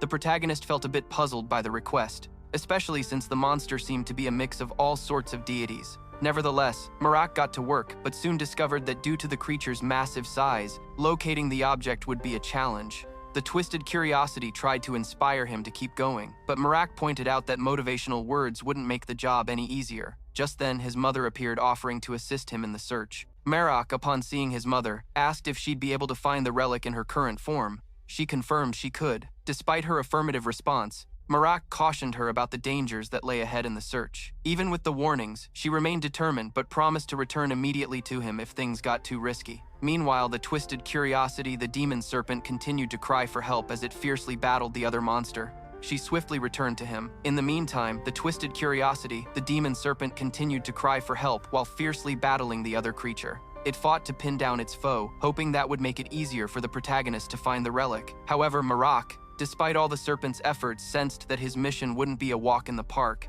He kept his mother safe amid the chaos of the battle. Soon, smaller monsters closed in to attack them, but the protagonist defended himself skillfully. He battled against the enemies, ensuring his mother was protected. Seeing the number of foes increasing, Marak realized he needed to step up his game. With his energy aura ramped up, he unleashed a powerful blow that released an immense energy burst. This devastating attack wiped out all the monsters at once, leaving his mother thoroughly impressed. Amidst the chaos of battle, Marek's mother spotted the relic and shouted to her son that the artifact was nestled in the monster's eye. Even though the discovery was exciting, Marak realized it was no time for a celebration. He grabbed a sword off the ground and flung it at an oncoming foe, taking it down. Then Marak informed Curiosade Kontosida about where to find the relic. The demon serpent expressed its thanks and announced that it would gobble up the monster, sparing only the part of its neck where the relic was discovered. It also scolded the cultist who had morphed into a beast, telling him he was merely another human, worshipping a weak deity, and that it disapproved of his actions. Back to the hero.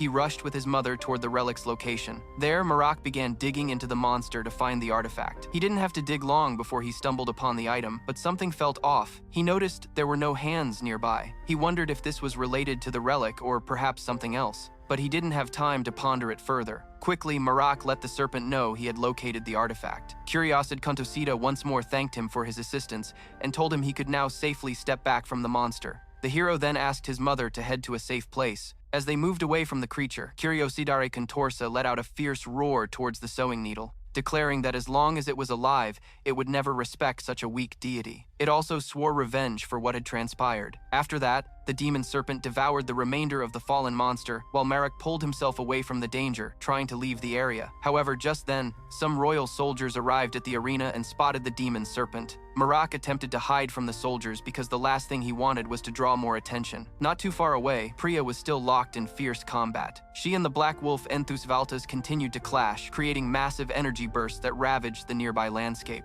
Suddenly, Priya stopped fighting. Her opponent asked why she had paused, and Priya replied that she had been trying to defeat him, but now found it unnecessary. Enthus Valtas countered by saying that she would have to take responsibility for her actions. The priestess strongly disagreed, insisting she'd never lose to him. At that moment, an ally of Enthus came forward, letting him know he had the tooth sharpener.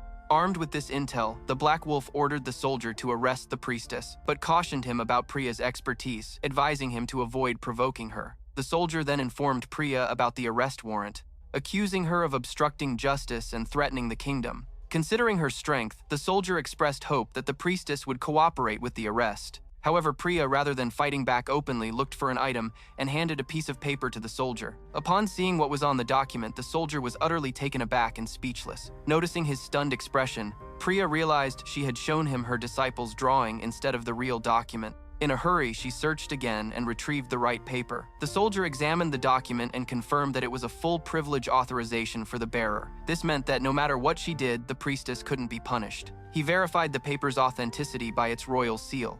But the only thing on his mind was how Priya had come by such authorization. She explained that some time ago she had defeated a dangerous cultist and received that document as a gift from the king himself. Even though she didn't fully grasp its importance back then, she accepted the gift since she had been hailed as the kingdom's savior. With the issue settled, Priya indicated that she needed to leave, as she had other matters to deal with. Far away, Marak dashed through the arena's corridors, trying to put distance between himself and the royal soldiers. In his escape, he noticed someone coming towards him. The next moment, he was taken aback by a warm embrace from Curiosid Contosa, who thanked him once more for his help. In a rather intimate gesture, it was preparing to reward him, but would have done so if Marak's mother hadn't interrupted the moment. Nevertheless, Curiosidari Contosida felt nothing but joy, as her mother had also played a big role in making the mission a success filled with emotion and gratitude. The creature wrapped its arms around the child. Soon after, the quirky host served tea and cookies to the two of them. Now that they were out of harm's way, she wanted to show her appreciation properly. Marak, on the other hand, didn't feel anything special about the food, even though his host was trying hard to impress him. His mother, however, had a completely different reaction. When she tasted the cookies, it felt like she was soaring in the clouds. Her delight was something else. In his mother's stead, Marn thanked her for the meal. Without beating around the bush, he handed over the recovered relic to its rightful owner, and then inquired about the quirky host's daughter. In response, she revealed that her daughter had passed away long ago. However, she reassured Mar that he didn't need to feel sad about it, as her daughter was a human who lived during the time of the ancient empire, and it would be quite unusual if she were still around after all these years. The main character then asked if she had ever been married. The quirky curiosity shared that she hadn't, because at the time she took on that body, she was already expecting. She then opened a chest, sharing that she had never shown its contents to anyone before. Inside the box, there were only a few simple items and a child's doodle. She explained that when demons take on human forms, they typically steer clear of having kids, as their primary focus is enjoying the pleasures of the world to the max. Yet when she gave birth to her child, she felt a deep bond with her. Sadly, that joy didn't last long. She was aware that unlike her daughter would experience far less of life, as she wasn't immortal like her mother. Marak asked why she decided to give birth. The quirky curiosity admitted that she was just curious about being a mom, and that she wasn't the first of her kind to choose that path. After giving birth, she named her daughter Sillin. The quirky host also revealed that the sword Marak used when they first met was crafted by Sillin. She hadn't mentioned it before to avoid coming off as boastful. Now that the topic had surfaced, she asked to see the sword again. Marak then displayed the item. The quirky host uttered some magical words, and the sword instantly began to shine. At that moment, a message appeared for Marak, stating that the weapon was the 6th creation of the finest blacksmith in the entire empire. Curiosity filled Marak as he wanted to know more about the weapon, but even the quirky curiosity didn't have the details. Nevertheless, since her daughter had made the sword, she imagined that the weapon might be connected with other creations by Sillin. After all, her daughter had always been fascinated by things that transformed. Realizing that the quirky curiosity cherished everything related to her daughter, Marak figured she would also want to keep the sword. She agreed, but made it clear that what mattered most was what her daughter had left, especially for her. The other items Salon made were intended for others to use. Thus, if she had these items, the quirky curiosity would hesitate to use them for fear of breaking them. Simultaneously, she understood that her daughter wouldn't want her creations to sit idle in storage. Noticing that Marak's mother was looking a bit bored, the quirky curiosity asked if she needed anything. Marak replied that his mother would love some more cookies if it wasn't too much trouble. The host then informed them that if she opened the second drawer on the left in the kitchen, she would discover the cookies she was craving. Without skipping a beat, the little one dashed off to find the snacks. Left alone with Marn, the quirky curiosity expressed her desire to thank him for returning her most treasured possession. She then asked if in his mother's absence, he would like to receive some proper pampering. Feeling a bit shy, the protagonist politely declined the offer and advised the quirky curiosity not to suggest anything like that in front of his mother. She explained that last time, she was only joking, but had thought twice about it and said that if he changed his mind, he could tell her any time, since Marak declined that reward. The quirky curiosity then asked if he had another prize in mind. At that very moment, his mother appeared and declared that the most fitting reward would be in gold coins and cookies. The twisted curiosity then asked if he had another prize in mind. Just then, his mother appeared and declared that the best reward would be in gold coins and cookies. The intrigued curiosity appreciated the mother's honesty. Still, she faced a dilemma concerning the request. After all, to fix up the underground arena, she would have to shell out quite a bit. Plus, she wasn't keen on handing over cash to her rescuers, worried they might just vanish afterward. Instead, she preferred to tag along and join them on their upcoming adventures. Even though she wasn't a huge fan of battles, she was pretty sure that a river of blood would follow Marak no matter which path he chose. But not wanting to leave him empty-handed, the curious one claimed she had an idea and asked him to hang tight for a moment. When she returned to the living room, she gave him an item she had been trying to sell for ages, but now she was gifting it to Marak. The protagonist realized it was the key to the ancient ruins. The curious one declared that this should make for a fitting reward, since the ruin locked by that key contained another creation from her daughter that might spark his interest. A little while later, Marak was gearing up to leave. The curious one handed him a bag stuffed with cookies and other travel essentials. Marak accepted the bag, expressing his gratitude for her sweet gesture. Just before saying goodbye, he asked if their paths would cross again sometime. She explained that due to their last encounter, her eye was partly out of sync. For this reason, she planned to steer clear of the capital for a bit, meaning this was indeed a goodbye. The curious one urged Marak to keep caring for his mother, making sure she always wore a lovely smile. The protagonist thanked her for the kind advice and bid farewell. As Marak departed, the curious one pondered how the item from the ruins would surely come in handy for him. She thought that if the Mother of Corruption regained her divine powers, all other deities would pay the price, especially the one who had done her child wrong. The sewing needle. Not long after, Marak ran into Dakia. He asked her if her master had come looking for him. The princess replied that she hadn't seen her since their last encounter, but let him know that Carmen and Sajita were nearby. Marak then inquired about his friend's condition. Dakia explained that they didn't seem very well, and the treatment wasn't quite doing the trick. Upon hearing this, Marak made the decision to visit them right away and soon found his friends again. Carmen beamed at the sight of him, and Marak noticed that despite what he had heard, his friend didn't look too bad off. Carmen brushed off his injury, claiming it was something a healing priest could handle. However, he mentioned that the real issue was with Sajita. Sajita in return downplayed the seriousness, insisting that she hadn't hurt herself badly and just needed a priest. Marak requested to inspect Carmen's injury, and as he suspected, he realized it was no ordinary wound. It involved dark god magic, which explained why no healing method had worked so far. Marak believed his mother could solve the issue by absorbing the divine essence from the relic. However, such a process couldn't take place in the capital, as it would leave them vulnerable.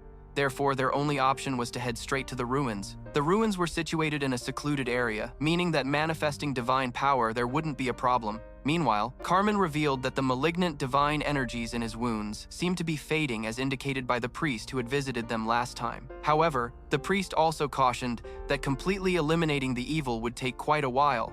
Marash asked how long that might be. Carmen explained that at the very least it could be a few months, but it might stretch into years. Aerith Gratata chimed in, insisting that Carmen was being too optimistic since the priest mentioned the wait might be much longer. Regardless, she was seeking someone who could speed up the process. Carmen lamented the outcome of their situation, wishing he could keep escorting the princess but needing to recover first. Dakia urged them not to worry about her and to focus solely on getting better. Marak announced that he would be away from the capital for a few days. He had a method to help his friends heal and wanted to dive into it as soon as he could. The princess was curious, but Marak told her he'd share the full details later. Carmen expressed his gratitude to him, but felt bad that Marak had to go to such lengths just to lend them a hand. Still, Marak insisted on being there for them. Given this, Carmen requested a private chat with his buddy since he had something significant to share. So Arath and Dakia stepped aside, leaving the two guys alone. Carmen then remarked that no one had a heart as pure as the princess's. Hoping his friend would grab this chance, he noted it was clear the princess had feelings for him. Sajida chimed in, mentioning that their antics made him and Marak think that Marak and Dakia were already a couple. The main character insisted there was nothing romantic happening between him and the princess. He figured that his own mom would be quite upset to hear that and would demand to know why. Regardless, Carmen encouraged him to make a move with the princess, believing they would be a wonderful pair. Marak felt too shy to argue back. Instead, he took his leave from his buddies and set off on his next adventure. Upon hearing Marak's plan, Dakia insisted on tagging along. Even though she thought venturing to such a risky place was not the best idea, the princess trusted that everything would be just fine with Marak by her side. So, the duo arrived at the inn where they were staying and bumped into Priya. The priestess informed Marach that he was late since she had been waiting for him and invited him to join her at her table. Dakia, however, decided to sit down as well, which made Priya visibly awkward. Marak joked that his master had shown up later than he expected. She explained that she needed to swing by the palace because the Queen of the North had a favor to ask. Priya mentioned that wicked worshippers were acting wild in the northern part of the capital, and the queen had politely asked the priestess for assistance. For this reason, she requested Marin to head to her room to prepare for their joint trip to Igler. To her surprise, the protagonist said he couldn't do that. That direction was opposite to where he was headed, and he had an incredibly important mission he couldn't pass up. Priya asked if he would do that after all the trouble and embarrassment she had gone through to meet his request. Marak stood firm, repeating that he couldn't help her. With that, Priya began to cry, asking how he could be so heartless. Priya sobbed, insisting that she had tried her very best to please her only apprentice. However, Marach declared that he wouldn't fall for that trick again, knowing Priya was quite the actress when she wanted to be. The priestess then proclaimed that feminine tears were her most powerful weapon. The protagonist, aware of her tactics, instructed Priya to put her hands on the table, warning her that if she tried to knock him out and take him by force, he would hold a grudge against her. Priya promised him that she wouldn't consider anything so violent.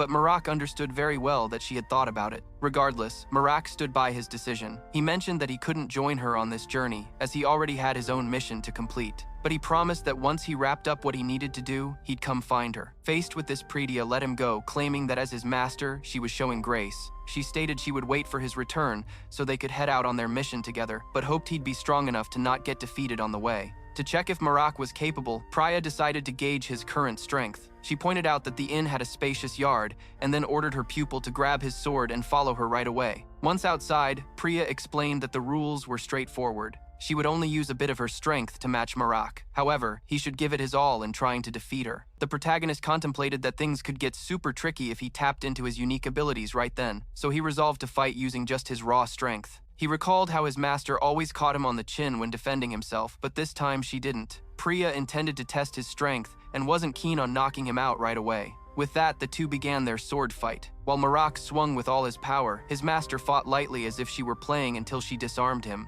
After that, Pritya asked what her disciple believed was the key factor for someone to become a true expert. Marak replied that it was skill with the sword honed to perfection, paired with a body trained to its limits. However, Pritya stated those were merely the basics, and struck him. The priestess mentioned that if that were truly all it took to become an expert, she would have reached that level just 5 years after first picking up a sword. The protagonist remarked that sometimes his master could be rather full of herself. In her defense, she insisted that she only spoke the truth. Not long after, Priya pointed out that the right answer was the mind. Spotting her disciple's confused expression, she teased that he looked even more handsome when he was puzzled. She clarified that an expert possessed the skill to infuse any sword with their own intent, so even if others thought they were unbeatable, the expert could still take them down. But for that to happen, the apprentice's mind needed to be all in on their goals. On the contrary, Pritya noticed that her disciple seemed to have an unhealthy dependence on something. She then asked him what it was. Marak figured he couldn't exactly answer that. After all, a priestess like her wouldn't want to find out she had a disciple serving a wicked deity. Plus, each time he reincarnated, his reliance on that authority grew stronger. Noticing her disciple's reaction, Priya realized that Marak knew just what she meant. She expressed her joy at finding him again, but admitted that her heart turned cold the instant their swords clashed. Marak questioned if it was because he was far from being an expert. Pritya replied that it felt more like a mother's love. For her, it was as if she had poured all her effort into raising a child, only to lose him at the end to a serpent or something similar. The protagonist pointed out that the analogy was pretty specific. His master said that as long as he relied on someone other than her, she could never fully claim him and would only end up frustrated trying to pull him away from that influence since she didn't want to see him get hurt. Priya assured him that she wouldn't do anything against his wishes. However, she did ask her disciple to carry something with him, an ancient relic she had taken from the sacred flame sector. Priya explained that people wearing the black ring could always near wherever a white ring user was. Marn agreed to carry the item but had one question. He asked how his master could be both an expert and a priestess at the same time. She replied that you couldn't simply become a priestess by having faith alone. To achieve that, one needed to have that authority given by a deity. She claimed that even experts viewed gods as a sort of objective since they weren't swayed by the strong feelings connected to the deities they worshipped. In the same way, she was able to regard Marak as her disciple, even after witnessing him wield the power of a malignant deity. For this reason, Pritya declared that her disciple needed to evolve into an expert, since this way he would be able to tell apart genuine emotions from those implanted by deities. Stunned, the protagonist asked if she had known about his devotion to the malignant deity all along. Priya replied that she wasn't foolish. In that case, the protagonist asked why instead of him, his master hadn't chosen someone more gifted to be her disciple. Priya mentioned that she had been raised to become the sword of the sacred flame sector, and without even realizing it ended up alone until she met Marak. The joy she experienced during those 3 years together was far greater than anything she'd felt in her entire life, and the sorrow of losing him was even worse. Hence, she said she couldn't return to those previous days without him by her side. That's why she needed him back, as she valued him deeply in her life. Only when she was near Marak did she truly find happiness. Meanwhile, in the corridors of the demon arena, the elf servant was saying that the headquarters was in chaos due to the ninjas messing up the plan to abduct the princess. However, the ninjas were blaming it all on the small man and wanted to get back at him. With that, the servant took off running from the danger, desperate for someone to come to his rescue. Amidst his escape, an explosion went off. Startled, he decided to see what had caused it and found the elf tapping into his dragon powers. The servant couldn't grasp why the elf was there to save him until the elf clarified that he wasn't just there for fun. But now he commanded him not to freeze up and to follow him, otherwise he'd be left behind. The little one immediately regretted all the negative thoughts he'd ever had about the elf, because after all, he had escaped death thanks to his boss. However, the elven prince quickly remarked that he didn't want to hear any flattery because of it. A little while later, Marak reached the coordinates of the entrance to the ruins. Spotting some guys keeping watch over the area, Princess Dakia wondered if they were bandits. Marak thought it might be possible but admitted he couldn't be sure. She then suggested they take them out with fire, but Marak countered that this could lead to a forest fire. Choosing a more peaceful route, he decided to try and solve the situation through chatting, making it clear that if things went south, Dia could use her magic to back him up. Marak then walked up to the guards. He introduced himself as a priest of preservation, explaining he was there to handle some mountain bandits in the area. The guard leader insisted he hand over his weapons to enter, but Marak said no, telling them he wouldn't do that without knowing for sure if they were actually bandits. In response, The guard ordered him to back off and forbade him from entering. Marak, noticing that the guard was a mage, asked him to fetch someone more reasonable to talk to. Annoyed, the guard tried to attack him, but Marak quickly disarmed him. Princess T watched the whole scene from afar. Right after that, she appeared conjuring a magical storm and stating that she would strike anyone who approached with her lightning. Marak, however, questioned why she was being so dramatic.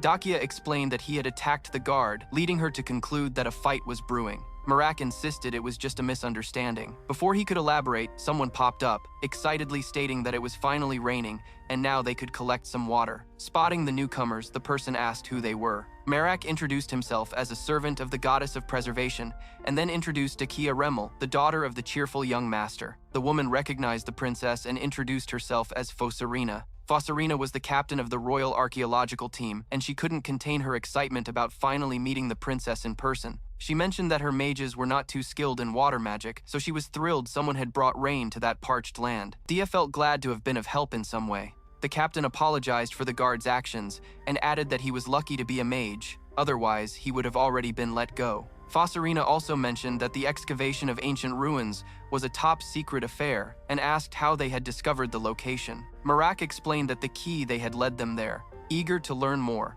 Fosarina asked if she could join. Marak told her that wouldn't be possible. Still, the captain insisted she just wanted to visit the site after they finished their work. She then inquired about the priest's knowledge of the area. Marak replied honestly that he knew as much as the average person. Fosarina explained that the ruins of the ancient empire generally fell into two categories. One type was sealed in a secluded area, accessible only with a key. The other type, on the other hand, was buried underground, and her Royal Archaeological Team aimed to excavate the latter. Marak was surprised, but Fosarina clarified that her team was just curious about the connection between the two ruins and wasn't interested in any hidden or trapped treasures. Given that Marak welcomed her company, for now, he asked for a place to rest. Additionally, he wondered if more folks from headquarters were on their way. Fosarina assured him he didn't need to worry because the whole team consisted of royal archaeologists. Marak noticed that they didn't seem to be very many. The captain explained that they weren't an organization with extensive resources and that buried ruins were typically in rough shape and scarce. So, Marak figured they probably wouldn't have any issues. After that, Dakia used the key to activate the cave entrance portal. Full of excitement, Fosarina eagerly anticipated discovering what awaited them on the other side. Marak was the first to step into the portal and didn't take long to enter. Right after Dakia followed suit, awed by the beauty of the place. Marak agreed but reminded her they needed to focus on work in addition to enjoying the scenery. He then took his mother's earrings. As soon as he put them on inside the place, he began to gather aura until at last a relic appeared. Marak realized this was a power that would allow for even more formidable attacks. It was the sword of corruption, capable of devouring anything it came into contact with. It didn't take him long to grasp its true significance. After all, he was starting to feel consumed by the weapon himself. In this situation, Marak wondered how he could possibly wield such a perilous weapon. Eventually, the princess voiced her worries about Marak, despite his reassurances that he was perfectly fine. His mother, also feeling uneasy, shared the same concerns. Determined, she left the safety of her spot and headed over to see Marak. As he spotted her approach, Marak noticed a remarkable difference. His mother appeared to have grown taller. He reassured her by saying he felt no pain. Dakia had a spark of inspiration and suggested that Marak's mother take up the sword in his place. The princess argued that since his mother was a divine being, she shouldn't be subjected to the blade's power. However, Marak wasn't on board with the idea, unsure if his mother would truly be shielded from the sword's effects. His mother, eager to help, convinced him to conduct a trial run. Channeling his powers, he lifted the sword and then placed it in his mother's hands. To everyone's surprise, Marak's mother also began to suffer from the effects of the blade. In a sudden instinct, she threw the sword away, exclaiming that she experienced a severe pain, unlike what Marak had felt. Marak, in turn, frantically searched for a way to assist her. T, watching the scene unfold, noticed something odd. Marak questioned what she meant by that. The princess explained that the mother of corruption shouldn't be harmed by her own inherent power. This observation annoyed Marak's mother, who to everyone's astonishment uttered a phrase completely different from her usual mantra. Marak considered that this might have happened because she hadn't fully regained her divinity. Even more surprisingly, he felt moved to hear his mother say something other than her usual word for kill. She herself, who hadn't realized the peculiarity of the moment, also felt joy from the revelation. Marak encouraged his mother not to stress too much, since her very presence already made him feel stronger. Dakia, noticing that both Marak and his mother had seemingly healed from their injuries, suggested they move forward with their mission. Marak then decided to try calling for reinforcements. He hadn't seen the giant in a while and hoped his ally was in good shape. After they exchanged greetings, Marak urged the giant to try wielding the sword. The giant complied with the command, but just like the others, he felt his hand starting to corrode. Swiftly, he dropped the blade, which had left him seriously injured. Marak apologized for what had happened, realizing that the issue with the sword was much more serious than he had thought. He then concluded it was time to venture into the ruins. He requested the giant to lead the way, preferring to observe for the moment. Since none of them could spot traps, having the giant go first was the most rational choice. It wasn't long before some enemies popped up. As the giant smashed everything in sight, the foes decided to take him on. The Kia asked if she should use magic to lend a hand. However, Marak mentioned it wasn't necessary at that point, since the enemies appeared to be immune to magic. The giant continued to fight valiantly. Unhappy with their numbers, he ramped up his attacks, seizing the opportunity to unleash powerful blows. While observing, the mother of corruption cheered him on with the enthusiasm of a cheerleader. Marak also complimented his ally's performance, stating that empowering him had been worthwhile. A little later, Marak handed an energy core to his mother. She was able to manipulate the item to her benefit and used it to extract divinity. Marash then proclaimed that she was now strong enough to be recognized as a goddess since she had unified all divinities into a single essence. Witnessing their excitement over this achievement, the princess praised the chemistry and synergy they shared. Dakia wondered if one day she'd be able to have the same kind of bond with Marak. Marak in turn responded that he believed they already shared that connection, asking if he was the only one who thought so. Dakia was taken aback by the reply, not quite sure how to respond. Fortunately for her, the giant ended up breaking the moment. Meanwhile, Marak thought about using 10,000 divinity to reinforce an essential authority. In some cases, he couldn't let an authority like the Sword of Corruption rise at a critical moment. With that in mind, he asked his mom to head back to safety. As they moved through the dungeon's hallways, the allied giant unexpectedly ran into a new foe. This one, however, was way tougher than the last ones, slamming into the giant and sending him flying across the arena. Swiftly, Marak shielded the princess as a huge impact almost knocked them off their feet. He was caught off guard by the surprise assault. Soon enough, he realized that the enemy was a robot designed to eliminate intruders. Marak understood that staying still wasn't an option, so he called on his corruption magic. Before charging ahead, he asked the princess to hold on to him tightly as he intended to sprint at full speed. He wanted to escape the threat and keep Dakia safe. Meanwhile, the giant clashed with the robot, creating an opening for the protagonist and Princess Dakia to flee. Dakia, however, wondered if they should really leave their ally behind. Marak reassured her that the giant would return on his own once he finished distracting the enemy. After a bit of running, the two finally found the right door, but when they swung it open, they were greeted by an unwelcome surprise. More enemy robots were waiting on the other side. Just like the previous one, they were programmed to eliminate intruders, and Kia quickly got ready to launch an attack using her fire magic. Marak realized the enemies wouldn't give them a second to catch their breath and instructed the princess to handle the right side while he took care of the left. It didn't take long for them to take down all the foes. Afterward, Dakia asked Marak what he thought of her performance. The protagonist praised her, but suggested they take a short break as she'd used quite a bit of magic during the fight. Just then, the robot that had battled the giant approached suddenly, interrupting their moment of relaxation. To make matters worse, it revealed it had heavy artillery. Marak quickly realized that dodging the shots was the only way to keep the princess safe. He knew he couldn't both fight and protect her at the same time, especially seeing the havoc the enemy was already wreaking on the surroundings. Then Marak noticed that the robot had run out of bullets. Instead of attacking, he decided it would be wisest to get away. However, amid their escape, he saw that the robot was collecting the spent cartridges, turning them back into ammo. In a panic, Dakia asked what they were going to do about the enemy. Marak in return wondered if she could blast the adversary's weapon with her magic. He explained that as soon as the robot was about to fire, she could hit the weapon to disable it.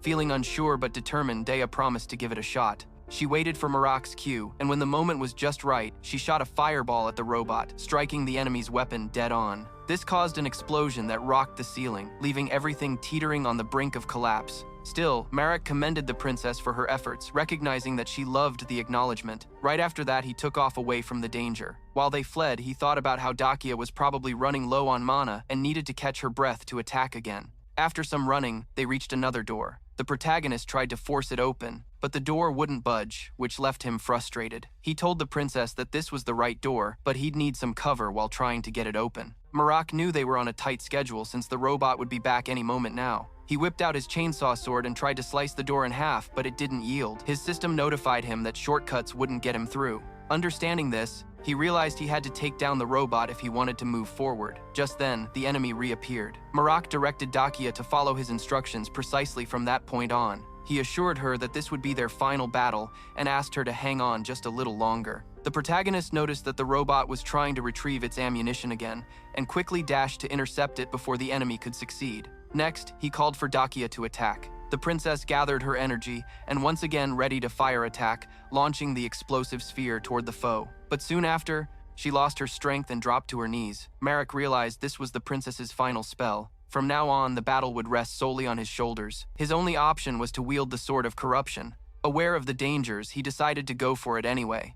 As soon as it struck, the robot started to decay. Not only that, but both of the hero's hands were affected too. Marak recognized that the corruption was much stronger than before, and that didn't bode well, as he might not last long enough with the sword and the enemy. But still, Marak was ready to make the ultimate sacrifice. Yet, without both hands, he couldn't grip the sword anymore. Just then, his mother appeared to lend a hand and firmly held the sword with both of hers. At this point, Marak could barely remain upright, but he noticed that his mom had come just in the nick of time. Dia, feeling quite weak herself, struggled to stay awake but managed to see that the robot was finally toppling over. After their opponent was corrupted, Marak crumpled down among the debris. However, his mother rushed to his side as she couldn't bear to see him hurt again. Marak woke up after a spell of unconsciousness. His first worry was for his mom, but when he saw her, he realized she was not only okay but in fantastic shape. Marak understood that she had pulled both him and Dakia away from danger, and he thanked her. His mother, filled with pride, celebrated her own amazing performance, noting how impressive it was. Marak acknowledged that without her support, he wouldn't have been able to defeat the robot. During their little celebration, Takia woke up and, looking confused, asked if she was still alive.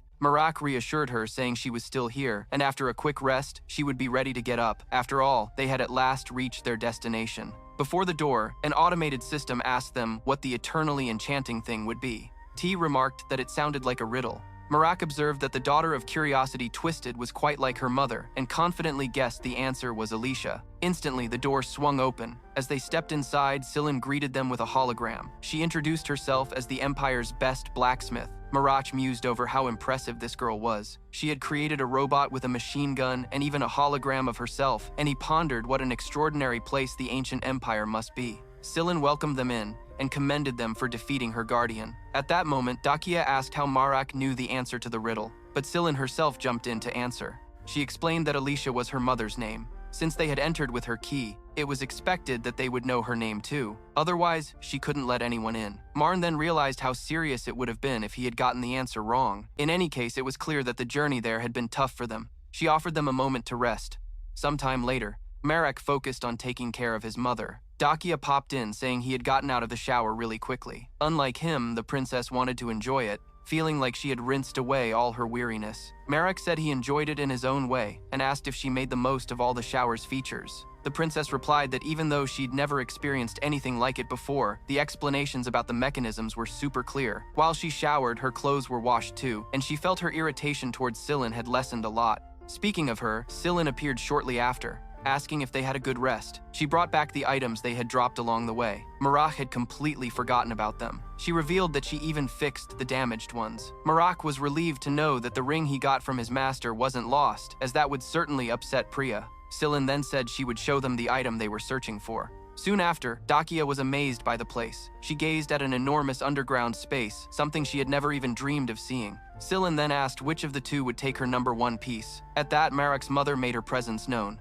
Sillin finally noticed her, realizing there were indeed 3 people there. Marak, however, answered the question by saying he would take the item himself. Sillon mentions that it wouldn't be fair for the others to go home empty-handed, so she decides to whip up a special item for both of them as a little reward. Next, she leads Marak to the item room. Inside, she announces that this is the last piece she ever created. Then she tells Marak to put the item on his dominant hand. Marak grabs the bracelet and slides it onto his right arm. He quickly discovers that the item perfectly adjusts to fit his physique. Plus, he notices there's a system embedded in the bracelet. Sillon reassures him, telling him not to freak out since the system is just there to register the user. She instructs him to shout the word "activate" and then press the button. Marak asks if he really needs to shout. She nods and encourages him to follow her instructions. So, after saying "activate," the bracelet transforms into a completely different form, encasing his entire arm in a sort of armor. Ceylon starts to giggle at the sight. She reveals she was just joking about needing to shout and suggests that next time all he has to do is press the button to activate the item. Realizing he got nervous over a prank, Ceylon apologizes for teasing him. Then she explains how the item functions and asks Marak to extend his right fist. It turns out the item reacts to the user's brainwaves, so all he needs to do is think about attacking for the bracelet to take care of the rest. Excited, Marak pictures a cannon firing out of his hand, and it doesn't take long for the item to respond to his thoughts. Suddenly, the bracelet fires, leaving Marak utterly impressed as the blast creates a massive explosion. Ceylon clarifies that it's a type of special mana cannon. Despite its power, the cannon isn't very effective for long-distance fights, since its ammo isn't physical, but it delivers major damage up close. The energy needed to recharge it comes from the mana in the air, so the user doesn't have to stress about running out of ammo. However, it can shoot 3 times in a row and takes about 20 minutes to recharge, which means managing shots wisely is key. Ceylon adds that if Marak has any of her other items, he can mix them with the bracelet for something cool. Marak then mentions he has the sword.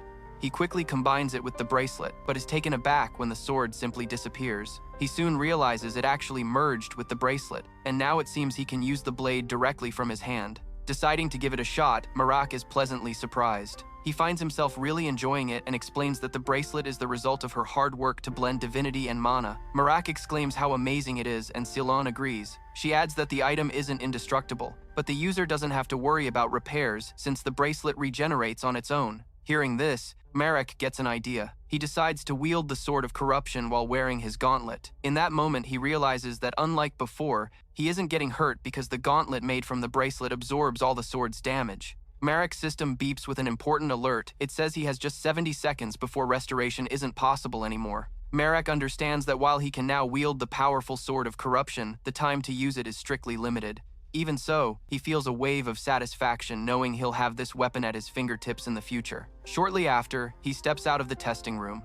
Dakia, curious, asks what he managed to get. Marak shares that he got a bracelet that can morph into armor, and then turns the tables by asking the 2 women about their achievements. The princess challenges him to guess. Marak quickly spots a new piece of jewelry around Dakia's neck, eager to learn about their accomplishments. The princess dared him to take a guess. Marak soon noticed a new charm around Dakia's neck, which makes her beam with satisfaction. She explains that this item helps her manage her mana, just like the ring she had before. The big difference, though, is this new accessory doesn't limit her mana at all, making it way more powerful. Also, when activated, it works like a mask, covering her face and giving her a distinctive style. Next, Marak's mother jumps in to show off her reward. She asks Marak to check out her left hand. He realizes his mother now has a ring identical to his, so now both of them can keep track of each other's locations. The item also provides barrier protection once a day if needed. Marak also notices that his mother seems to have a bit of jealousy for not having received a ring earlier, had requested Sillin to whip one up for her. Either way, he adored the nifty new item. Sillin excitedly shares that now that everyone has their goodies, they can choose to either head out or stick around a bit longer. The princess quickly declares her wish to leave, mentioning that she has already taken enough time to rest. Marak agrees and decides it's time for them to depart. Ceylon then expresses her wish to keep the entrance key. Marak recalls the promise he made to the leader of the archaeology team to show her this awesome place. However, not wanting to disappoint Ceylon, he thinks it might be better to grant her request.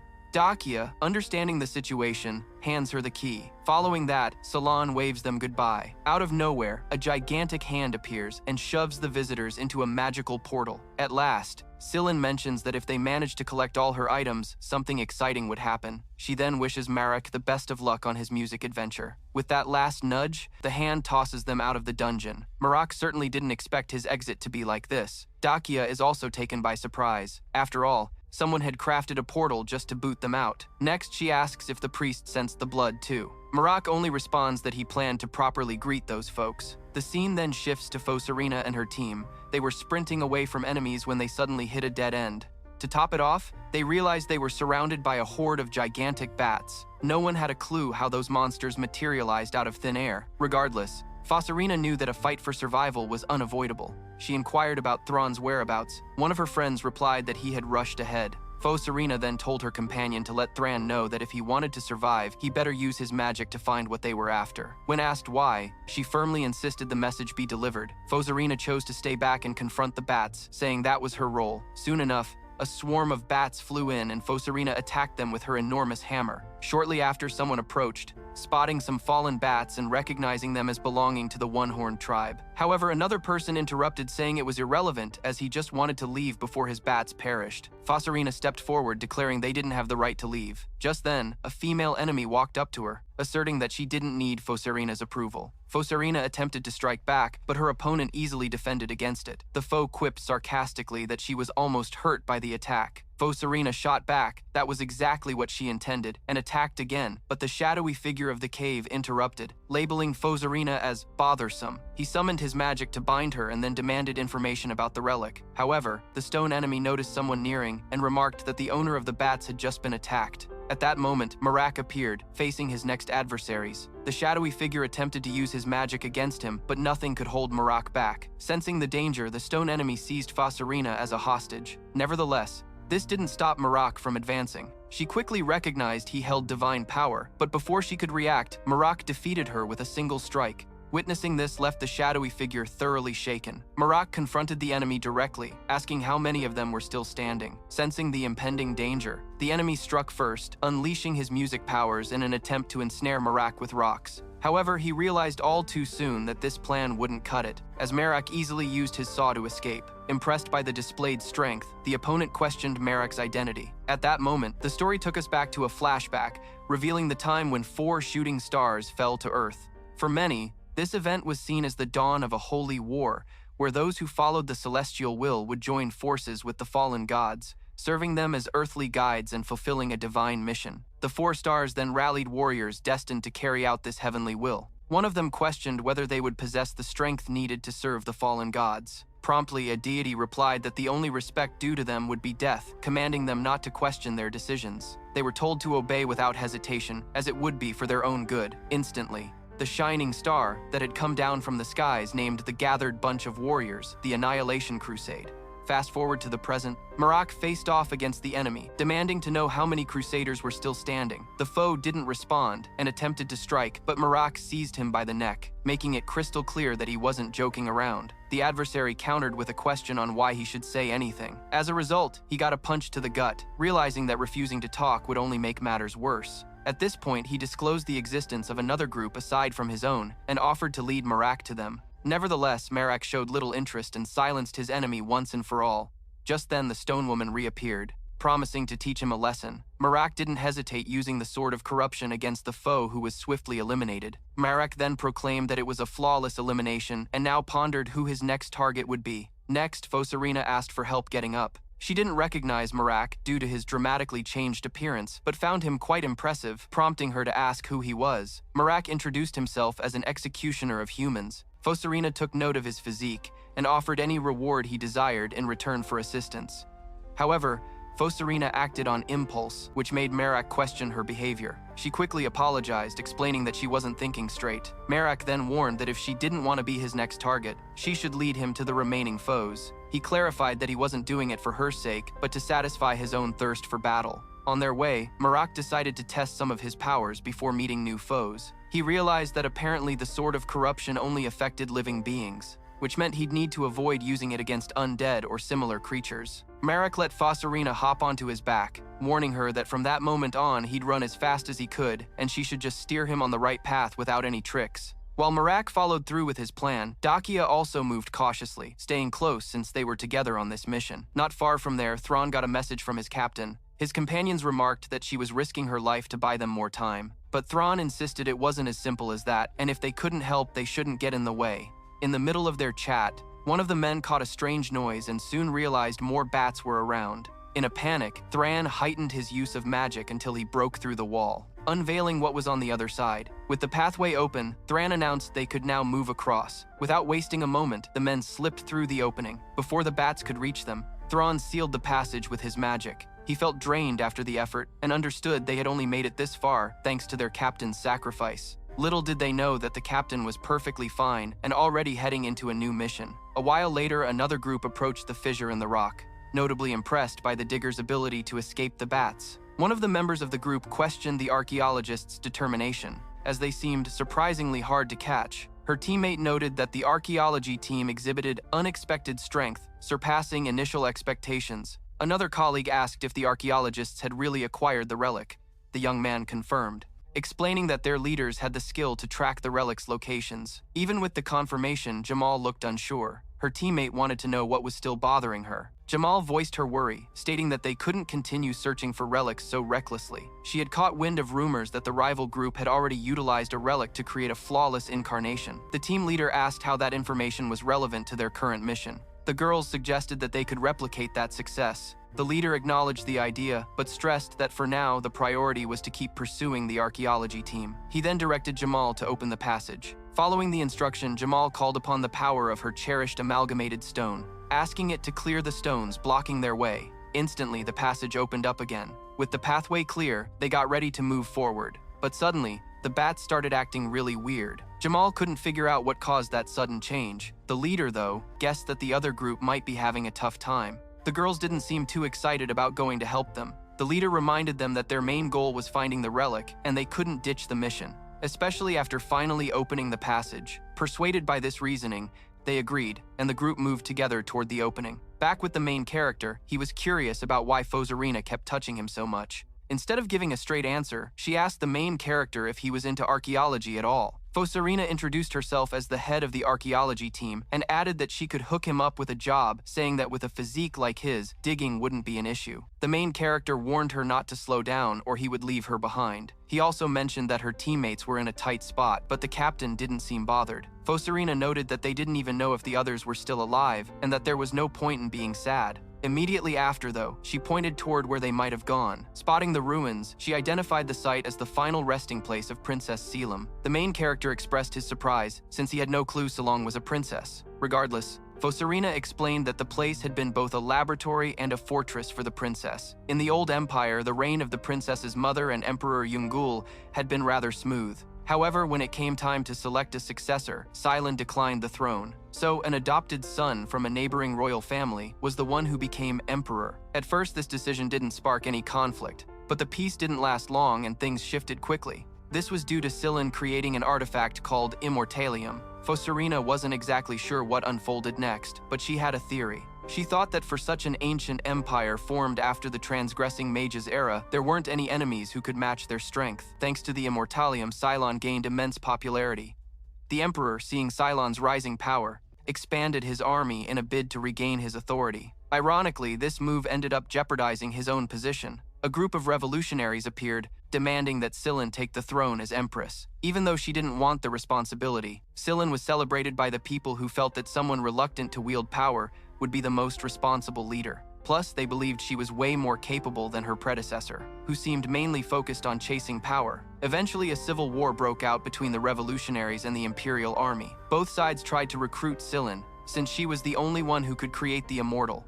The emperor was convinced that his sister would stand by him. On the flip side, the revolutionaries were hoping that Silan wouldn't betray those who had sacrificed for her. However, to everyone's shock, Silan chose to stay neutral. Even though she wanted to avoid the conflict, both sides viewed her as an enemy and a traitor. Before long, she went from someone to be swayed to a target everyone wanted out of the picture for the greater good. Shortly after, the armed forces tried to storm her lab, but they were caught off guard by the local defenses. The soldiers created by Silan turned out to be tougher than the invaders. The main character knew this well. After all, he had faced one of these soldiers before. Unable to break through the defenses, the enemies, in a desperate bid to get Salon's attention, harmed innocent people. In a way, this tactic worked, as Salon became enraged and decided to put an end to the civil war. She figured the best way to do this was by taking out both sides of the conflict, rooting out the problem once and for all. Ancient historical records tell of a relentless metal army, which leads Fosarina to believe that androids fought alongside Silan. To tackle this overwhelming force, the Emperor and the revolutionaries, once foes, joined forces, pooling all their special resources. They rallied an elite squad known as the Experts. These elite soldiers successfully snuck into Silan's lab and ultimately took down the intimidating figure. But no experts have reported surviving or escaping from that mission. Since that day, Silan's lab has been declared off-limits, remaining unapproachable for anyone ever since the incident. The protagonist then asked what happened to the Empire after those occurrences. Fosarina disclosed that the Emperor and the revolutionaries were caught up in their own civil war, which led to the Emperor's downfall. Intrigued, the protagonist wanted to know if she had any scoop on Silan's vanished artifacts. She indicated that she had never come across such items. The protagonist then speculated that during the attack, Silan might have gotten some assistance against the Experts. He figured that even with their exceptional skills, they wouldn't have been able to compete. His theory made him think that a demon could have helped Scylla fake her own demise, letting her secretly create her artifacts. Reflecting on what Fossarina had said, he concluded that if she was correct, they shouldn't approach that area. So, the protagonist asked, why did Fossarina send her subordinates to search for the lab? She mentioned it was a complicated tale, but emphasized that a lot of time had gone by since the war, and most of that era was erased except for the instructions on how to create the immortal. Suddenly, the sound of a battle broke out nearby. Fossarina guessed it might be her team and urged the protagonist to hurry. Indeed, her companions were alive but were trapped by the lab guards, and many were struggling against the attacks. Thram was the only one still on his feet fighting valiantly, but his last weapon shattered in the grasp of a robot guard, leaving him completely exposed to the enemy. Just as he was about to be struck, a precise explosion hit the robot, sending it flying. The protagonist, using his cannon, warded off the danger from the last surviving archaeologist. In a way, the protagonist felt a heavy guilt for the losses. Thram, on the other hand, beamed at seeing the captain alive. Fossarina then asked her subordinate about the status of the other teams. He explained that the walls had unexpectedly shifted, separating them. He added that they hadn't even meddled with anything, blaming the movement on the enemies. In the midst of their discussion, Thram was startled to see the robot beginning to rise back up on its feet. The protagonist didn't hesitate and launched an attack. Yet upon trying to strike the target, he noted the robot's impressive durability, concluding it could only have been made of immortalium. However, there was a silver lining. Compared to the robots he had already faced, this one wasn't as skilled in battle. The protagonist seized the moment, attacking with unusual strength and managing to pin the machine down. Fossarina, nimble as ever, didn't wait around and quickly disarmed the robot, urging Thram to help her instead of standing idle. The protagonist thought that if he didn't have a weapon made from the same material as the robot, he would hardly stand a chance. Now he used his saw to slice the enemy and extract a piece of the immortalium. Moreover, he targeted the android's cortex, incapacitating it for good. While Fossarina rejoiced at their survival, the protagonist and his mother only thought about how much they could make from selling the immortalium. But, to everyone's surprise, thick smoke began to billow from the robot. Thram guessed it was poison, but the protagonist disagreed, realizing that the robot was actually melting away. He then understood that the immortalium they had extracted was now worthless, and he imagined this was a safety feature set up by Scylla to prevent her creation from getting into the wrong hands.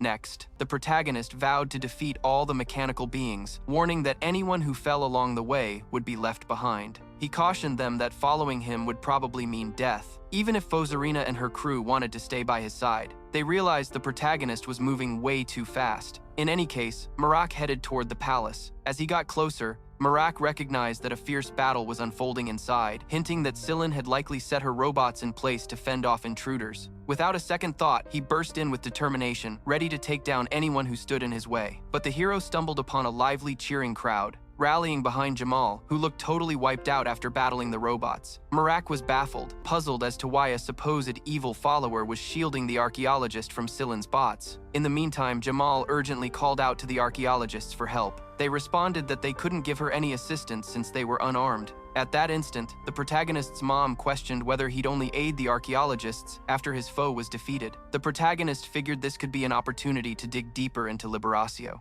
One of the archaeologists argued they should assist Jamal as they'd be defenseless on their own if things got worse for her. After hearing this, the others nodded in agreement. Nonetheless, the protagonist jumped in, cautioning them not to. He made it clear that Jamal was his target, and anyone who attempted to aid her would face the same fate. This threat left the archaeologists scratching their heads, unsure if the protagonist was man or beast. Despite his scary look, they recognized he was just a guy, barely wearing anything but a quirky mask. The protagonist then started attacking the robots, impressing Jamal in the process. Even amidst the shock, Marak didn't stop fighting. But the robots weren't going to take it lying down. They struck back fiercely. The clash between them quickly caused a ruckus in the area. Jamal shouted in worry, noting how dangerous it all was. She saw a robot swooping in from above, heading straight for the protagonist, so she leaped in to help, launching a ranged strike. When it hit the enemy robot, it shattered into a million bits. The protagonist then turned his attention back to the remaining robots. Jamal cheered over the impressive hit. Even more, she jumped into the fray. As the protagonist noticed one of the downed robots trying to communicate, he realized it was too late. The robot had called for backup through the magical artifact, and Marak couldn't stop that from happening. Shortly after, the archaeologist's captain showed up on the scene. In a way, she was relieved to find her crew unharmed. Meanwhile, the protagonist gathered his strength for what was yet to come. Seeing this, Jamal recognized he was tapping into divine powers. Marak reflected that the magical artifact wasn't approaching from the same route he'd taken. He ordered Fosarina to get her team out as quickly as possible, claiming their presence would just slow him down. However, Fosarina disclosed that roughly 20 folks from her team were still unaccounted for. She requested the protagonist to save them if he found any survivors along the way. Afterward, she agreed to retreat, beckoning everyone to follow her out. Jamal tried to take this chance to join them, but the protagonist stopped her escape. He insisted she would go with him instead. Jamal countered that she needed to stick with them since she had questions to ask. The protagonist warned her that if she disobeyed him one more time, she'd regret it. After observing the whole archaeology team exit, he called out to the princess saying she could stop hiding now. After all the others had already left, Jamal was taken aback since she hadn't realized she was being followed. She then attempted to sneak away using her powers, but the protagonist caught her. He announced that if she used her powers without his say-so, she'd be done for and demanded answers to some questions. He asked her how many people lived in Liberatio. Jamal claimed she didn't know, explaining that everyone had split into small groups, which made it tough to know who was still out there alive. Then the protagonist inquired how Liberatio had found the relics. In desperation, she responded that there was a relic acting as a map. However, she specified that she didn't have this relic as only the superiors had access to it. Armed with that info, the protagonist probed how many relics Liberatio had amassed by then. Jamal answered there were just 4, but Marak remembered hearing the same thing last time and suspected she was being deceitful. He argued he'd gotten that info ages ago and assumed Liberatio wouldn't have stopped there. Jamal clarified that the map had been damaged by some factional brawls, causing it to reveal multiple coordinates all at once instead of just one. She shared that the Kairos faction was attempting to take down the gods while the Burso faction was working to bring the gods to Earth, which put them at odds with one another. Each faction had 2 relics, and she had heard that the Kairos had just recently overthrown a deity. When she heard that, the protagonist was pretty shocked and asked how on earth it was possible. Jamal quickly explained that she wasn't part of either faction, so she didn't know the specifics. Before any other questions could pop up, a gigantic explosion echoed through the area. It was the reinforcements they had asked for, and they were already on the hunt for the invaders. Their orders were crystal clear: eliminate the invaders without delay. Jamal requested to use her powers against the robot, assuring that she wouldn't double-cross the protagonist. Marach thought about the safest choice being to take her out, yet something nagged at him. He recalled seeing her defend the archaeologists when he first arrived, and she hadn't even attempted to attack him. Even though the thought felt risky, Marak decided that somehow Chantas must have convinced him to spare the girl. With that choice made, Marak opted to trust her, while also clearly stating the consequences if she tried anything funny. With approval given, Jamal activated her combat powers and got ready for battle. The robot, for its part, had already picked up on their presence and understood the threat that the invaders posed. But the protagonist wasn't going to wait to be attacked and made the first move, leading to a direct clash. As he tried to slice the robot with his saw, he noticed that this one was different from the previous ones. His strike didn't deal significant damage to his opponent. That's when the robot spoke up, announcing that a successor had finally arrived. He identified himself as Tertio, the Third Knight, and offered his respect to the protagonist. Tertio extended an invitation to guide him to the lab's administrator if he wished. Dakia, looking confused, asked what was going on. The protagonist clarified that according to Fosarina, this was the lab of the sun, but raised the concern that the robot might ambush them on the way. Tercio assured him he meant no harm, stating it was an honor to lead him. A bit later, the robot brought the group to the administrator. Jamal then inquired what would happen to her from that point onward. The protagonist thought about it, realizing he didn't want to kill her, even though he recognized that keeping her alive could be problematic. The princess chimed in, suggesting that Jamal might miss her friends and could go find them if she wanted to. However, the girl claimed that Giselle and Zarn were in the past. Dakia, taken aback, asked if they wouldn't be sad about not having their friend around. Jamal replied that they didn't mind and that she didn't really know them that well. The princess moved closer to the protagonist, stating she had gotten everything she needed from the girl. Marak mentioned they couldn't just let her go, yet he didn't want to end her life either. For the moment, he figured he'd need to keep an eye on Jamal, even considering assigning her some tasks while having more questions to ask. By the way, Dakia had a question and asked if she could share the priest's name with the girl since she'd be with them for a bit. Marak agreed, taking the opportunity to remove his mask. As soon as Jamal saw Marak's face, she recognized him right away. The protagonist asked how she knew him. Jamal explained that he was the priest who had taken down her organization many times and that his pictures were everywhere in Liberatio, making him well known to everyone. She concluded feeling worried that once the priest got all the answers, he wouldn't let her live, as he was infamous for showing no mercy to anyone from her organization. However, She insisted she was on the side of good and begged for her life. Marak assured her that he wouldn't kill her, but still wondered what to do with her. Jamal then offered to pledge her loyalty to him if her life was spared. A little while later, they reached their destination. Terzio let the administrator know he'd brought the successor.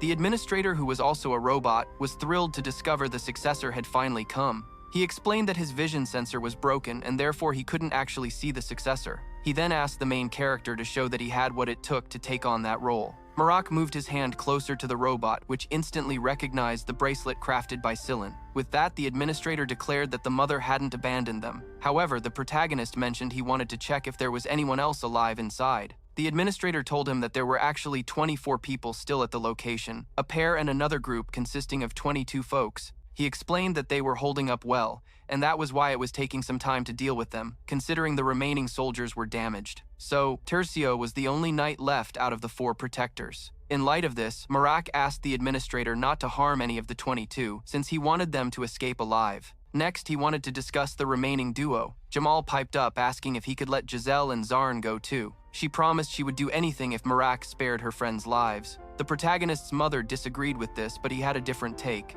Merrick felt that Jamal was way better than other evil worshippers, as she cared about her friends even in her current predicament. So the protagonist asked for their release as well, but he requested that the 2 groups not cross paths on their way out. Based on his choice, the administrator affirmed that he would send the archaeologist and the duo out through different routes. Before wrapping up, the administrator wanted to give something to the successor, claiming that the mother had left it there ages ago. When the protagonist saw the item, he recognized it as a piece of armor. Marak, presented with the new item, used his gauntlet and successfully absorbed the pair of boots. He quickly realized that the boots, like his glove, also had thrusters. He thanked the administrator for the gift, but the administrator quickly clarified that he was simply following Marak's mother's orders. In his mind, Marak felt incredibly fortunate. However, he remembered the administrator mentioning a flaw and curiously inquired how it had happened. The administrator revealed that he and the other robots had been damaged during a prior ambush when invaders attempted to harm Marx's mother. Following the clash with the squad of experts, all knights except for Terzio were destroyed along with 99% of the other soldiers. Even though he survived, Terzio had sustained significant damage during the fight. Still, Marak remarked that this meant the complete eradication of the experts' squad. The administrator confirmed this, but pointed out that in reality, he didn't see the battle as a victory. They had taken advantage of the fact that the invaders were living beings, and the only way to stop them long enough was to keep them locked up until they starved. Rather than being shocked, Marak was pleasantly surprised by this information. Anyway, since Marak was now the successor, the administrator had a favor to ask of him. He expressed a wish to rebuild the whole robot army to serve the new successor. The administrator mentioned that Marak's mother was against this idea, but he emphasized that the most crucial factor was who would command the soldiers. Marak asked if the robots would obey him no matter what. The administrator responded with a yes, assuring him that the army would follow every command the successor gave. Reflecting on everything, Marak concluded that the world could turn against him at any moment, and having an army of androids by his side would be super handy. So he gave the go-ahead for the reconstruction and asked how long it would take for the army to be ready, useful. So he authorized the reconstruction and inquired how long it would take for the army to be set. The administrator explained that rebuilding the entire army would take hundreds of years. Marak then wondered if it would be possible to lower the number of soldiers to speed up the process. To this, the administrator asked how many soldiers he would need. Marak clarified that since the empire had fallen, he wouldn't require a massive number. In that case, the administrator stated he could scale down the army and finish the work in 50 years. Marak, however, asked if there was any way to accomplish something in under a year. The administrator replied that he would love to fulfill that request, but due to damaged facilities and lack of resources, he would need at least 20 years just to get ready, and only then start working on the army. For now, he could tackle other easier tasks. This would give him a chance to regain his sight. The administrator pointed out that it had been quite some time since he had last seen anything in that room. He then inquired if the successor was in peril for wanting to hurry the reconstruction so much. Marak confirmed this, explaining that Liberacio was trying to catch him. Once he found out that the successor had enemies, the administrator declared that he would kick off work right away. He promised that even though their numbers were small, he'd be able to create some soldiers in under a year. He also suggested that Marak could relax in the lab while he waited. However, Marak said he couldn't stay in the lab too long since he had tasks. to complete. Nonetheless, the administrator insisted, saying that with enemies out there searching for him, it was risky outside. He added that if Marak decided to stick around, he would do everything he could to ensure Marak was comfortable. He could even speed up the process to 11 months. He made it clear he didn't want the successor to leave. Marak figured that 11 months wasn't such a terrible wait. However, he knew that the real issue was his main mission. That's precisely why he had turned down the chance to learn more skills from his master. Even with capable and clever robots by his side, Marak couldn't overlook the fact that Liberacio had toppled a deity. Meanwhile, elsewhere, a tied-up man pleaded for assistance. He boldly shouted to be set free, but soon realized that the intentions of those around him were not to let him go, but rather to use him as a sacrifice for a monster. The wicked worshippers watched everything with great interest. One of them even remarked that the creature was once a deity, and suggested that maybe divine beings weren't so great after all. Upon hearing this, his friend quickly shot back, calling it blasphemy. However, the cultist questioned whether the real blasphemy was actually casting a deity down from the heavens. His friend argued that regardless of its present condition, the being they faced was still a deity, something he could sense just by getting close. The cultist replied that while the monster might be powerful, that didn't confirm its divinity. He believed a deity should carry some dignity. He refused to accept that he was in the presence of a divine being, especially given its behavior. What's more, he had heard that his orders were gathering warriors. His teammates should know this too, yet they seemed to be wasting time managing that creature.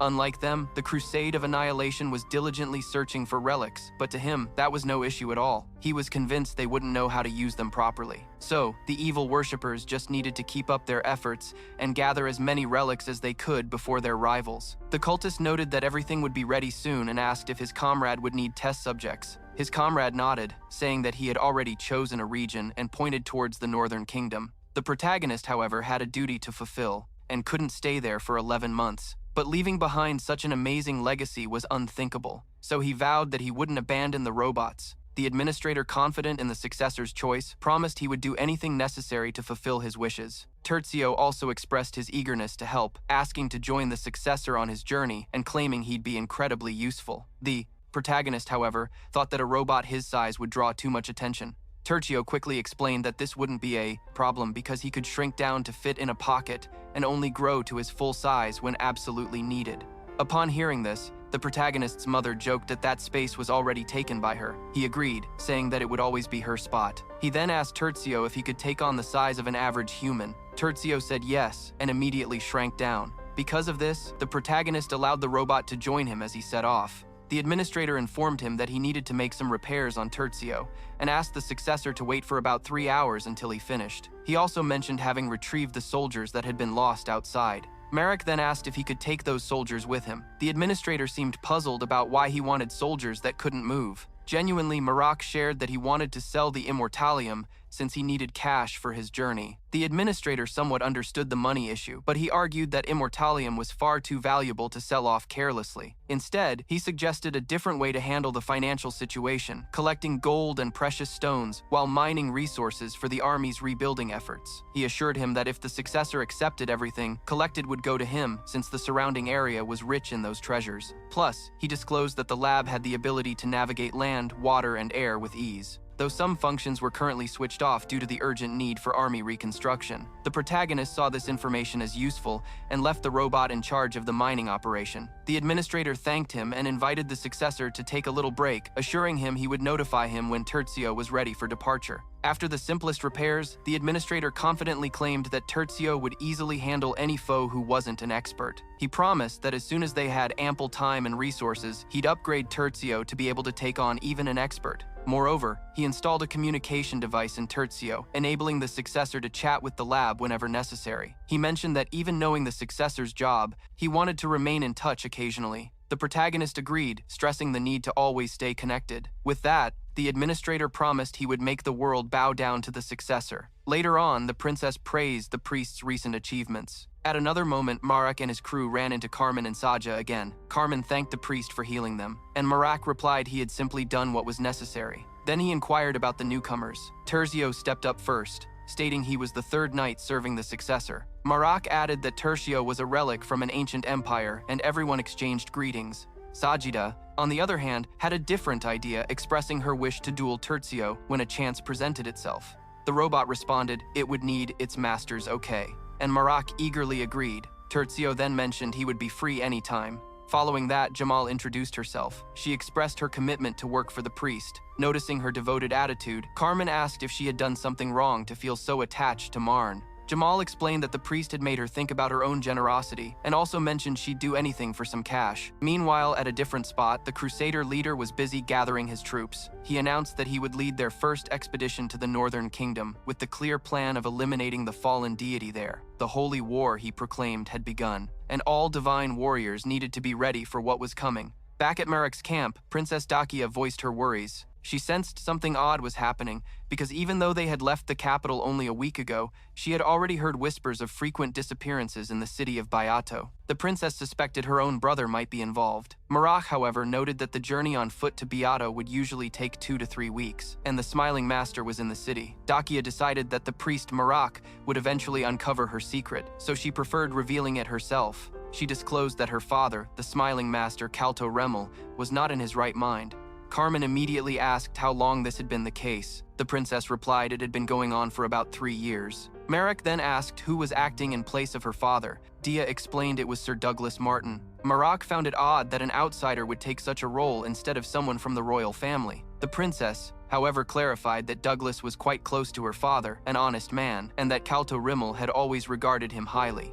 Even with her explanations, Marak still found the whole story quite strange. He figured that if the princess's dad was a bit out of it, he wouldn't have been able to name a backup. Dakia explained that her dad had left a document ready that named Martin as his substitute for 5 years in case something happened to him. At first, everyone was a little skeptical, but Douglas Martin promised he would only carry out his duties for that specified time. Plus, he had been doing a fantastic job, which made the people trust him. Jamal asked if anyone else was eyeing the position of the Smiling Master. The princess replied that they had thought about this possibility, but right now it didn't seem to be an issue.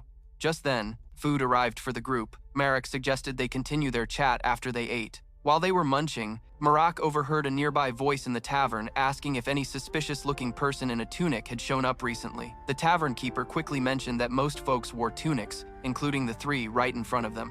The travelers then turned their gaze toward Marak's table. They thanked him for the heads up and rented a room at the inn, saying that if anything went down, they'd be ready to help. Jamal, seeing the group, felt despair, worried that if she was recognized, it would be the end for her. Trying to brush off the tenseness, a man named Admateo introduced himself to Marak, saying he was part of the Annihilation Crusade. He also mentioned his friend called Tatiana, but couldn't say which deity they were following. Marak introduced himself as a priest, sharing that he dedicated himself to the goddess of preservation, who watches over daily lives. Admateo apologized for interrupting his meal and took his leave. Having already confirmed who he was, shortly after, Marak's mother warned him about a looming threat. Marek then thought that a demon wouldn't typically work as a priest and wondered if the crusade could be linked to the whole situation. He said that he had heard quite a bit about the Annihilation Crusade and asked what they were up to. Admateo didn't mind sharing his intentions with a priest. He explained that they were on a mission to find evil worshippers since they believed these folks were behind the recent events. Marek nodded, stating that evil worshippers definitely needed to be stopped, but he questioned if they had any way to tell apart an evil worshipper from a regular person. Admateo explained that since they were on a pilgrimage, they might not always know, then revealed that the gods had sent an emissary, along with 4 angels who had touched down on Earth. Marak was clearly taken aback by the news. Nonetheless, Admateo emphasized that joining the angels in a holy war would be something extraordinary. As for Marak, he felt like the main mission was finally